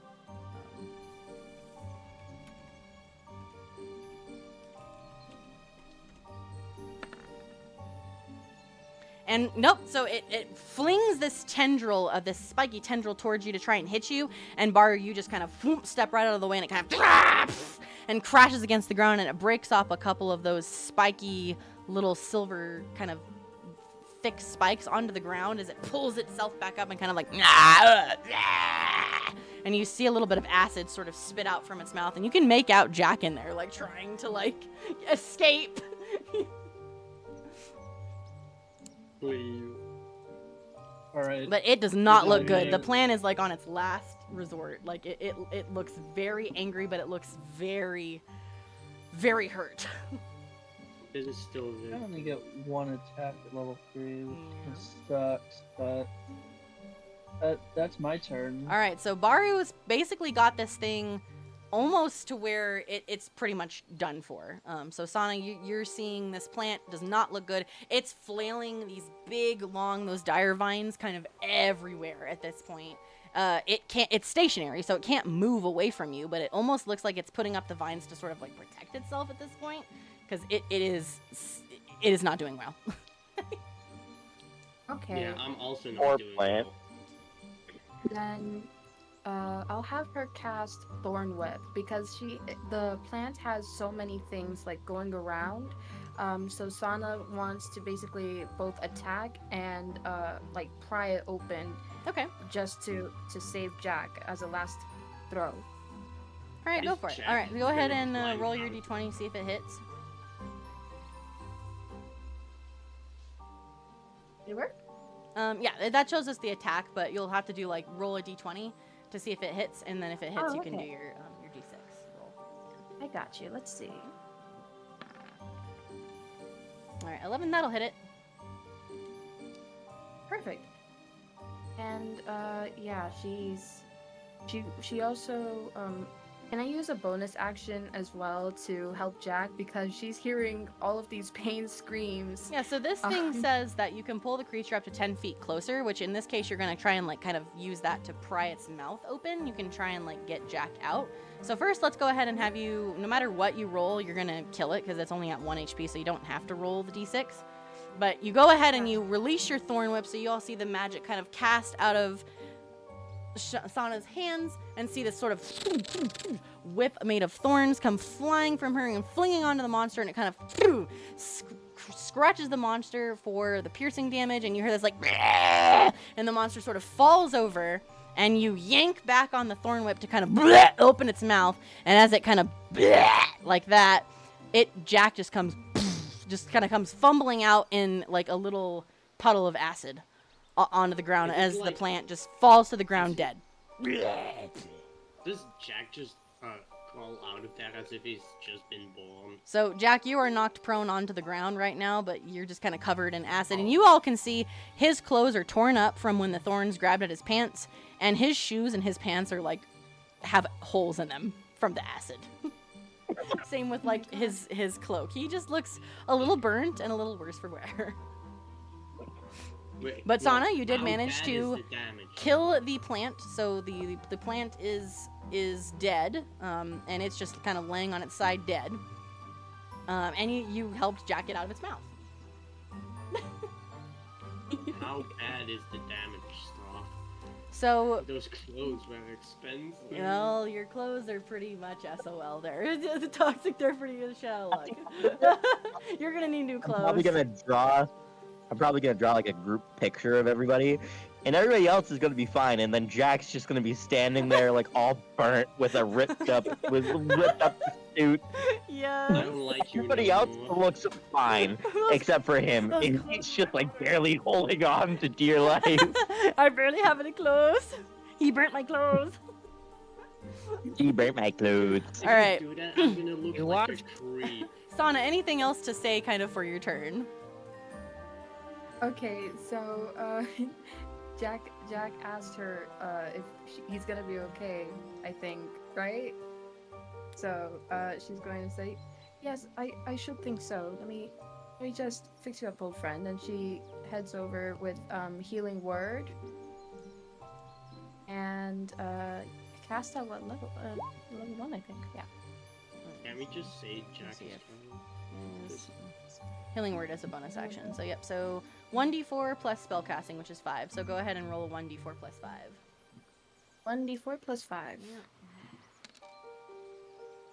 Alright, so Jack, you are back to full health. So Sana, you come over and you once again start kind of whispering this to you, Jack, unrecognized language, and a little bit of a glow, and you once again feel your clothes are still fucked. but you're feeling pretty good.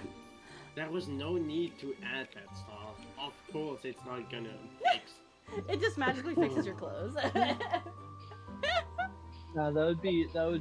That's There was mending. no need to add the details. Which I don't think It anybody doesn't has fix mending. Mending and no. I feel Yeah, I don't think bullied anybody right took now. mending, but that would be what mending would do. Fix your clothes. You got bullied by a plant. You did get bullied by a plant. All right, so Sana, that's And your by turn. Star, So anything that you have to say though, because you don't even really have any more actions or anything. But do you have anything you want to Yes, say? I would like to say so. Okay. So she looks at him. She's like, I don't really know what to do about your clothes, though. I mean, I could give you my bedroll to cover yourself up.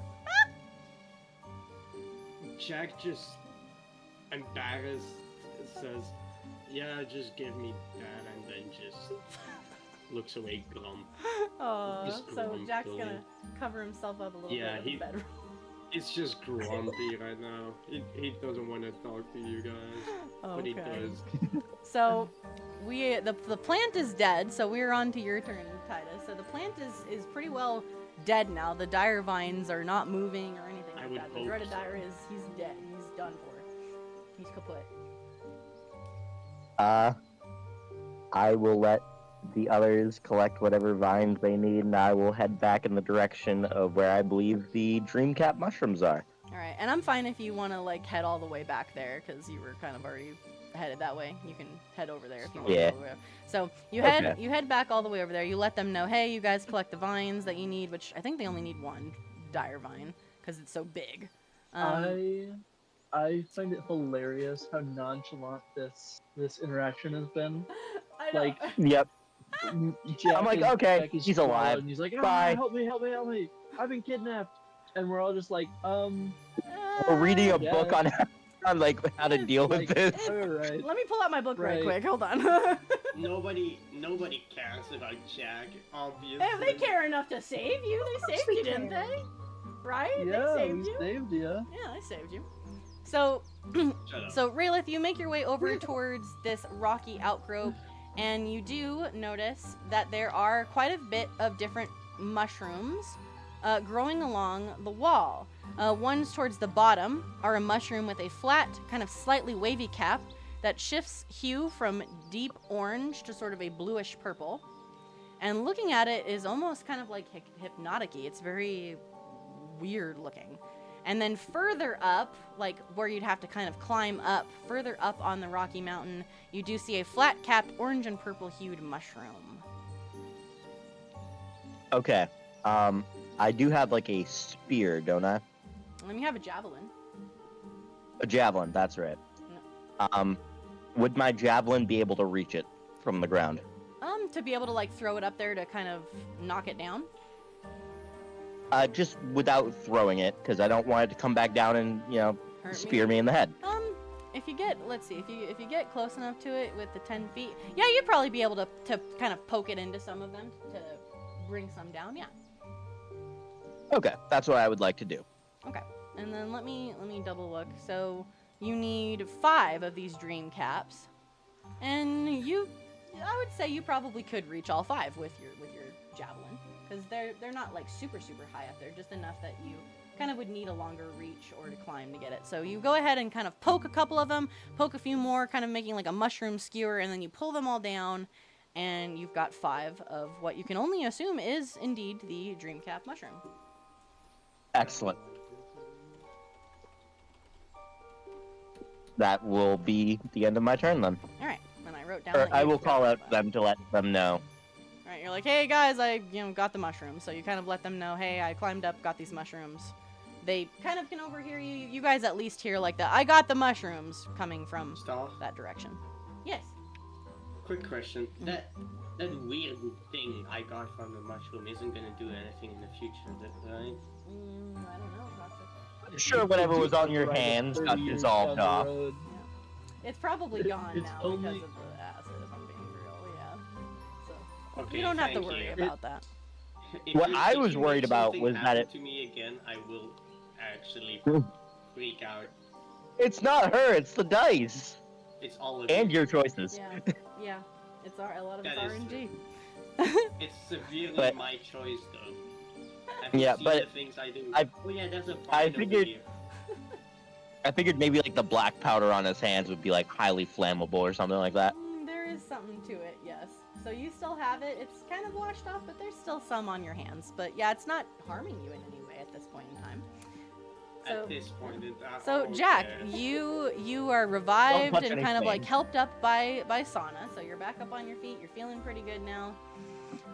You need. So it sounds like you hear Raylith shout out, "Hey, I've got the mushrooms." Sana thinks she might have the Glimmerbell flower. Now all we need is the grave leaf. I would like to think that Jack is just crying over that. He's been crying a lot lately. He's been having a rough time. I mean, I understand with my RNG.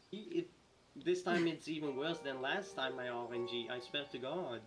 It's a little crazy. I still remember when you picked up a scroll and it disintegrated. Yeah, it sure did. Don't talk to me about that. My loot disappeared It in front of does. my Your eyes. poor It's loot. traumatizing. All right, Jack, it is your turn. What would you like to do?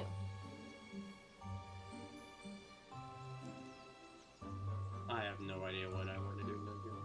So we still need to Crawl into find the one field more for the spring ingredient, vine. or at least what you think is just one more ingredient, which is the grave leaf, because somebody with a sharp sword can cut the dire vine that you need. So you still need a few more glimmer bells. Yeah. If the thing that Sana found is the glimmer bell, she only has 3, so you need 5 more of those, because you need 8 of those, and then you need 2 grave leaves, which just says black leaf plant. That's all you know about it right now.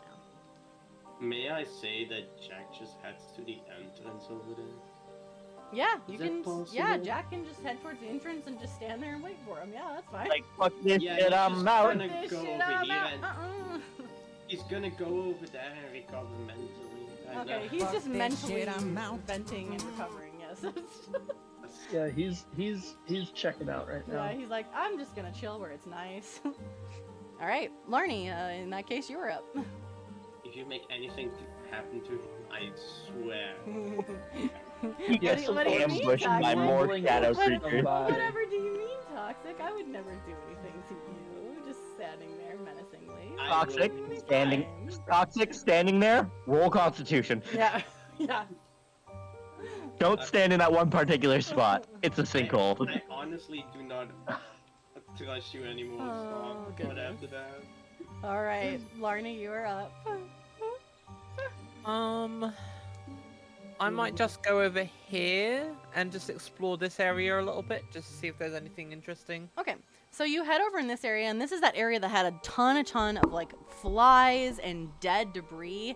And when you're looking around, there is quite a lot of like leaves and just dead brush. And from what you can tell, there looks like there's a couple unmarked graves that someone had maybe buried some people out here. And part of that reason why there might be so much dead foliage and like flies is because there's a lot of decomposition going on over here. And the graves might also explain why some of the lights are here. Because there are a couple like graves Lovely. over here. Yeah, great. Is it like a funeral? Perhaps. You can't quite tell exactly, but you do know that you kind of felt like some sorrow coming from the lights. That maybe one of these grave sites definitely looks like it was recently made. So it could be that it's a funeral, or maybe what's left over from them having a funeral. Because it's definitely a fresh grave. There's a couple older graves, and then a very fresh one here. Sort of like an unmarked cemetery. Oh. Is there any kind of like stone or anything like that, like just laying around? So like not a small stone, but like quite a big hefty stone. Yeah, I mean, you definitely would find like chunks of stone that would be, you know, like the size of like a couple of plates put together, if you can imagine that kind of a size of a stone. Yeah. Yeah, there's a few of those laying around.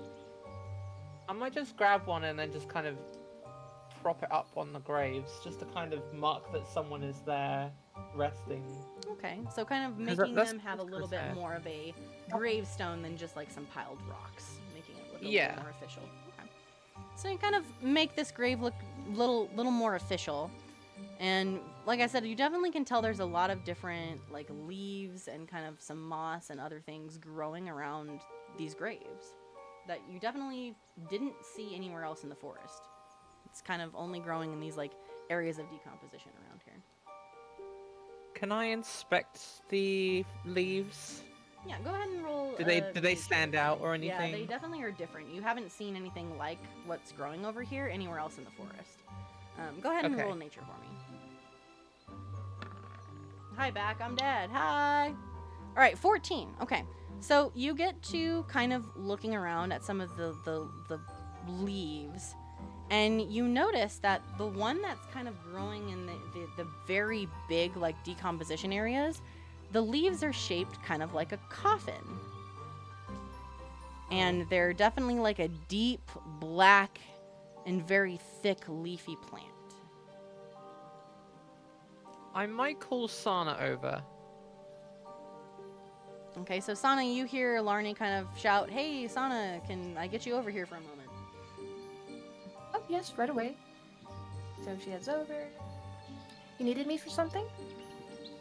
Have you seen these kinds of leaves before? And I'm just kind of like pointing to them.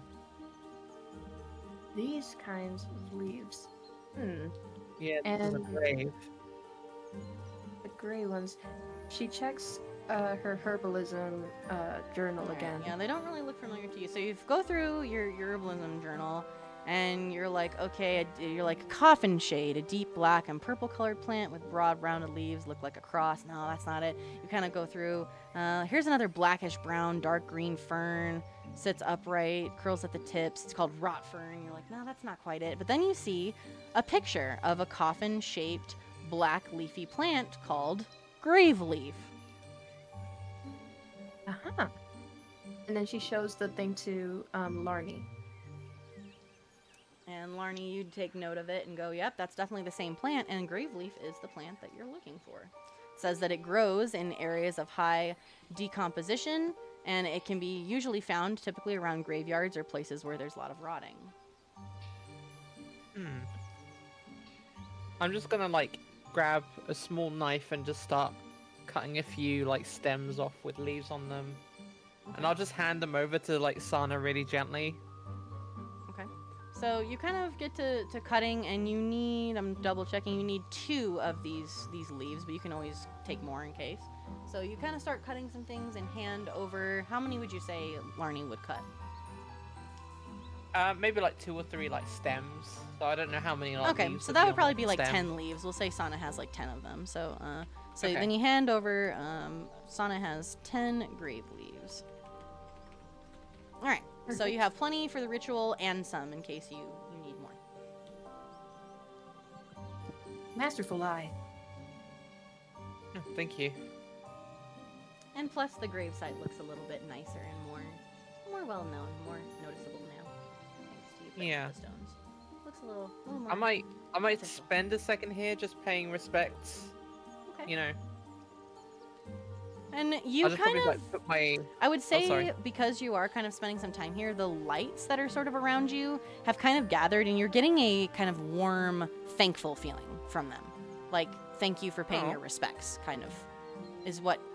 You're not really hearing any voices or anything, but you're just, like, getting Yeah. that feeling from it. Oh, that's kind of nice. All right, so Larnie's kind of hanging out up there, just giving some respects to whoever's graves these might be. Baru, we're back to you. You're still down there by the dreaded dire plant. I'm gonna hack off some of the vine with my great axe. Alrighty, how many vines would you like to take? They're pretty big. I'll grab 2. 2? Okay, so we need 1 for the ritual, so you got 2, so I'll write that Baru's got 2. So Baru has 2 dire vines. Alright, so you gotta kind of chop. It takes a little bit to chop through, because you do recall them saying it's easier to cut with oil. But your great axe is very large, you're very strong, and you're able to cut through and get 2 of these kind of thicker dire vines. They're a little bit spiky, so you are very careful in handling them, but take them both off of the plant. And once again, confirm that, yeah, the dreaded dire is definitely dead. Didn't make a sound or anything like that when you cut it off. I have severe trust issues.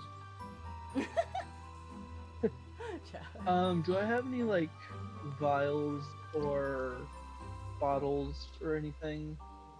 I'd say all of you probably have at least like a 4-ounce vial. Okay. I'm gonna try to get some of that acid. Sweet. Okay. We'll go ahead and put in your inventory that you have 1 4-ounce vial of dire acid. Because yeah, it definitely is very. I'm gonna have you roll really quick medicine for me for something really quick with that. Okay.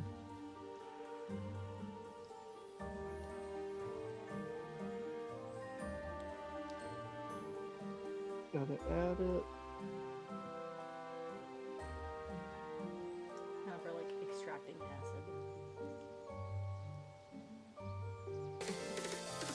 Okay, you said medicine? Yes. Hey, we have a raid. Hi, Simone. Hello. 18. All right, yeah. I So can give a shout you out real quick. fill the entire bottle with absolutely no problems whatsoever. Drumda __ So go ahead and put Sneebone that raided in with acid, 4 dire friends. acid. Welcome in, Simone. Perfect. Hi. How are you? How is everybody? Crane, welcome in. Simone, welcome in. What were you guys up to? How was your stream? Thank you for giving that shout out. If you guys haven't already, go follow Simone. Wonderful individual.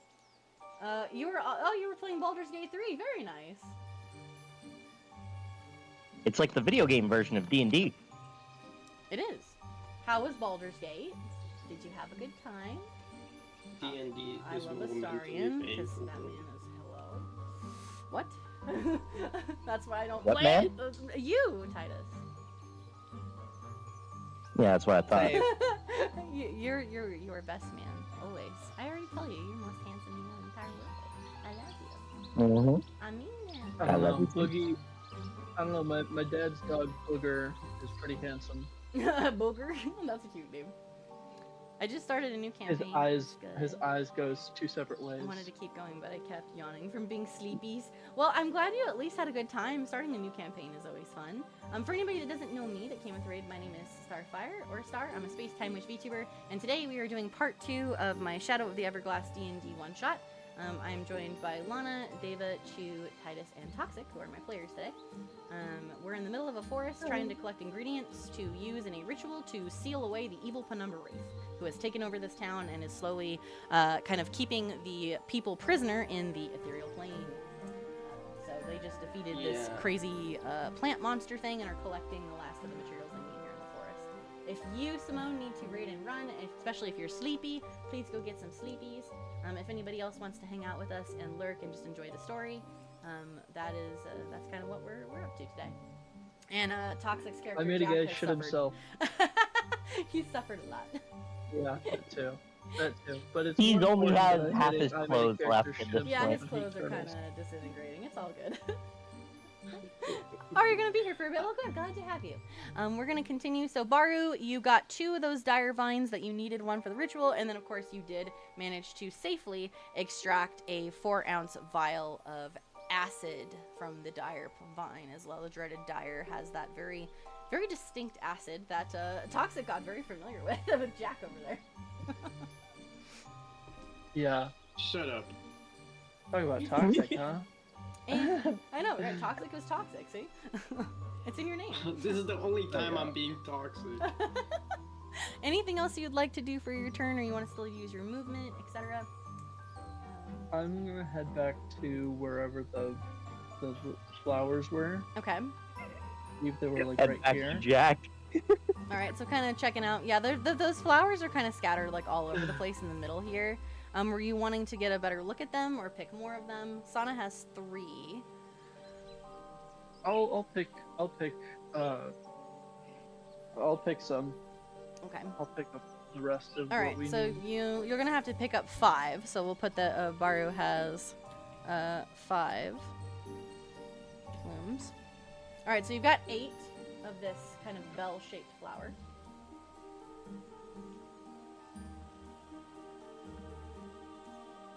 And you kind of stow them away to help with the ritual. But yeah, that'll be my turn. Alrighty. So, Sana, we're on to you. You notice Larnie's still kind of paying her respects to this grave. You do have the grave leaf now, though. You kind of saw Baru. You could kind of hear the chopping of the dire back there. So you assume you've got the dire vine as well. You know that Raylith has the mushrooms. So it kind of seems like you are getting to where you have just pretty much almost all the ingredients you need. Okay. Since Larnie is paying her respects, I'll leave her be. But she does head over to Baru, and she's got like a really tight expression. And she says, Baru, my lovely wild-shaped friend, I have some troubling news. What seems to be the matter? Well, you see, you know that I had given Jack my bedroll, yes? Yes. Well, when I was searching for said material, I came across a fresh bottle of Alchemist's Fire, which I had not seen prior. So we could have probably gotten him out much sooner. Uh-huh. That's all right. He doesn't need to know. Shh. We'll keep it a secret. Keep it secret. Yeah, he doesn't need to know. It's a secret to everyone. It's fine. He doesn't. I don't think I'll be able to face him. By the way, those flowers are, I believe these are the right ones. Let me just do one last check of my book, just to see. So you go into your book and you read about the Glimmerbell flower. You find a picture of it, and it says that it is a translucent and reflective flower. Its white petals appear soft and delicate, and it is open and flowy, almost resembling something like an ivy. It is in the shape of the bell, only in the sunlight, but its white petals are very soft and open up into a lily while in the moonlight. Interesting. So, does that fit what we have? And what you guys have is a pale, silken petaled flower. Its petals are shimmering under the moonlight, giving off an illusion of translucent, and it seems to resemble a small ivory-colored bell. Okay. What do you think? I think we'll. Well, it says it opens up in the moonlight, correct? Yes. These don't seem to be opening up. What we have in our hands is a mimic. Yeah, it might not be the right flower. Hmm. So you kind of flip through your book a little bit more, Sana, and you see that the flower that you have is called the Moonveil Bloom. It is a very similar, and says that it is actually in the same family as the Glimmerbell, but not the same flower. Ah, darn it. Okay. Well, we're going to have to keep looking, my friend. Of course. Does it say anywhere particular where it may bloom? So, Let me check. Sana, you double check, and it appears to bloom near rocks and kind of underneath ivy. So it wouldn't really be out in the middle of the open here, but there are quite a few rocks and like ivy-filled areas that it could possibly be growing at. All right. They appear to be so that's like the end of my little turn. small flowers, yeah, like kind of grow in bunches. All right. So Rayleigh, we are. I on to- will subvert my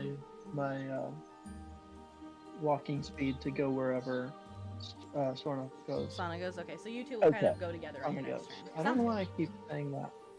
Sorna. I don't know why. Sauna, kind of like a don't know sauna, why. like you're Sauna. relaxing in the sauna. Sorna. Yeah. So, Why are we There's making no puns? All right, so Titus, you're up with Rayleigh. So you just got the mushrooms. okay. I suppose I could reconvene with Sana and Baru in order to check that the mushrooms are the correct ones. All right, so you make your way over towards Sana and Baru. Sana kind of double checks. We'll just do this quickly. Sana double checks the book. You do indeed, yes, for sure. The mushrooms that you have are the Dreamcat mushrooms. Excellent. I suppose I will stay with them to help search for the last flowers. Okay, so on their turn, I'll try to have all of you do like a group nature check sort of thing to see if you can get them, because the flowers are what you need the most of. Jack, are you doing anything in particular over in your corner? Are you still just mentally He's calming staying safe. down? Okay, so Jack is just kind of Okay. staying safe, just staying out of the way, not worrying about anything. Jack, I'm gonna need you to I'm just- roll a Constitution saving throw. I was. I'm joking. I'm joking, Toxic. I'm just kidding. I'm kidding, Toxic. Oh, I'm kidding. He got so scared. Or am I? Or am I? Or is she? Or am I? For those of you that came in with the raid, Toxic's character Jack has been through a lot of crap. Also, Jack just disappeared. I'm not even sure where he went. Oh, there he is. Okay. But anything you want to say for your turn at all, or are you're just hanging out, Jack? I'll just be over there. All Just from the back. I'm just gonna. All right, so you're kind of just watching I what the swear to- others are doing. Wait a minute. What if one of the objects that Toxic Do not. acquired No. is cursed? Shut up. Yeah, no, he's definitely got no cursed objects at all. None whatsoever.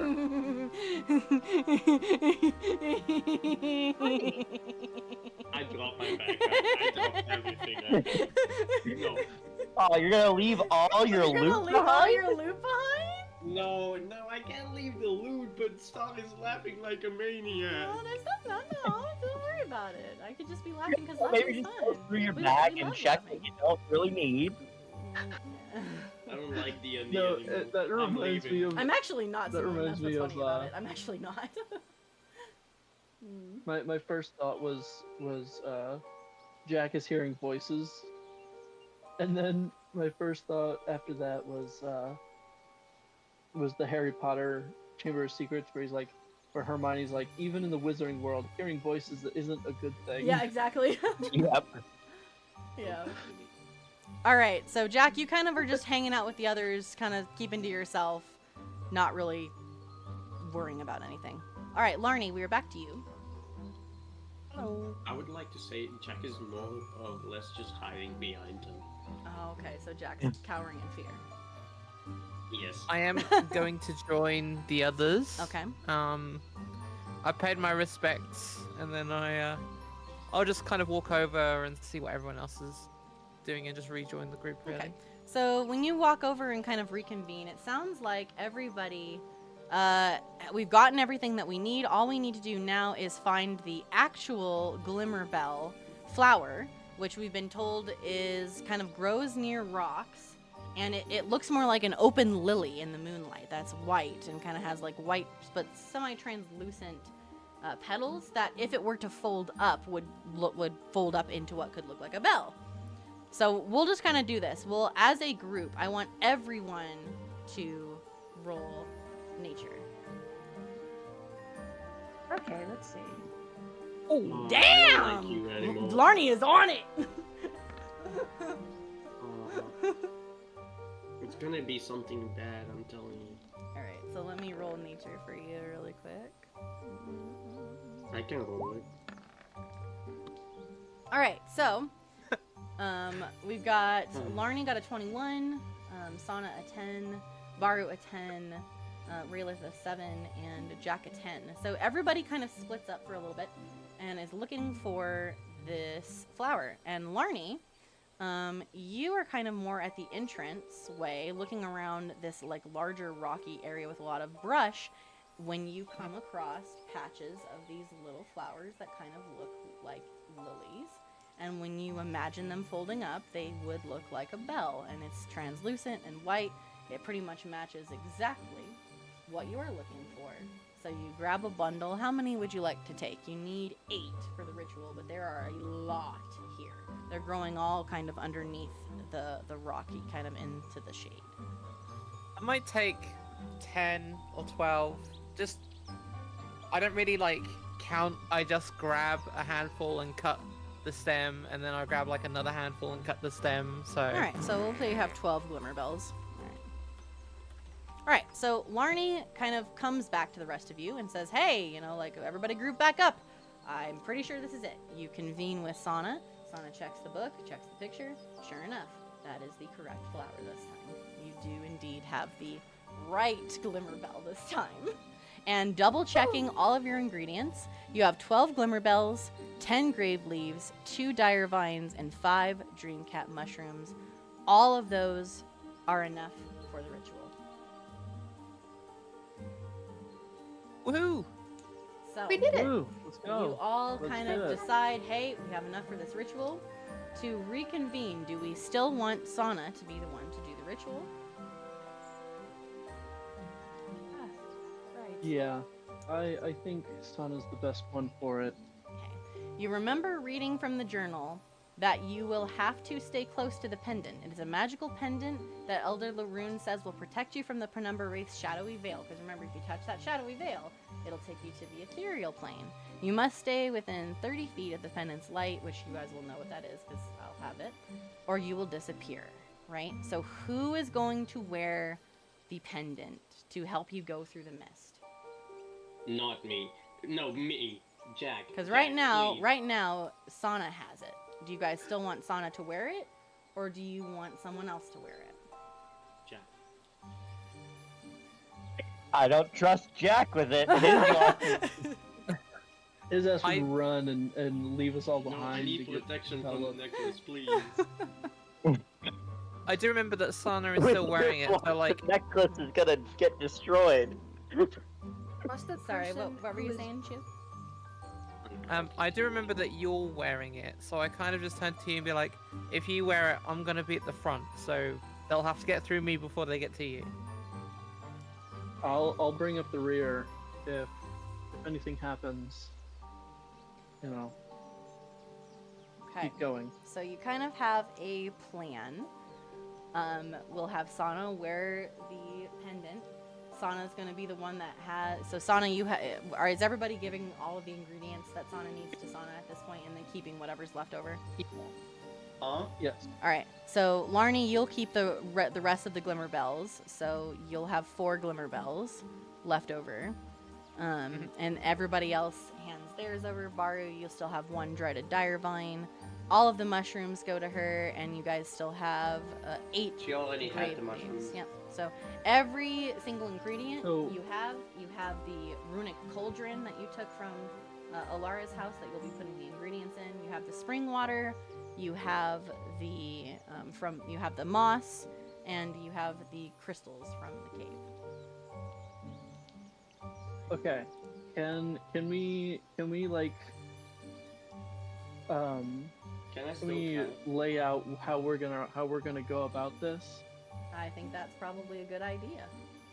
So let's have you 'Cause guys honestly- kind of like go back to the village. So you're kind of talking and making your way back out towards the village while you're discussing what you're gonna do.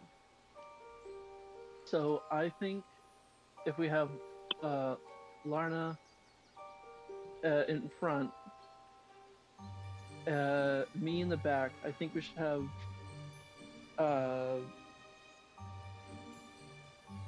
Bramwell and Jack on either side of Sana.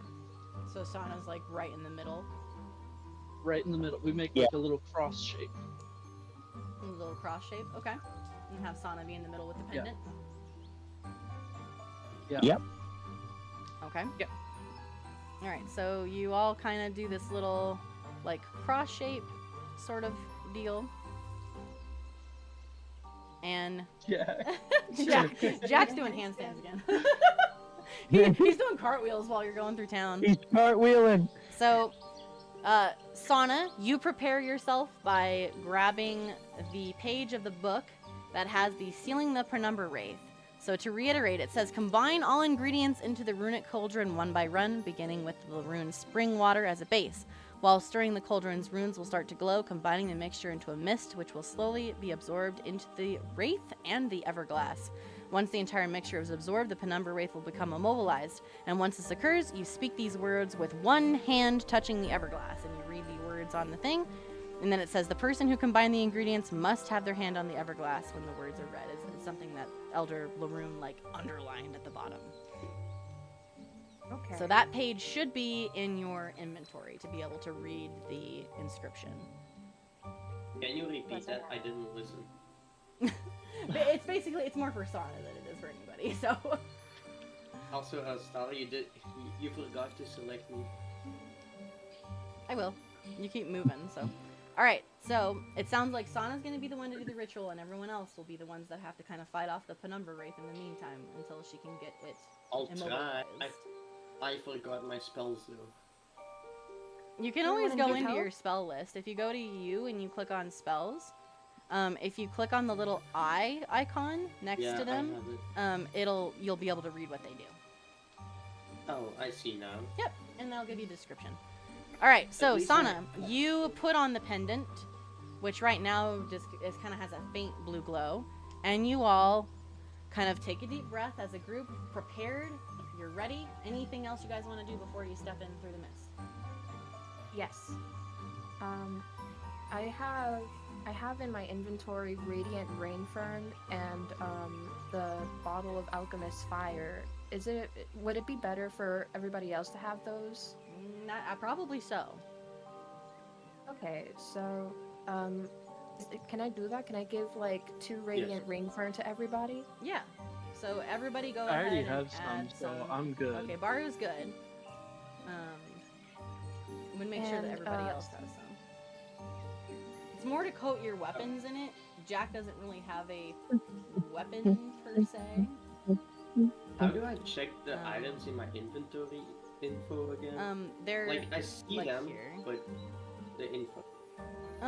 For like what they do. Yes. What do you have questions of? I guess. A lot. Well, like what in particular, so I can help you. The Skyborn. Oh, the Lament of the Skyborn. So the Lament of the Skyborn. Focus. Yeah, so the Lament of the Skyborn was something that you took off of Alistair Fenwick's cart. And if you remember, this is a wing-shaped pen. You can gain flying speed equal to your walking speed for 1 minute per long rest. And when you fly, it kind of leaves these ghostly feathers trailing behind you. So that's what that does. Oh yeah, good part. Mm-hmm. And your arcane focus is your deck of cards. That's just what you use to focus your magic. It allows you to cast spells. Yeah.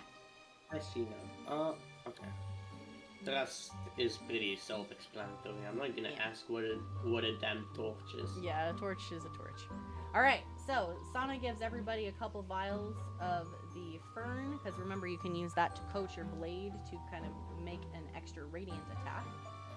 Because you all know that now from fighting the shadows before, that the regular swords and like slashing, piercing, bludgeoning damage, they're resistant to that. So having that. How does it last? Having that coating your weapon will allow you to kind of deal more damage to these guys because it's a radiant magic that you're attaching to your weapon. And what did you ask to? How long does it last?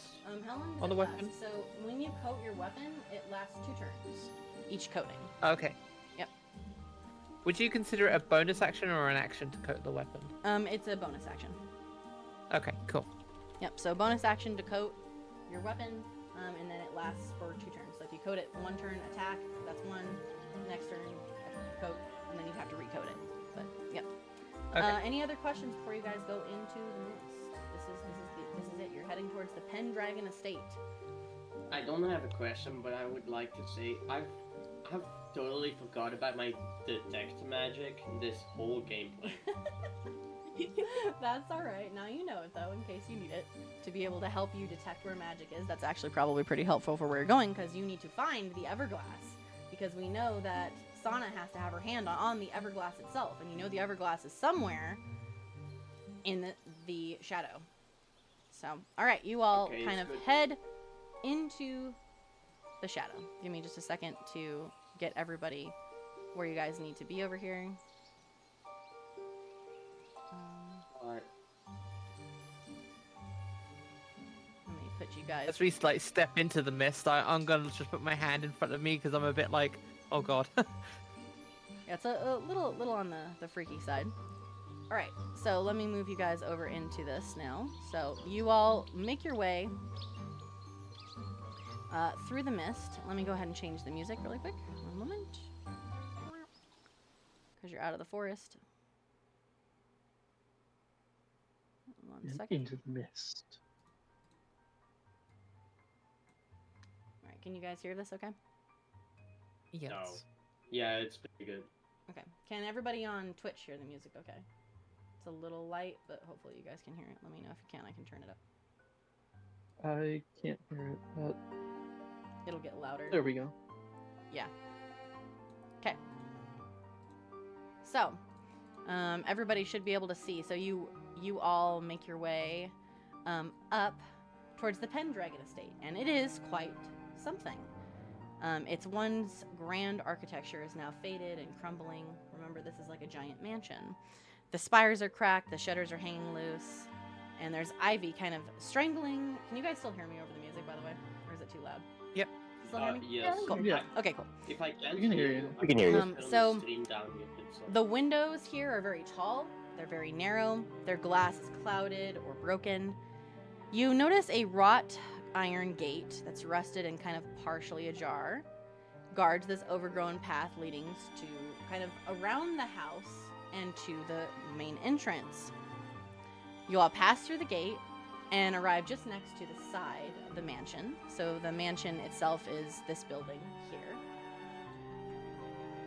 The perpetual black shadowy mist is clinging to the ground all around you. It's kind of curling through the dead hedgerows and all around these forgotten statues whose faces have been worn and smoothed away by the penumbra wraith's decay, because again, this place is in ruin, just like pretty much everywhere that you've been. Elder Laroon's pendant is keeping you safe inside the veil so long as you stay close enough together. And based on what you can see, you can't really see past the veil that Sana's pendant allows. All you can see past it is just the black, shadowy mist left behind by the penumbra wraith. All right, so that blue light, you have to stay within that blue light while you're in here. Because as the elder warned you, if you don't, you could end up being taken to the ethereal plane with all of the other townspeople. So, for this, I will ask you guys how you would like to do this.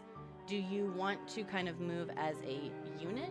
Do you want to kind of move and have Sana kind of move first with everybody kind of roaming around her to stay within the light?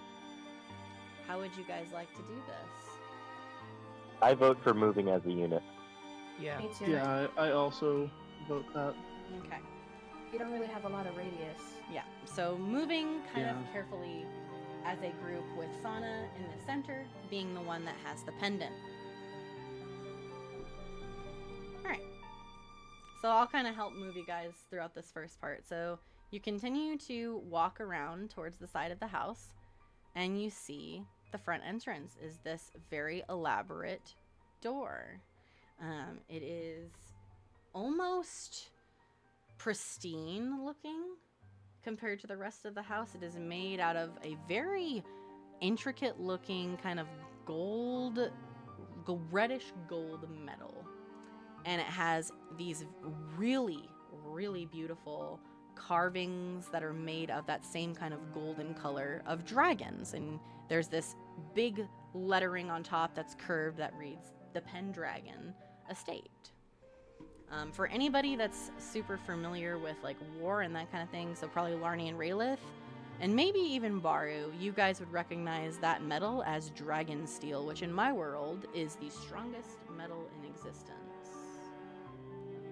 I like Valyrian steel in Game of Thrones. Yeah. So really, really heavy doors, reinforced, which is probably why even the Penumbra Wraith's power didn't affect it. Bedtime for me.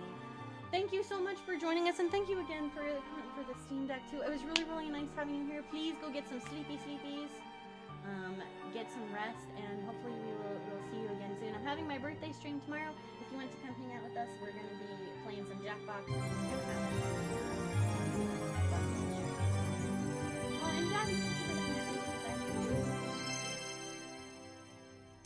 all right, so you all Padre kind of Daffy cheered open the 100 doors bitties. Great stream. and kind of make your way inside.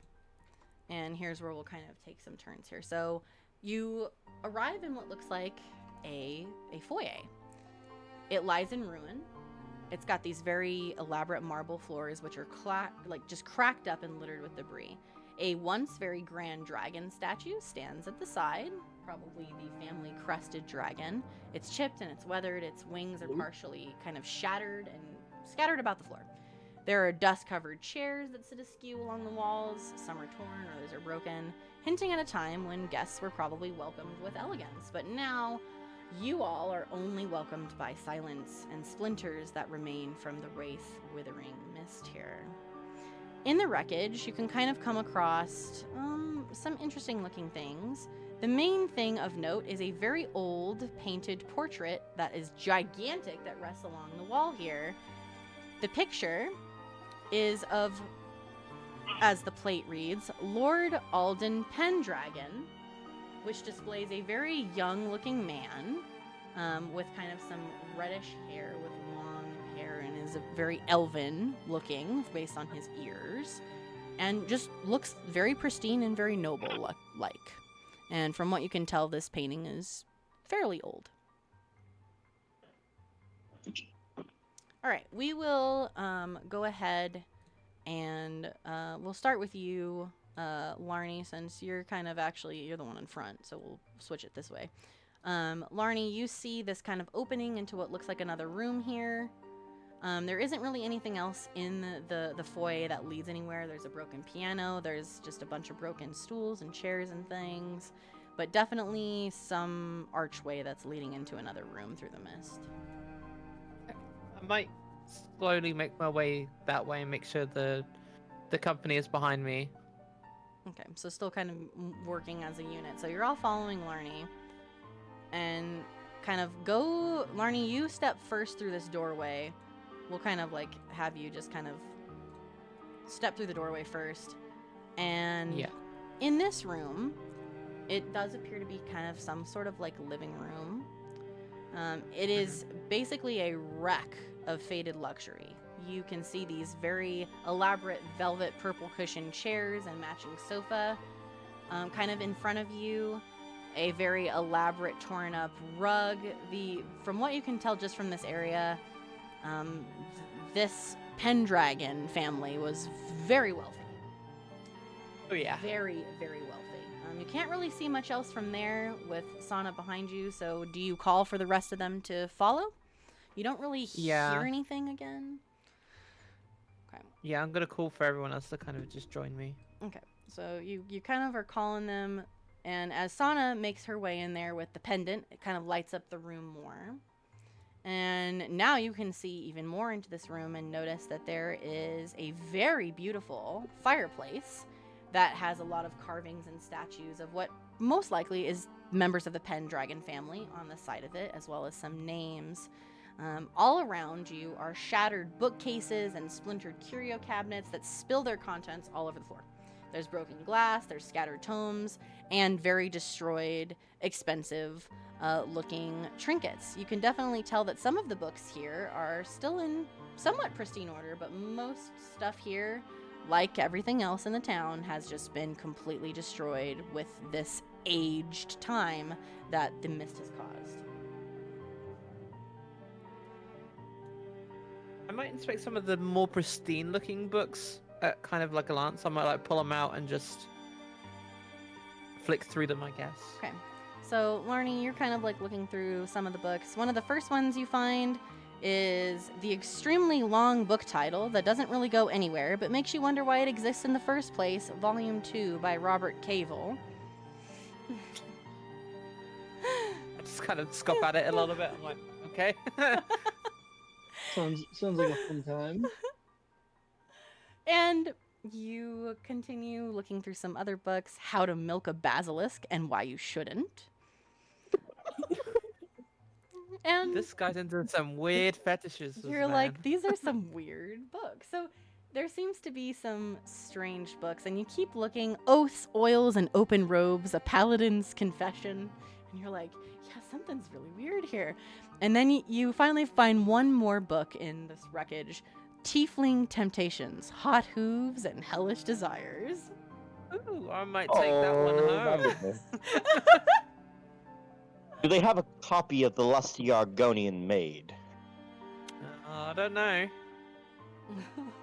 So I'm gonna take a. Do you take any of I'm gonna take a page out of Jack's book, and I'm gonna take this one. But the Tiefling Temptations, Hot Hooves, and Hellish Desire. All right. So you Okay. pocket the. Hey. You better let me borrow that when you're done with it.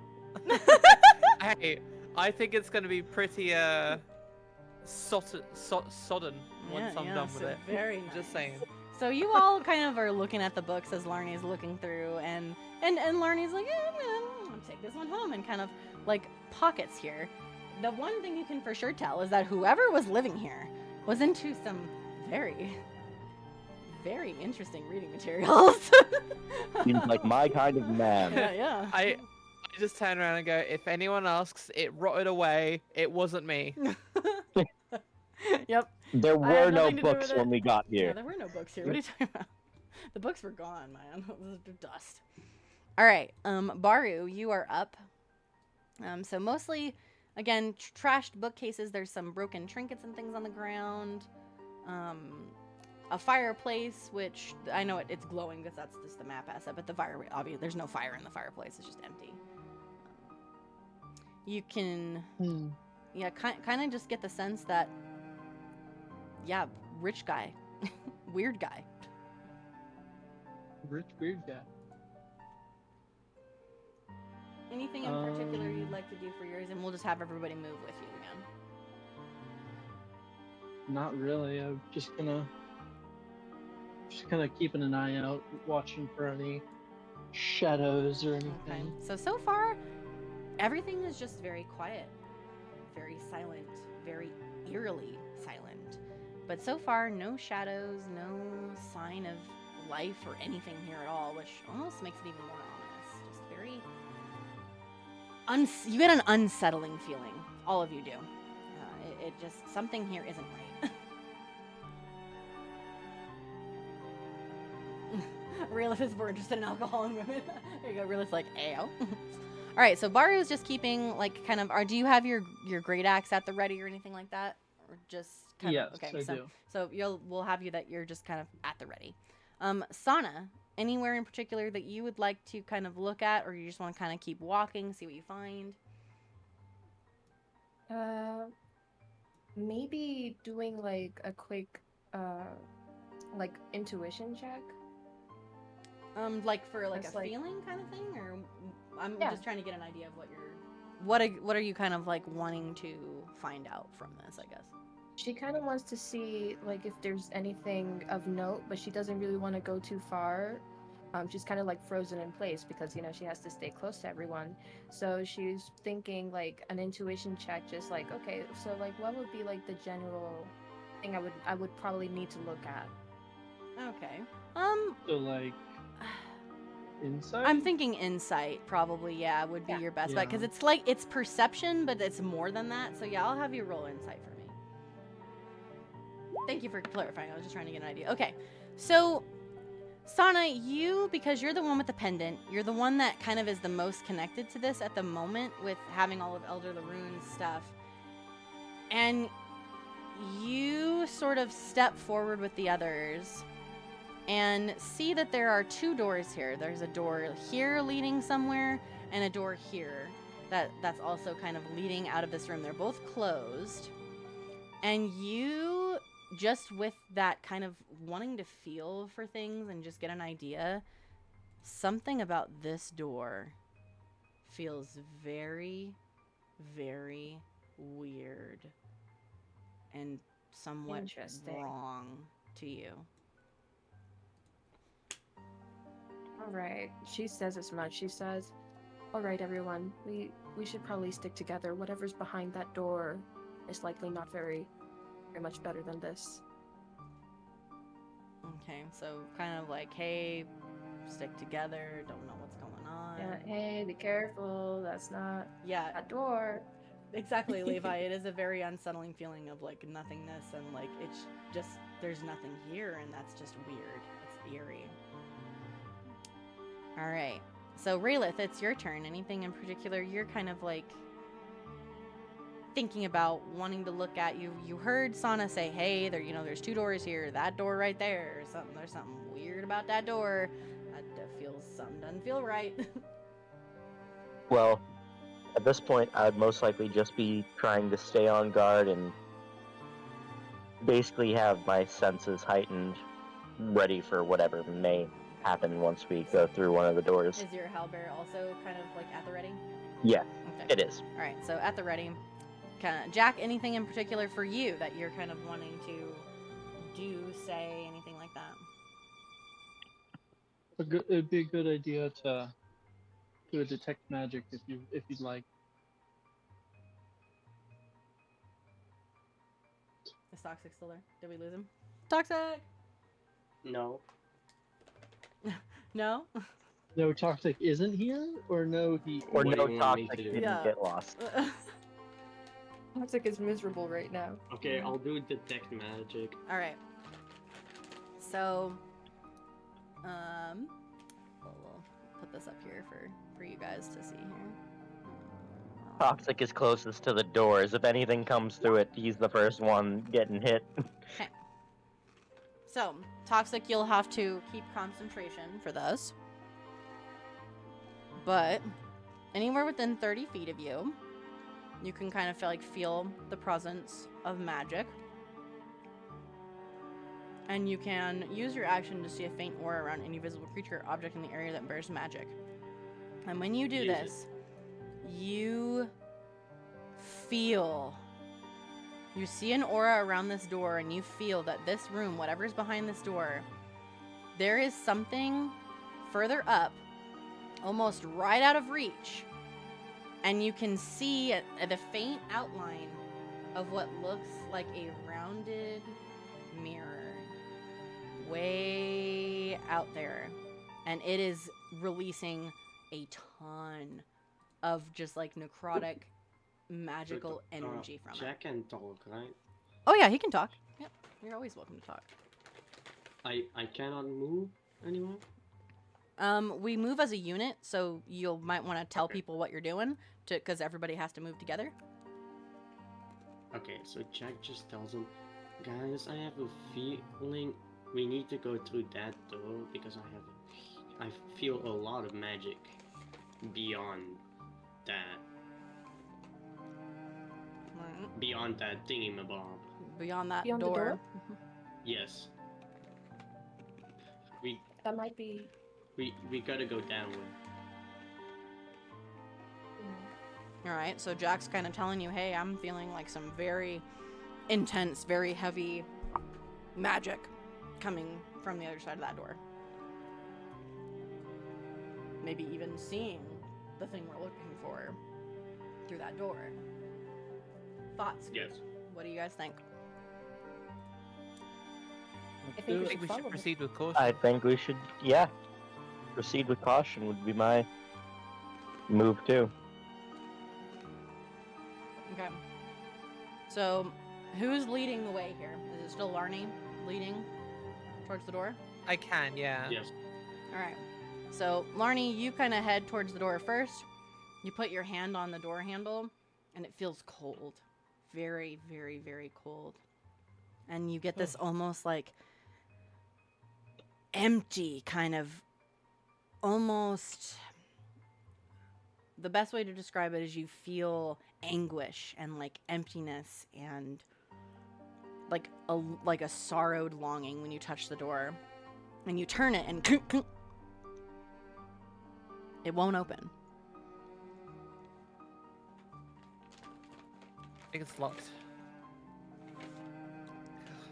Should we try to find another way through, or do we want me to just bash through it? From what you can tell, Um, Larny, it's magically locked too. Yeah, I don't think bashing this thing's gonna work. Yeah, Maybe just it's- attack the hinges. It'll be fine. It feels weird. I don't know. It feels just really out of place and. Yeah, I mean, touch it if you want. Does anyone want to try and touch the doorknob? Seeing Robbins. I don't want to touch it. I think I'm good. All right. Curious George will. Sana tries to touch the door. Let's see. Okay. So, Sana, you go over and you grab the doorknob, and the same thing. You feel that sorrow and everything else, but all of a sudden your pendant kind of shimmers light a little bit more, and you suddenly see this like quick little vision thing. I need you to roll wisdom for me. Gotcha.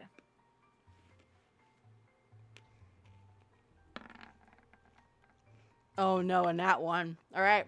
Oh, You see this quick vision? The only thing that you could see was this almost creepy, demented looking thing and a woman with silvery colored hair. And that's all you can remember from this vision. But as you're kind of like thinking, You indistinctively turn the doorknob and you with the pendant open the door. Oh no. Oh no. Guys. Okay, so she opens the door and yeah, she's just dazed and yeah, yeah. Let's I just kind start of just position put my, again. I kind of put my arm on Sana and be like, just stay behind me. I'll go first. Yes, good idea. Alright, so you kind of And I just redo your formation. kind of say to here. everyone to, yeah, to kind of like group up and we'll go forwards together. Alright, so I haven't changed the turn because you're all kind of going sort of as a group here. So you enter the room, and now that you've gotten inside, you see that you're in what looks like a bedroom. The place is just choked with even more of that thick black mist than the rest of the house. Just inside the door is this very elegant looking desk. And all around it is surrounded by papers that have been scattered and torn up, spell scrolls, other small trinkets. But they don't look like the other things that you found before. These look as if they were kind of thrown about, almost in a furious outburst. Not that they were scattered from the mist, but like they were already like this before the mist hit. And then at the far end, a once beautiful, same purple velvet colored material as the chairs outside is this beautiful bed that lies in ruins. Its frame is cracked, its fabric is slashed up, but it's one object in particular that draws your eyes. Resting against the back wall, right here, a tall, somewhat rounded, cylindrical standing mirror.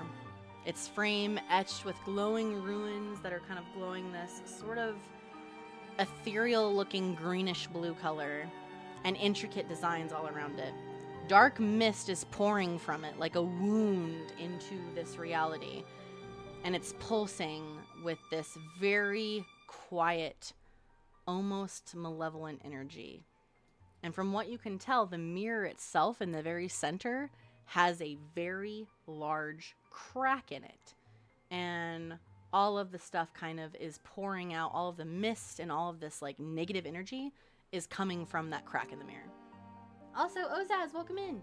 I'm sorry if I missed you when you first came in. It's good to see you. I hope you're having a good day. If you're gonna leave, I hope you take care. We're doing some D&D, so I have a hard time reading chat sometimes. But I hope you're doing well. It's good to see you. But, alright, so, all around the room are these, like, scattered spell scrolls and parchments and things that look like they were thrown about in a furious outburst. And then at the end of the room is what you can only assume is the Everglass. You, Jack, that's the thing. You see it glowing from your detect magic. It is glowing an aura, that very, like, blue kind of greenish blue tint. It's the same color as the lights that keep floating around town. Because it's Jack just energy point and say shiny? Alright, so Jack points shiny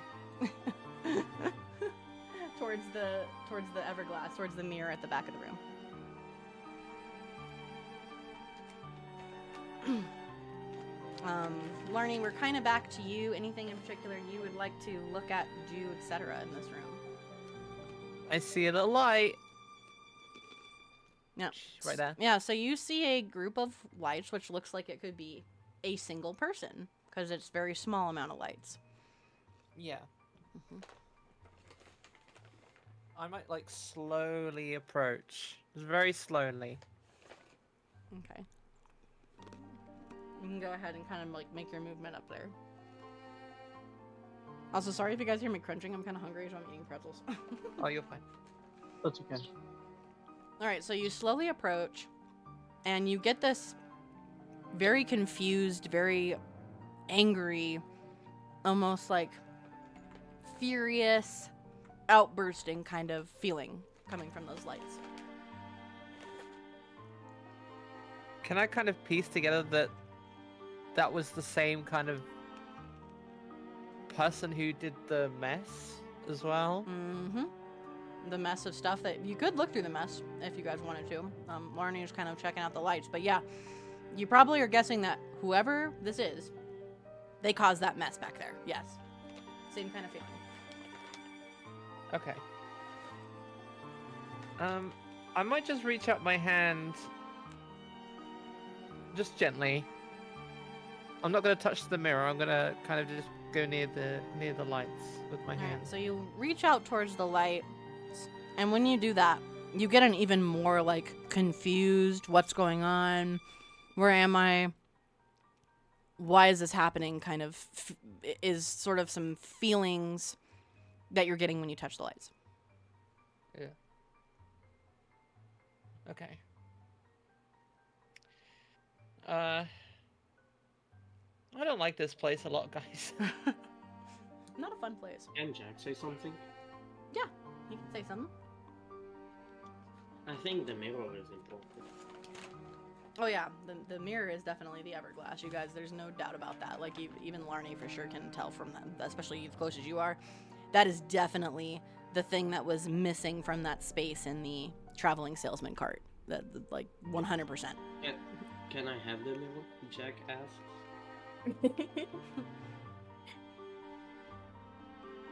No. Sana needs it for Please? the ritual. I mean, if you want to die along with the rest of the world, be my guess. But Jack, just I think the rest of us. fate of the owner. You all can have it. Yes, I think that would be for the best. Alright. So, Larnie's kind of looking at the lights. Don't worry, we'll get you another mirror. And Jack's talking about the mirror. Baru, anything that in particular you'd like to kind of like look at or do here? I think we should start the incantation and brewing sooner rather than later. The So, longer we wait, the more at risk the people are, not only in the ethereal plane, but also in the caravan. yeah. Don't worry, Toxic. This is the last area. You guys are almost there. So, Baru mentions, like, hey, maybe we should actually start the ritual now. So that would mean that Sana would have to get closer to the Everglass. She's got to touch it. Okay. Anything else you guys want to do in this room? You've got the papers kind of scattered all over the place. There's kind of fit of rage from that. And that's anybody want to check anything else out before Sana heads towards the Everglass? No. Well, look, Jack, I think those look like, what, containers? Chests? In the corner? Loot? Question mark? Maybe. That should cheer you up some, right? Where is it? Well, Right beside you, to your left. no. So Jack, you kind of like, are you gonna go look and see? His desire for loot is going to get him killed one of these days. Is it that? Yeah, that's the Perhaps. that's the desk. There's trinkets and papers and stuff on it. Do you want to go look over there? So No. Jack goes and looks, and the only thing that you're finding is spell scrolls and a bunch of papers. And as you're reading through these, the spell scrolls all seem to relate to either age or beauty in some way or another. And you kind of are like digging through some things, and you're reading some odds and ends as you're digging through these papers. There's papers that look like someone had written out their frustrations on not being able to do what they used to. They're tired of being sickly and old. You even find remnants of what looks like an apology letter written to a love interest who the author thinks will never want to be with him again unless he gains back what's been lost. There's lots of makeup, things to cover wrinkles, and even some medicine bottles for someone with arthritis here on this desk. But otherwise, not really anything loot worthy. Can you repeat, like, the end of it? What? You said something at the end, but I couldn't. Oh, nothing loot worthy. Like it's just mostly a bunch of papers and spell scrolls and stuff, but nothing worthy of loot. Okay. Nothing of significance other than what I just read off, which was basically a lot of stuff that has to do with somebody that's aging and doesn't want to. Jack just says somebody's insecure. It's not it's worth nothing, and then just heads back to the group. Okay. So, Nothing, you say? Okay, well, I suppose it was worth a try.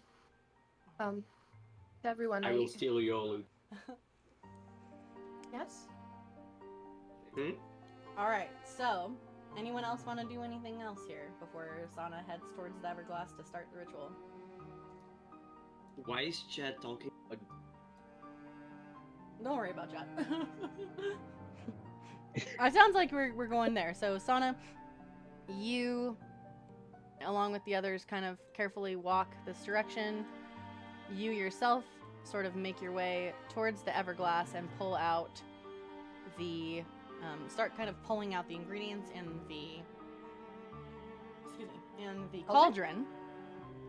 But when you get closer towards the mirror, the black mist suddenly kind of thickens, curling in on itself, almost like a living thing. And a very cold pressure settles over everything. And for a heartbeat, everything just seems to get still and get quiet. Then it rips into reality. 1 second. I'm trying to pull up music. Jack heads under the bed for you.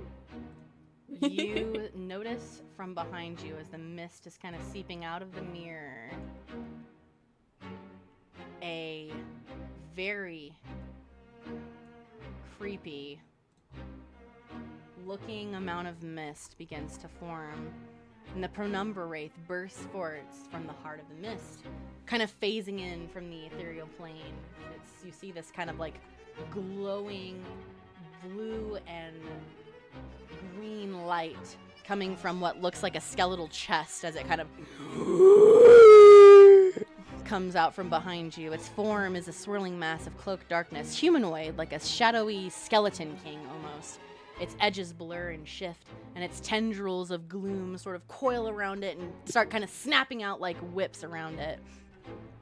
It floats just above the ground, radiating out despair, and everybody can't help but feel this like almost intense amount of like sorrow and pain writhing through your chest as this thing begins to grow bigger and bigger, and finally it lifts up a hand with this long skeletal dripping shadow pointing towards you as it lets out this like sort of like gasping moan. Jack honestly just pulls a book out of his backpack and tells it. I need everybody to 1 second. I need to redo the turn order because you guys are on a new map, so 1 second. Yes. Are we doing the old one or new one? So now I need everybody to please roll initiative for battle.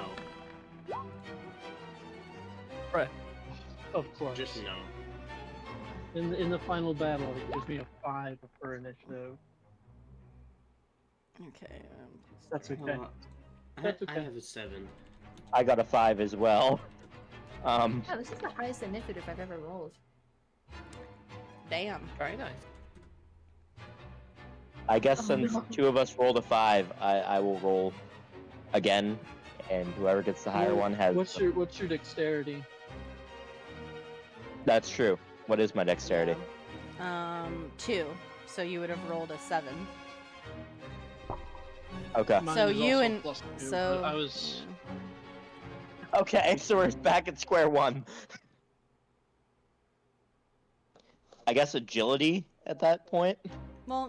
Well, no, You and I was Jack both asking have what- to re-roll. Because you just rolled a 5, plus 2 is 7, so now you and Jack rolled the same thing. So you and Can I- Jack just have to re-roll. Can I just not? I rolled a 14. Okay, so then Raylith goes first. I don't like you anymore. Who do you like, Jack? Good question. Okay, He likes his loot, okay? so Like an 8. Sana, when it is your turn, you are not going to be battling. You're going to be rolling for things to prepare the ritual. Everyone else, you guys are going to be battling. Okay. All right.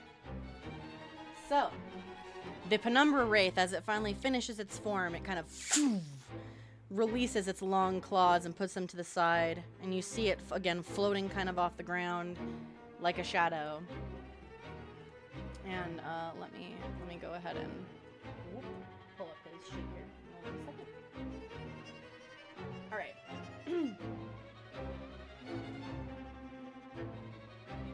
Oh, Ace is here. Hi, Ace. You know what that means?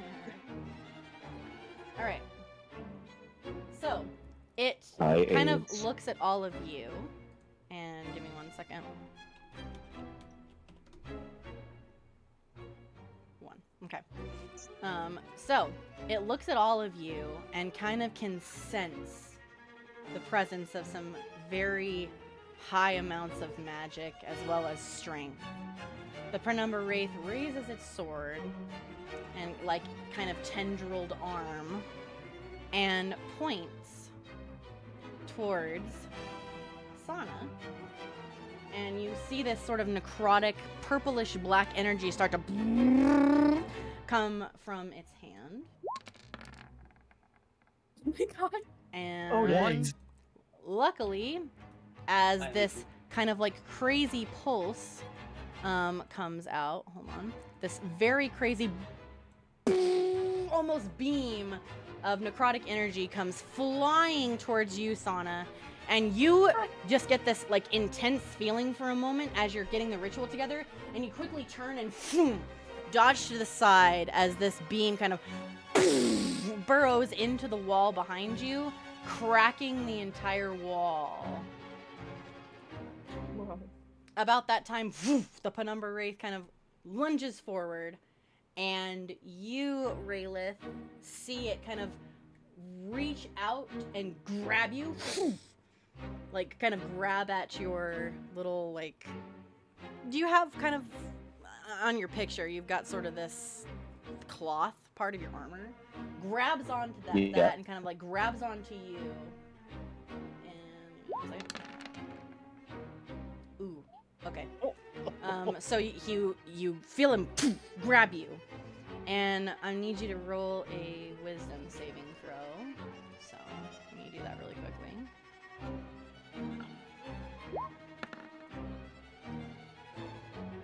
Okay, so you feel this thing grab you, and you start to feel this almost like drain of like energy coming from you. You kind of feel this like almost like a groaning pain in your chest as it grabs you, and this thing has like no eyes or anything, so you're just staring into what looks like this like blackened skeletal king as it's holding on to you.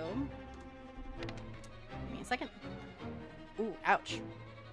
And as it's holding on and kind of grasping towards you, you take 12 necrotic damage. Ouchie. If I can do math, that's Oh my okay. god. Okay, do I have that, you know how I chose to be a banneret? Mm-hmm. I have that marking thing, right? The marking thing was the other thing. Oh. The banneret thing that was is the Cavalier. yeah, that was the Cavalier. Yours is the healing thing. Okay. In that case, I take out the water, or the remember I got a vial in the first Of the spring? session. Yeah, you'll have to do it on your turn. the- If you're gonna heal, you'll have to do it on your turn. But I'm not going to heal. oh, what is it, like a reaction to this thing? Yeah. Okay, what are you doing? I am splashing it in the face, or where its face should be. Okay, I'll allow you to do a reaction to this. So you reach in and you grab some of the spring water, and you reach up and splash the Penumbra Wraith in the face with the spring water. We'll do a roll. Isn't there supposed to be a cauldron? And the Penumbra Wraith takes 10 damage. And I'm not showing you guys how much the Penumbra Wraith has, so that's something you have to roll inside for. So, because for some of you were cheating last time, so. You were cheating? A couple people were looking on the stream to see how much HP stuff had. So, 10. Why would you look on Steam for that? Okay. Just, I guess, to see how much you really need to hit it for. Yeah. All right. So it does kind of It's let out this sort of like, and it starts shaking you out of like this, almost like you feel this like radiating anger coming off of the Penumbra Wraith, and it grips you even harder and almost like lifts you off the ground slightly as it's continuing to like suck out this necrotic energy from you after you threw that at it. Sana, it is your turn. Okay, so in the book it says that to seal the Penumbra Wraith you need to add everything one by one. So I need to get the spring water, so I start pouring that into the cauldron. All right, so you pour the spring water into the cauldron and you have a nice base. What are you going to add first out of the ingredients? Out of everything, I'll add in I'll add in the crystals. All right, so you add in the Celestine crystals, and as you do, they kind of the sides of the cauldron start to glow, and the little runes around them begin to radiate and pulse with that glowing blue energy. And as soon as the crystals touch the water, the entire like liquid inside of the cauldron lights up in like this blue glowing color that almost blinds you for a second, Sana. It's like very overly like almost radiating light coming from it.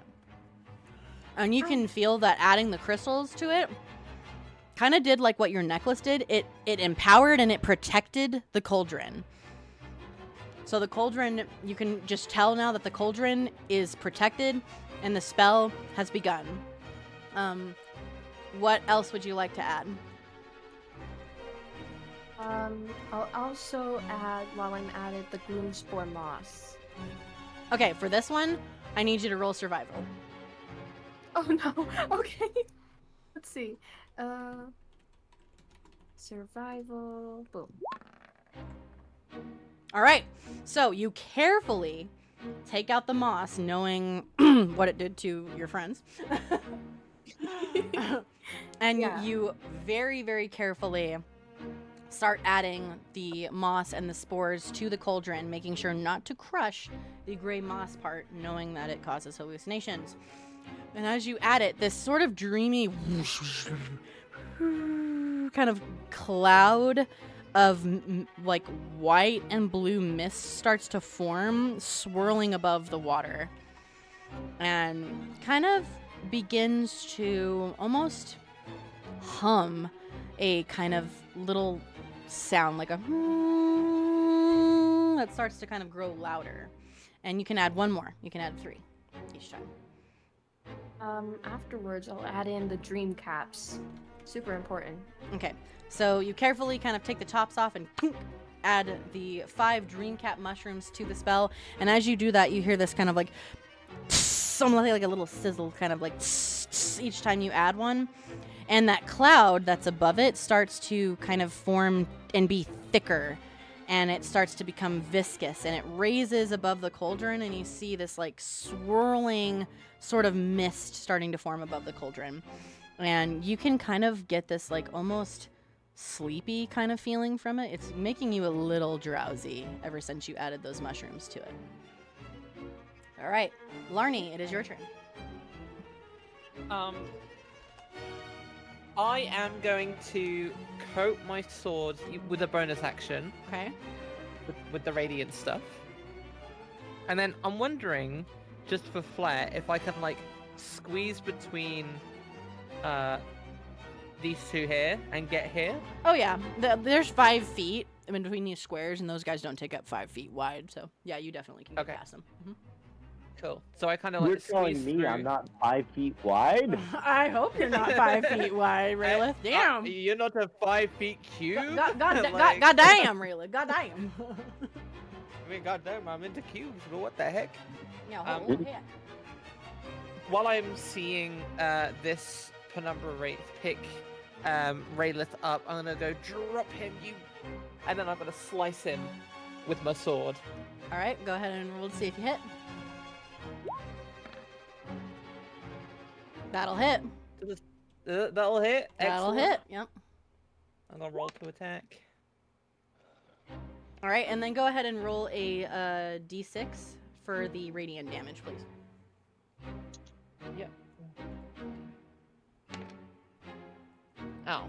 Roll again. Oh, Oh, no. I'll be. There we go. Oh yeah. no, the velocity. Oh no, the die was cockle. All right, so you begin your slash, and as your sword kind of goes through it, the Penumbra Wraith doesn't flinch at all until the liquid part of the sword touches it, and it kind of lets out this like.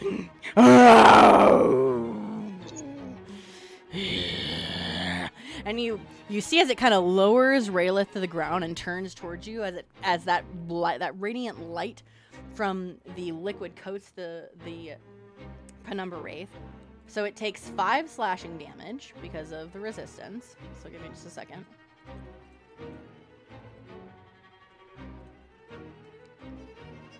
And then it takes 6 radiant damage.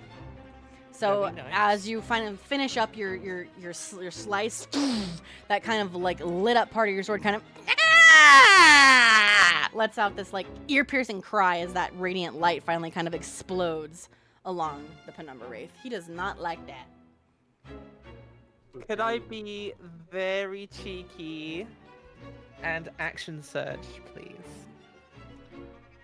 It's an If I still action have shirt, it. a bonus action as well. Because I you've don't know, already action surge used is your just like- bonus it's action. just Oh, it's a feature. Or is it a It's feature? It's a feature. Yeah. Then yeah, Mhm. yeah, go for it. Okay, well, you know Very what I'm gonna smart. do now. I'm gonna roll to attack. Right, it is a feature. My brain is like dying over here, so I apologize, y'all. Oh, that'll hit. Yeah, That'll hit. lovely. All right. Did There's we your even slashing. fight last time? Yeah, you did. And then You weren't here for most of that toxic because you had to leave, but yeah, they did battle last time. They fought a bunch of shadows, Oh, I see. and you technically fought the plant too. And then go ahead and do your So- d6 for the radiant damage. okay. Ooh, okay. So you kind of let out another slash. You bring your greatsword back up and go in for a second slash. And once again, as the light hits the Penumbra Wraith, he once again hear this like. And it starts like writhing up, and it like you can tell this thing is like getting pissed. It does not like what you have just done to it. So it takes Oh, yeah. 3 slashing. Hang on. If I could do math here. So 3 slashing and 10 radiant damage. Very nice. All right. That'll be my turn. All right. Raylith, you are up next. So the Penumbra Wraith has set you back down. The Wraith now has its eyes kind of towards Larny because it's like, what the hell did you just do to me? Okay.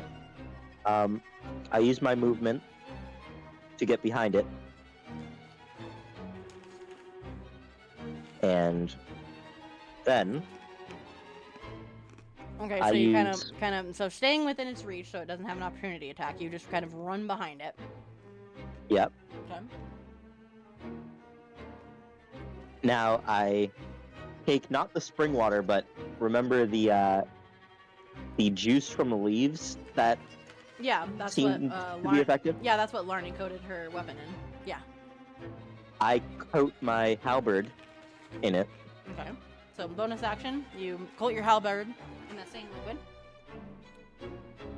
And now I strike with my halberd. kind of like thrusting through the wraith from behind. Okay. That'll hit. That was a 17. And then let me roll for the damage for you. So 12 slashing, and then we'll do your radiant. There we go. Damn. All right. So you come in from behind. You quickly pull out the same flask as Larnie's kind of finishing up her last slash. You coat your halberd in the same liquid, like, yeah, this is doing some serious damage. You coat it up, and you make a slash towards the back kind of side of the wraith, since it's looking over at Larnie. Or I guess if you wanted to be behind it, you'd be here. Do you want to be, like, completely behind it? I want to be where I was before. Be here still? Yeah. Okay, I'm just double checking. All right, so you go ahead and make your slash. And it, once again, as soon as that light kind of erupts from your halberd, it makes that same ear-piercing cry, which almost like shatters kind of everyone's ears a little bit. It like causes like a ringing. It seems to get even louder now. The Penumbra Wraith really, really does not like what you were doing, and kind of has an idea now that you have a power that hurts it. And it's very obvious now that it needs to hurt you a little bit more. So it takes 6 slashing and 10 radiant. Would the magic even hurt it? You'd have to find out. God damn it. Anything else you'd like to do for your turn, Titus? No. Okay. All right, so Raylith comes over and slashes with the halberd as well. Jack, it is now your turn. This is... I'm still not fully aware of it, what it does, because it did say everyone in the area needs to do a dexterity saving throw, so I'm scared. For what attack? A spray of cards. A spray of cards? Yeah, it does say everyone in the area. Imagine I kill my team. Each creature in the area must take a dex saving throw. Yeah. So you'd have to... Yeah, even no matter where you would go, you'd probably risk hitting someone with that at the moment. Okay, yeah. Then I'm gonna use Ray of Frost. Alrighty. What do I need to roll? Alright, so with Ray of Frost, we'll put that out here so people can see it. Alright, so with Ray of Frost, you roll an 11 to see if you hit. So usually you'll click on the spell to see if you hit, and then if you hit, you can roll the dice for it. So you roll an 11. So you begin to kind of hold your hand out to form some frost on your tips, and you kind of start to get your ray shooting, and you kind of release the ray, and as you release the Ray of Frost, the Penumbra Wraith quickly kind of phases for a second, and then phases back into reality as you miss hitting him. So it dodged. It missed, yeah, because you rolled an 11 and his AC is higher than that. I hate life. Yeah. Anything else you would like to try and do for your turn, Toxic? You can still do your movement. You can still say something. I don't know if you have any other bonus actions. I can't really do much. Okay. So you're just kind of hoping that you can hit him next time. All right, so Jack releases this Ray of Frost that kind of coats the side of the wall and kind of ices up the wall back behind the Penumbra Wraith back here. And Baru, we are on you. Okay. I think I'm gonna move here, just so I'm flanking with Titus. And I'm gonna make a great axe attack. All right. Actually, first I'm going to use the radiant plant. All right, so bonus action to coat your weapon as well. Okay. Yeah. And then attack. Oh no! All right, so you take out the vial and you coat the end of your axe. Oh wait! I have advantage because I'm flanking. Yep. So roll one more time.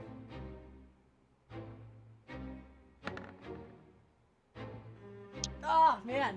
All right. So you're still going for the flank. You coach your axe and you quickly reach up and swing your axe. And as you do, you swing and it kind of goes right through the Penumbra Wraith as it kind of phases out of reality. And it lands in the floor beneath the Penumbra Wraith. And you kind of and pull it back out, kind of taking a few chips of the floor with you as the Penumbra Wraith avoids the attack. Unfortunate. Eight knows. That's my turn. Anything else? Or that your turn? Okay. Nope, that's me. Okay, so back to the Penumbra Wraith. So Penumbra Wraith here. It is. Let me just a second.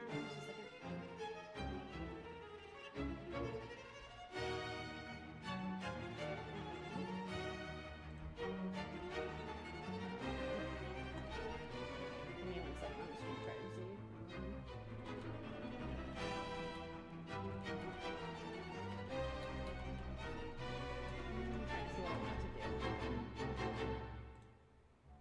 Alright, so I am going to put this out here. Penumbra Wraith is immune to opportunity attacks, so just so you all know. So it kind of phases away from you guys and kind of phases into the mist. And I'm going to do a kind of a personal roll again. Okay, and this time, it also is going to once again send out that, like, blast. Oh. And Larnie, you suddenly see this blasting beam kind of oops, wrong color. There we go. Comes out from the mist. And at, like, the literal last second, you kind of dodge to the side, and this thing, like, just barely kind of, like, scrapes a little bit of your armor to leave behind this, like, decayed residue on it as it crashes into the bed behind you and Jack and kind of decays part of the wall in the bed. Ugh. Oh, God. All right, then, let me do this one more time. I hope that ritual's going well, Sana. Alright. Then, this same beam kind of comes out again. Goes past you, Raylith, and, like, kind of between you and Larnie. And goes towards Baru. And this time, Baru, once again, just barely avoiding this thing.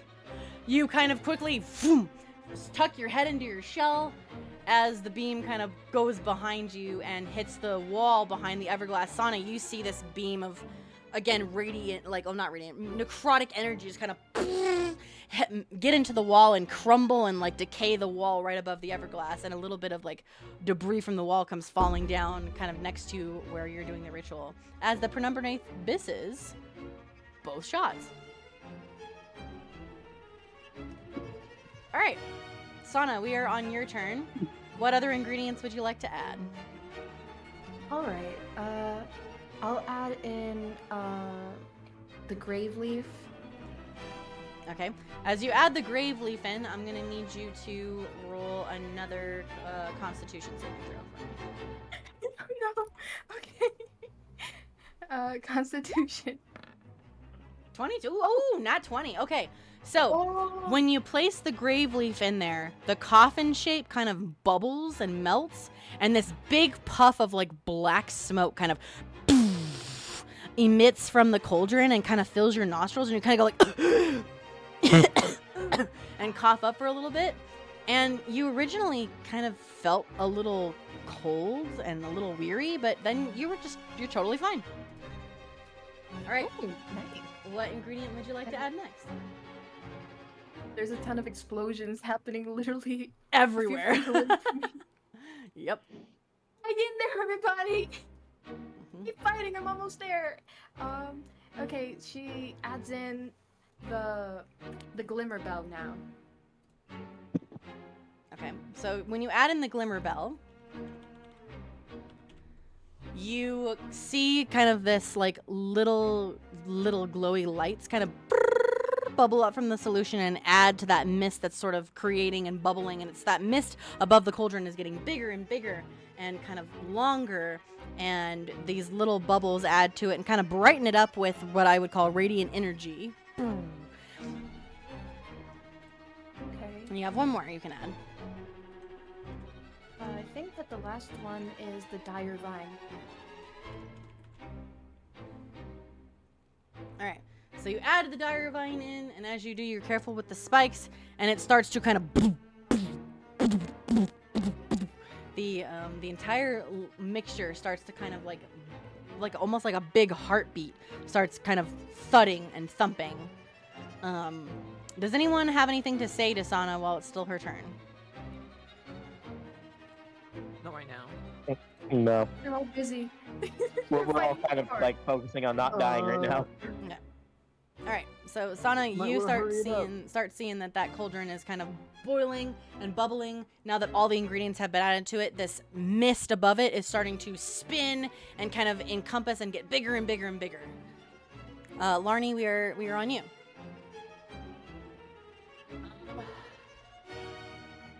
I don't know where he is.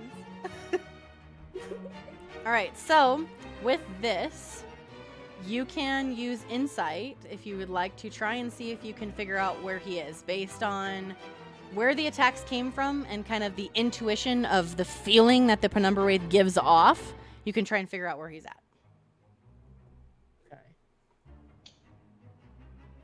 Okay. It's weird, so I'm gonna ask you because it's technically breaking the rules of the attack. So I have a sweeping attack Battlemaster superiority dice. Okay. And I was wondering if because I have to hit something for then to me be able to use it on another creature in the area. Okay. But I want to use it to try and like slash into the air to see if I can hit it, of a whim, I guess. Okay, so just trying to see if you could happen to hit it? Yeah. What's the range on it again? So it's 5 feet. So I was thinking of moving here Okay. and then slashing at like these two. Okay. Yeah. All right, go for it. Okay. I guess. How do you want me to? Should I just roll the superiority dice or roll to attack? I would, yeah, roll to attack to see if you'd hit it. We'll start with that. No. Dang it! All right, well, you step out. It's a good idea, and you start to use your sweeping attack, and you kind of slash your weapon, and you let out that nothing. You lose. Good day, sir. That was an excellent use of that sticker. Thank you. So you slash out, and when you make that slash, you do kind of hear this like kind of a sound coming from this direction. But you don't hit anything, but you hear what sounds like that same kind of like sort of breathing sound when you do that, coming from over here. Okay. But it does miss. But you kind of get an idea using that where it's at, because that radiant liquid kind of split it out a little bit and may have partially hit it when you did that. I'll give you that. That way you can still kind of tell where it might be.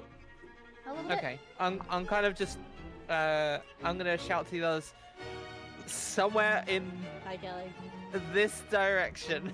All right, so you let everybody know it's somewhere in this direction over here. It's not too far from me because the breathing was fairly close. It's not like super far from you, but not. I'm also gonna say protect Sana as well, just so that we're not all rushing this invisible thing. All right, so protect Sana. It's in that direction. Okay. Yeah. Cool. All right, so Raylith, Titus, you are up. Okay. Well, now that we know at least the general direction that it's coming from, I basically aim in that direction and slash with my halberd that still has the coating. Okay, so we'll have you get as close as possible without going into the mist as you can. And we'll see see how this goes. All right, so with your halberd. Oh no! Why, guys? Why? So you. What did I roll? An 8. Well, I mean, I am swinging blindly into the dark. That makes sense. It makes sense. So you also swing, and once again, you hear this kind of like, this like, and you now for sure know it is right in front of you. It is right here. Some of that liquid hit it, and even though you can't see a damn thing because of the mist, you know for a fact, Raylith, it is right in front of you because you heard it breathe and you could kind of feel it move when you slashed your halberd towards it. To confirm where it is I at. see. So I guess I shout to the others that it's pretty much right in front of me. Okay, so it's right in front of me, right there, for sure. All right, Jack, you are up.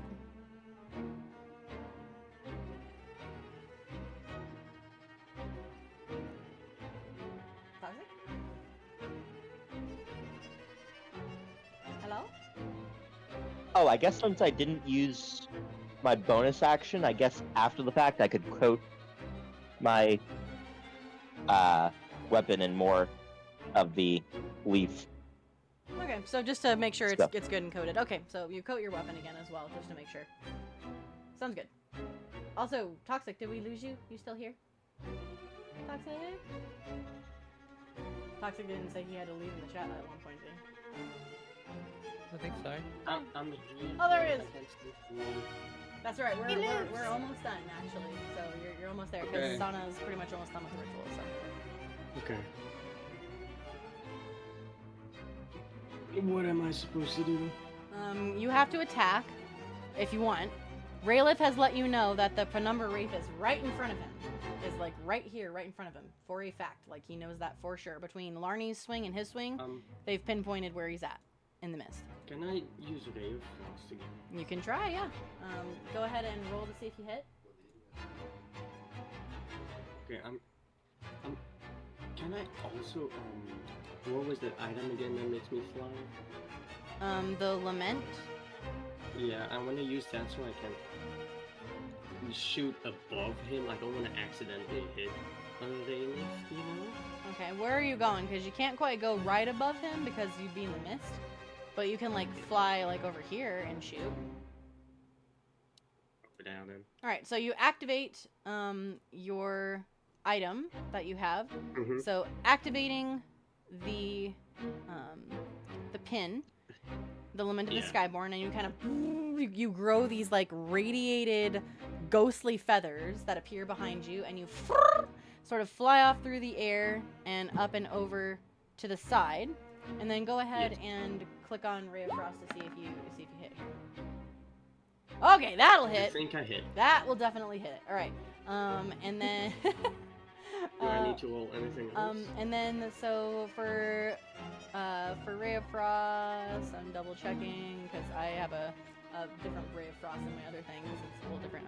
Let's see. It takes 1d8 cold damage. All right, and then its speed is reduced by 10.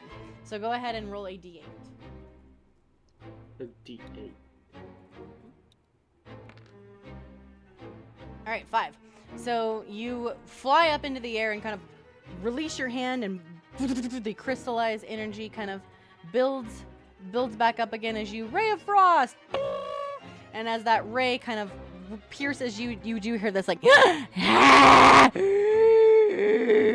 sort of like almost gasping out for air, and you see this crystallizing kind of appear. And then, of course, it fades when it goes into the shadow. But you can definitely tell that it hit it, and it hit him pretty hard. So he goes ahead and takes 5 cold damage.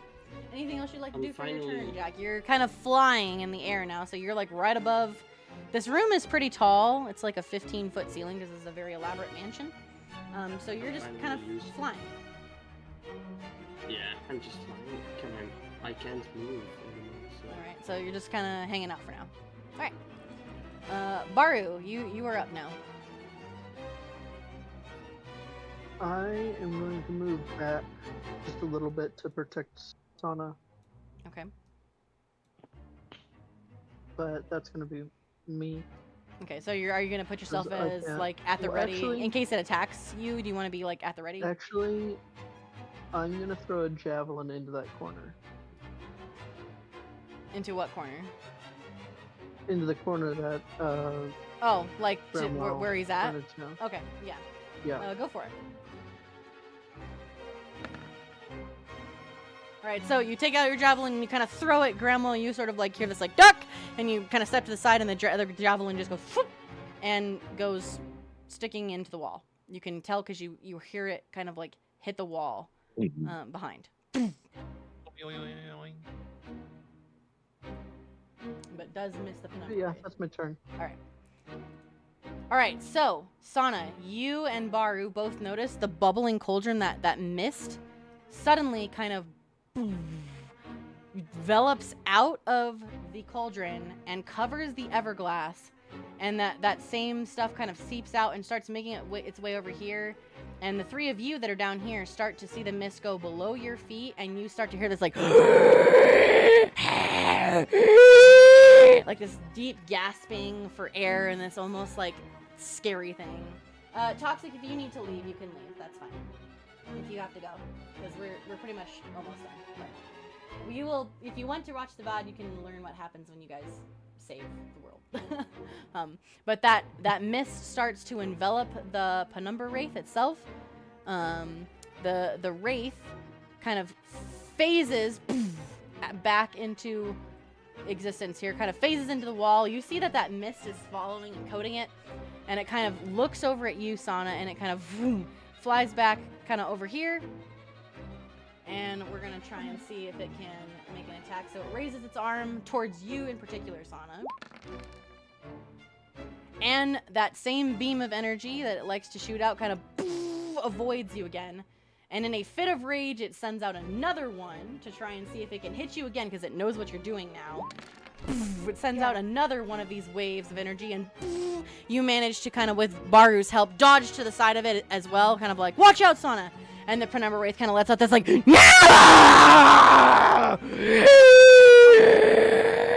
and Sana, it is your turn. So you can tell that the mist has completely covered and coated the Penumbra Wraith now. Okay. While stirring, the cauldron's runes will start to glow, which will slowly be absorbed into the Wraith and the Everglass. Yep. Once the entire mixture is absorbed, the Penumbra Wraith will be immobilized. As this occurs, speak these words with one hand touching the Everglass. Okay, Baru, are you ready? Absolutely, little lady. All right, so you watch as you read this, you kind of turn and look, and you see the Penumbra Wraith is just like glitching out almost. His arms are kind of and you see it just kind of freeze. It's like floating in midair, but it looks like frozen. It's not really moving. Its arms are just like frozen to its side. Its whole body just looks completely immobilized. Oh my god, okay. And no Okay. worries, Toxic. That sounds good. So she's there. Her hand is pressed to the mirror, and she goes, I shard and shadow, light and glass, return thee to the void you passed. Wound unhealed, now bind once more, through crystal gate and silent door. Everglass gleam bright and true, let dark be sealed and not break through. Alright, and as you read this, you notice the final words of the incantation echo through the ruined halls of the Pendragon Estate, and a surge of this blinding light kind of emits and erupts from the Everglass. The crack on the mirror begins to warp, and you watch, Sana, as the crack below your hand kind of heals itself up before you finally hear the Penumbra Wraith let out one more horrendous sort of like a shrieking sound. Hopefully that came through. And this soundless cry that just rattles you all to the core. This sound just echoes through the chamber of the mansion, and its shadowy tendrils kind of claw desperately through the air as you watch it resisting the pull, as the Everglass begins to pulse and kind of attract it closer, almost like a vacuum. Do you get out of the way, Sana? It's kind of like sucking him in now, if you want to think of it like that. Oh my God. Okay, do I move to the side? Yeah, if you want to get out of the way, yeah, it's sucking him in. Yes. All right, so Sana dodges out of the way, and you all watch as one by one the wraith's kind of figments of shadow are torn away, spiraling and cascading into this crystalline prison. And finally, as it like reaches out, kind of, you see it sort of, its first part of its body get pulled into the mirror as its legs kind of disappear. You see its hands reaching out, and it's with one final flicker of its tattle form, and it's like just barely one arm reaching out from the mirror. You hear this kind of like, before finally, this sound of kind of a humming ring as the Penumbra Wraith is sealed once more, its presence fading into the shimmer of the Everglass. She's clinging to Jack's she's clinging to Barugas's cell. So you watch as soon as the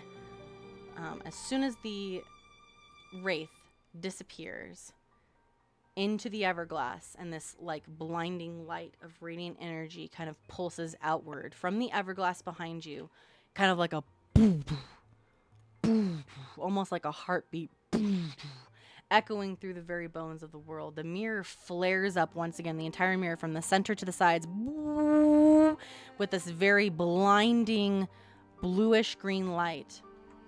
And as this light starts to coat the room, give me 1 second to do this. Uno momento.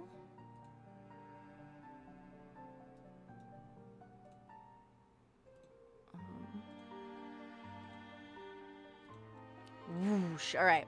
So as the light kind of spreads across, the mirror flares, and the shadows that had gripped the town and this mansion for so long are torn away in an instant. And from the high windows of the estate here, you can kind of like look out and you guys can see out this window.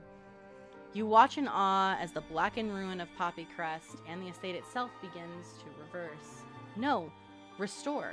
You watched as the cracked cobblestones kind of knit themselves together. In the distance, burnt houses lift from their ashes and graves, and timbers resembling kind of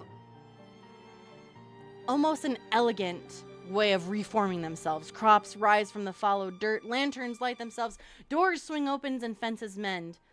And then you see them, kind of from in the distance and through the light, all of the little soft blue glowing orbs that had floated silently through the mist for days suddenly shimmer and take shape, and one by one, you can tell, even from this distance, down below where the manor is, they become the townsfolk of Poppycrest. Families, children, merchants, and even the elder all returned, confused and blinking as though waking from a long and terrible dream. And in a breath, the town that had vanished had returned, whole and alive. And give me just a moment. Then, from kind of behind you almost, you Darian? see this gentleman appear, and this raspy voice sort of, my spell, did it work? This kind of like trembling voice speaks out. You all turn and see this older gentleman lying on the floor, kind of in the middle of the room. His body is frail and very heavily scarred. He's wearing very elegant robes that are hanging off his thin frame. His cloudy eyes dart between all of you almost in a manic hope, and then with sudden energy he scrambles to his feet and he runs towards the mirror. Am I beautiful again?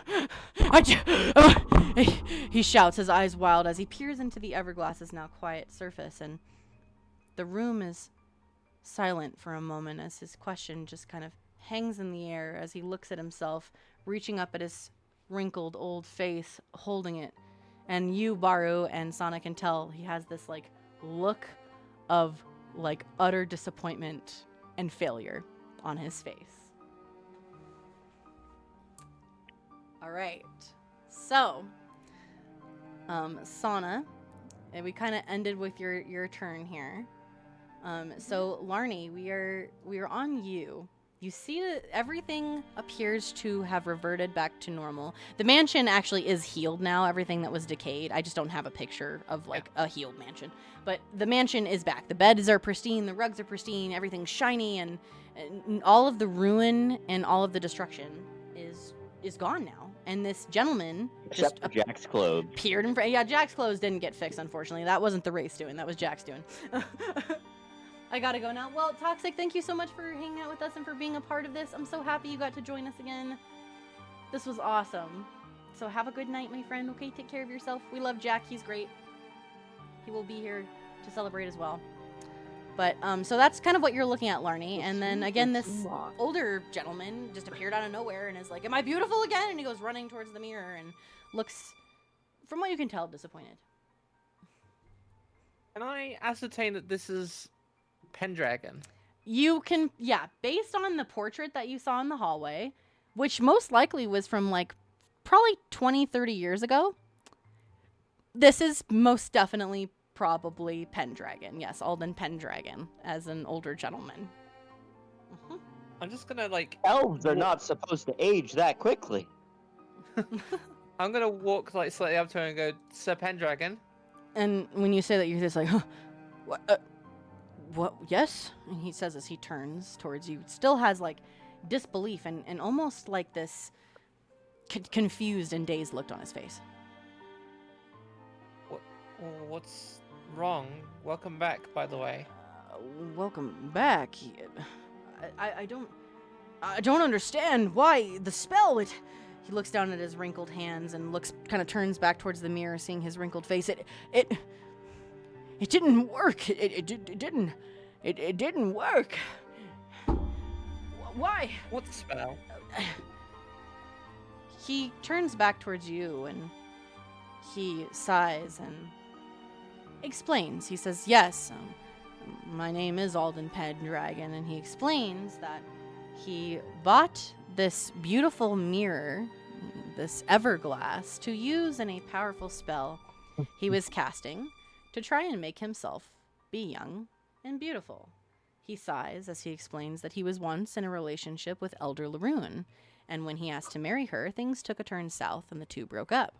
And he's been trying to win her back ever since, and finally told himself, after years of research, that if he could just go back to looking young and healthy and powerful again, she might just want him like she used to. He kind of turns and he goes, I remember casting the spell, but something...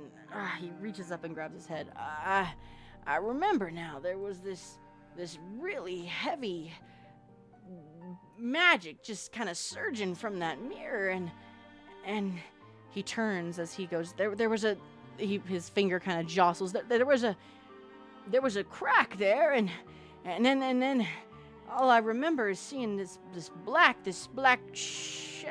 shadow looking thing coming at me, and then everything. He kind of looks around. He's like, everything else is just, I don't know. I think Lonnie is feeling a little bit angry at him, to be fair. And she's gonna say, you endangered the entire town because you wanted to look younger? He kind of goes, danger the town? What are you talking about? I'm not a danger to the town. I did this in the comfort of my own home with my own magic. What the hell, Sam, hell are you talking about? I would never endanger my town, especially not with Alara here, he says as he kind of looks down at his old hands still. But the magic released something. Something that endangered the entire town and possibly the entire world. He looks back at you. It released something? What? You're saying there was something locked inside of that mirror, and I this look of, like, almost horrific, like, news spreads on his face.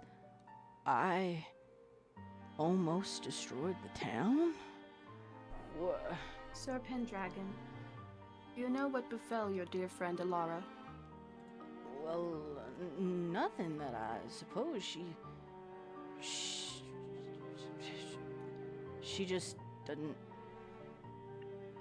My beloved just didn't want me anymore, and I thought maybe if I could change things, go back, looking young, maybe, just maybe, I could be with her again. But it Maybe it's not the failed. looks that she was after. And about that time, you hear this, like the door next to Jack kind of opens, and you hear this. It's not young things that I'm after, Alden. And you all turn and see this woman, kind of dressed in these white, very silvery, elaborate robes with a lot of like rune kind of carved into the side and embroidered in them. And you see this older woman with very long white hair who looks very wise for her age shows up. All of you found my journal and you did it. You sealed the wraith back into the Everglass, didn't you? The woman says with a smile towards all of you. Well, it was mainly Sana. She did what you asked. I'm gonna scoot you guys closer, so you all kind of No, walk it did. closer. It was merely just following your instructions, but in truth, everybody here did far more than I. The elder looks at all of you, sees your kind of scars, sees a lot of the battered, tattered clothing, and she smiles. She says, Of Jack, specifically. Yeah, Jack is essentially, for sure. She says, I don't know what befall the town. I assume Alden had something to do with it, as the Everglass is in your home. But my friends, my brave warriors, I saw all of you, each of you in my vision. You, a man of sorcery. 2 brave soldiers. You, my turtle friend. And even you, Sana, in my vision. Which is why I left my journal where I did, knowing you would find it. Poppycrest owes you, no, the world owes you a great gratitude here. I was not strong enough in my old age to fight off the Penumbra Wraith, but I knew others would. She kind of like walks closer, walks past Alden, kind of gives him a look, and puts her hand on your shoulder, Sana, and she says, You, my dear, are quite skilled in nature. I can see it, I can feel it. You're connected to this very earth, the very wind and the herbs of the world. And with your wise decision, your skill of mixing that potion, and the rest of you, she says as she turns, and kind of gives Alden a side eye. The rest of you with your heroics, your bravery, your swords, your axes, your halberds, your magic, fended off one of the most terrifying creatures this world could ever have had imposed upon it. Should you have not sealed it back into this Everglass, she says as she points towards it, the Penumbra Wraith would eventually have swallowed the world. I am forever thankful, she says as she kind of makes a bow towards all of you. You see Alden just go, Penumbra Wraith? World? Destruction? This is... He kind of like walks over and sort of starts pacing. This is all my fault. I just wanted you to love me again, Laura. I put everyone in danger. You have these adventurers to thank for your mistakes, Alden. He looks at all of you. I'm so... He puts his hands up and starts kind of tearing up. I'm ashamed. I never would have put my town in danger. Never. My ancestors protected this place, and I let them down. I let all of you down. I'm so sorry. Thank you. Thank you for saving Poppycrest, he says as he kind of wipes some tears from his face. I'm genuinely, like, legitimately sorry. Just don't let it happen again. He goes, well, Never ever. Larnie, yeah, and I'm taking your porn. Yeah! I was after this whole drama thing was over, I was gonna be like, "You're welcome. I'm taking some of your books." Yeah. Oh. So you all say this. You're like, you know what? We're taking your books, and he's just like, you're free to take whatever you. Wait, you went through my books? Oh. And about this time, Alara walks up and kind of grabs Alden's hand and squeezes it, and she says, "Now that the penumbra wraith has been sealed back inside the Everglass, myself and Alden," she says as she kind of gives him a little bit of a nice nod, "have you to thank. We will work together to find a place to store the Everglass so that no one will ever find it again.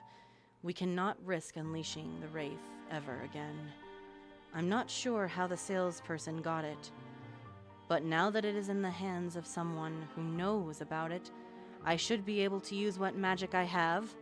And he lets go of Alden's hand and kind of like walks over towards you, Sana, says, "If you wouldn't mind, Sana, my journal and my pendant, please." She says as she kind of like reaches out. Of course. And she immediately just looks through her satchel, gives her the book, carefully takes out the pendant because it looks very richly made, and yeah, everything else. Thank you. She puts the pendant back on and she says, "No, thank you, all of you." And she kind of puts her journal, like tucks her journal kind of into like this side pocket in her robes and walks closer to the Everglass. And she turns back to the rest of you. "Whatever your reasoning for coming to Poppy Crest, this town and the world owes your thanks. Whatever you need, stocks, supplies, money, anything, myself and Alden will provide. We owe you more than just our lives. We owe you the sake of the world. And for that, there is no price, no gratitude ever good enough. But I hope you can accept whatever it is that you need. We will get it to you. That is a promise from myself and the town." I would like some of your books, Alden. Alden just goes, you can have my books. Just don't take all of them, okay?" He says as he just kind of like gives like a weird I'll leave look. with you. He's like, "I don't even want to know why you went through my books, but okay." One of them are extra bookmarked. Yeah. Extra bookmarked, nice and pretty. I'm taking the tiefling. He's like, "No, but that's my fine. I suppose you can you can have my book on tieflings." And Alara goes, "Tieflings, huh?" She says as she raises an eyebrow. He's like, "No, yes, it's a historical text about tieflings." Who he kind of grabs Larnie and like pushes her aside. He's like, "Don't tell Alara what that book is about. You got me? Don't show her the book." he like brings her down. He's like, don't. She doesn't need to know what I read, okay?" I was lonely. I was lonely. He's a lonely old man. I like to think that like he got all of them as soon as like his girlfriend broke up with him. Yeah, he's like, she didn't want to marry me. I'm lonely. I need my smut. He just buries himself in porn. Porn time. Ridiculous. So you all follow Elder Laroon. Let me go ahead and get rid of this. 1 second. So you all follow Elder Laroon outside back to town, and the blue lights are gone. I don't have another map, but you come back. He's upside down still. You walk back out, and as you exit the Pendragon Estate, you do see that the entire town, all of the buildings, all of the people are back. The town is full of bustling people walking through the streets. Everyone looks a little confused, but they're kind of going back to business as normal, almost as if they don't really remember being in the ethereal. And finally, the Elder turns to you as you see the rest of the caravan members and Abram kind of run up, and you hear Abram, "Celine! Celeste!" And he goes, you see him go running, and he finds his wife and his daughter. And Quentin and Evangeline come up to you, and they say, "You've done it. The town. Everything is returned. The people, it's just, this is the Poppy Crest we were promised." Also, Goodoki, welcome in. It's good to see you. And even Evangeline says, our friends. You've done it. Whatever it is, you must have sealed that wraith away, correct? Yes. Baragash will nod his head. Alara kind of smiles. She says, "Ah, Quentin Kennedy, I presume." And he's like, "Yes, are you Elder Laroon?" "Yes, we've been awaiting your caravan for quite some time. There are many goods that our people need.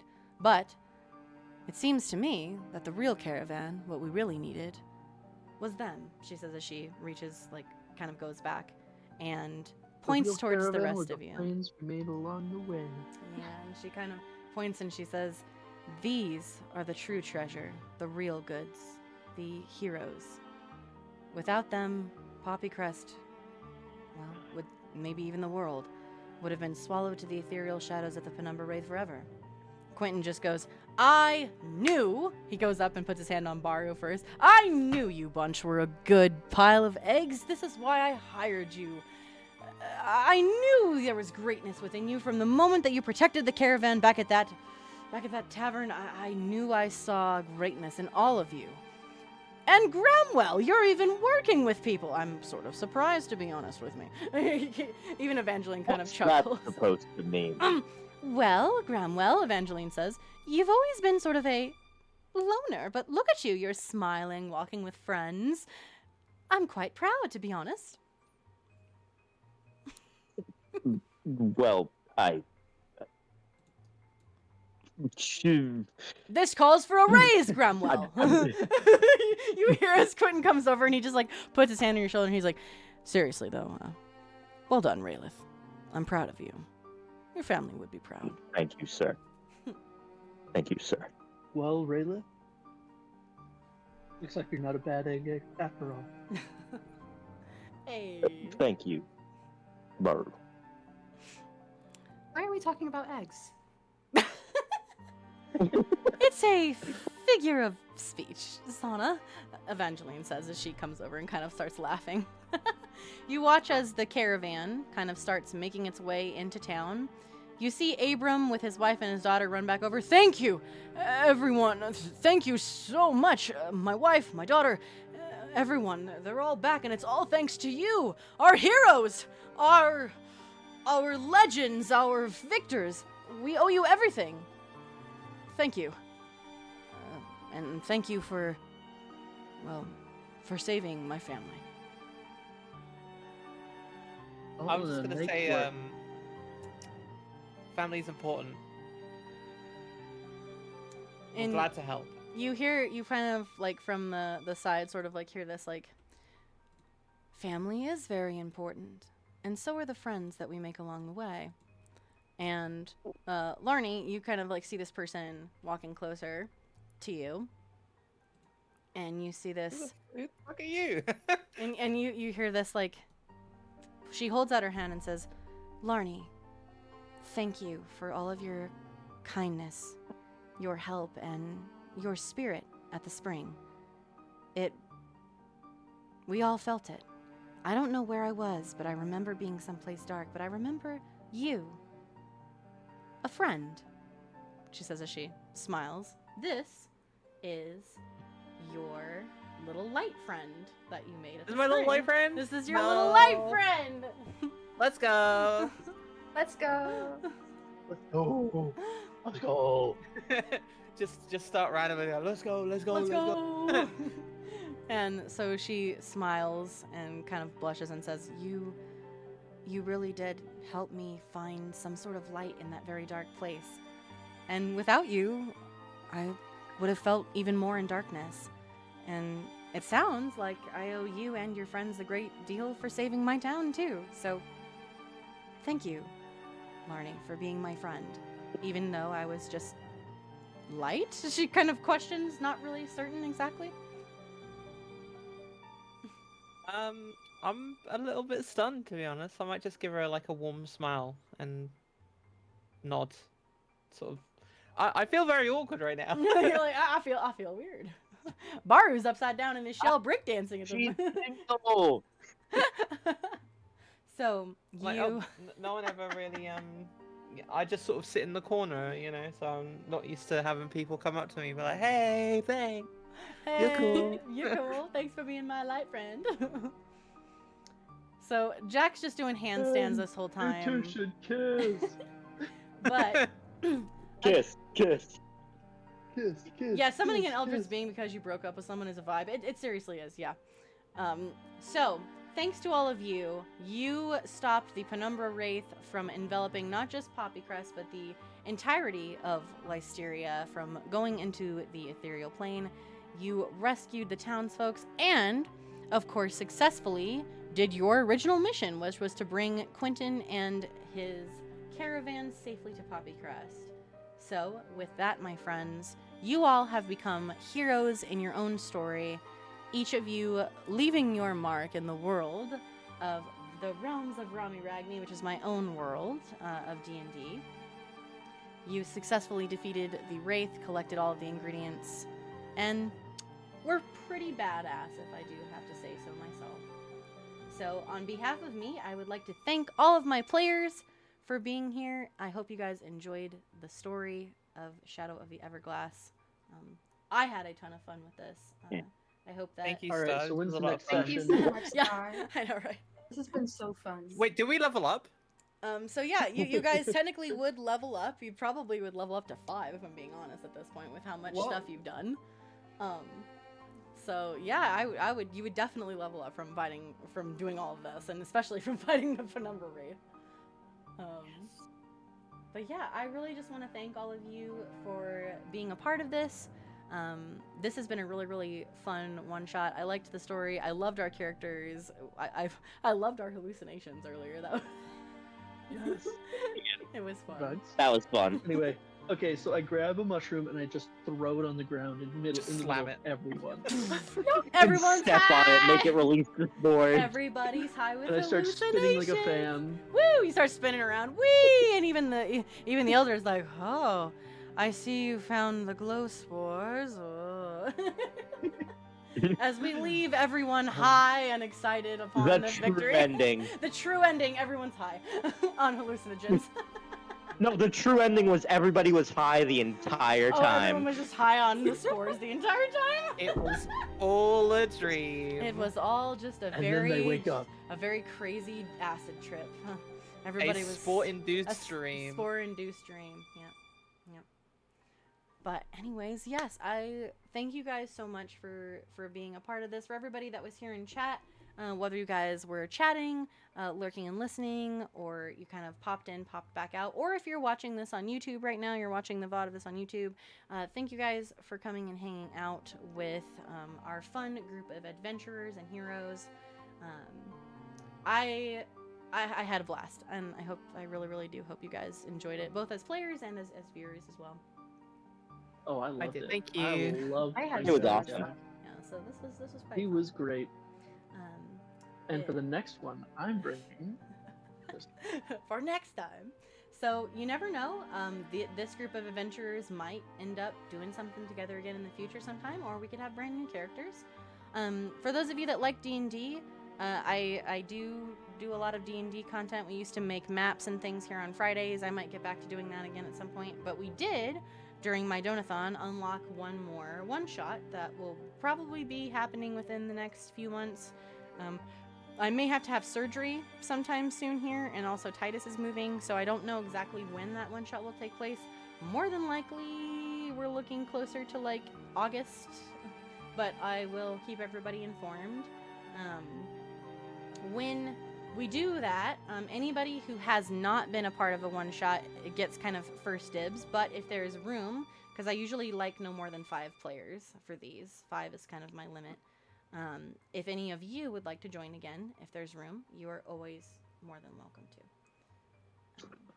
I know Chaos Lily said she was interested in joining. Yeah, I think there's So. a few people who are, and we'll try and kind of figure out what we're going to do with that. I need to come up with another fun story and things. If anyone is curious, this story took place in my own D&D universe called the Realms of Rami Ragni, in the mortal realm of Lysteria. That's kind of where this took place. And if anybody is curious about that lore, at some point I will finish my wiki for my worlds, and you all can read more about it. But I would definitely love to release that so people can go read about it, because I know a lot of you have been curious about my world. But I know this was a lot longer than I originally intended, so I'm sorry about that, guys. I was hoping we could get it done a little sooner, but you know, That's okay. it is what it is. We had a lot of fun, and time kind of. I think we all had a blast. Oh yeah, this was fun. Definitely. Oh yeah, absolutely. But yeah, I really. Star, you're making me want to run one-shots now. Yeah, it's fun. Do it. I love And it. allow me to play. So yeah, if you guys enjoyed this, like I said, I'll be doing another one at some point, probably in August, that you community members can be a part of. Technically, I've never been a part of a one-shot. You have not, Levi, and you haven't been a part of one of mine. So, yeah.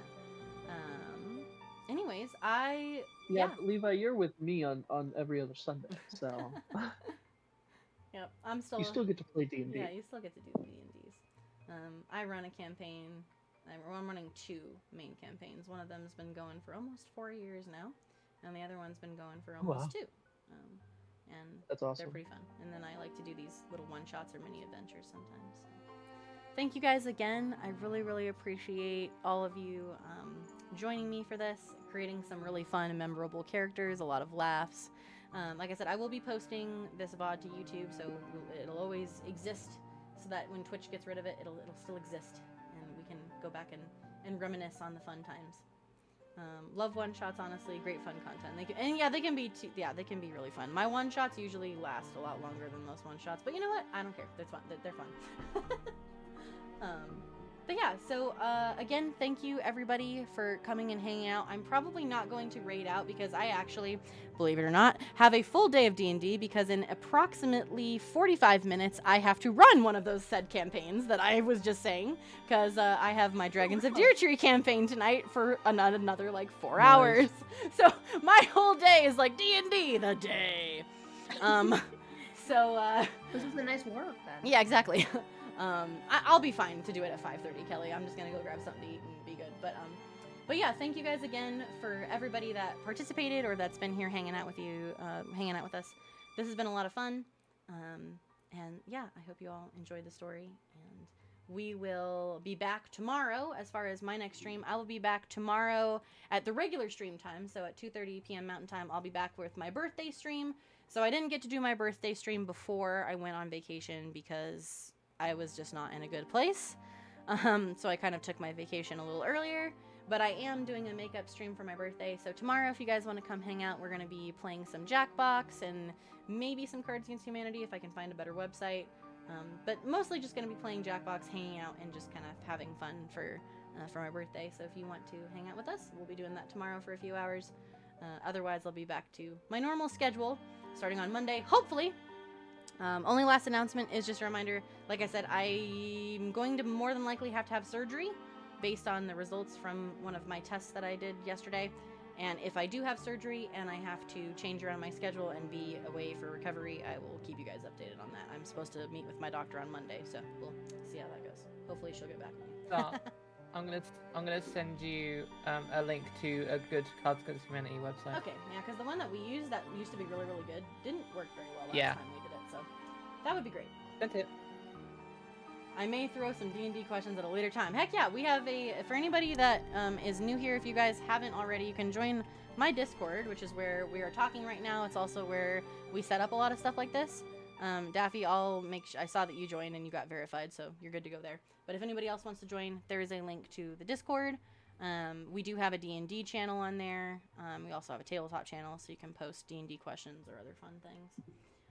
But yeah, for now, I'm gonna say farewell to everyone on the VC. So thank you guys again for coming and hanging out. So we will see you guys later. Bye-bye. Thanks so much for the opportunity. Bye. Yes, thank you for being a part of it. Super, super, super fun. All right, bye everybody. And then I'm just gonna go over here for a minute. Just as a quick reminder, I know I already said this, but just a reminder that my new outfit debut for the Battle Mage Solar Starfire is going to be on the 21st at 10 a.m. Hopefully, unless my surgery changes it, which hopefully it won't. But just a quick reminder about that, because I'm really excited to show you guys my new outfit. And we're also going to have a new lore video about myself and the Black Hole Queen. For those of you that don't know who the Black Hole Queen is, well, come back on another stream day and you'll probably meet her, because she's quite the character. But I'm excited for that, so we'll have some fun stuff coming up within the next week. All right. Thank you, everybody, for joining. I love you all. I'm going to give you all huggies and hearts and love. And you all are wonderful, amazing human beings. I'm going to go get off so I can go get some food between D&D sessions. Thank you guys for being a part of the session. Thank you for everybody who joined us today for the second half of the story.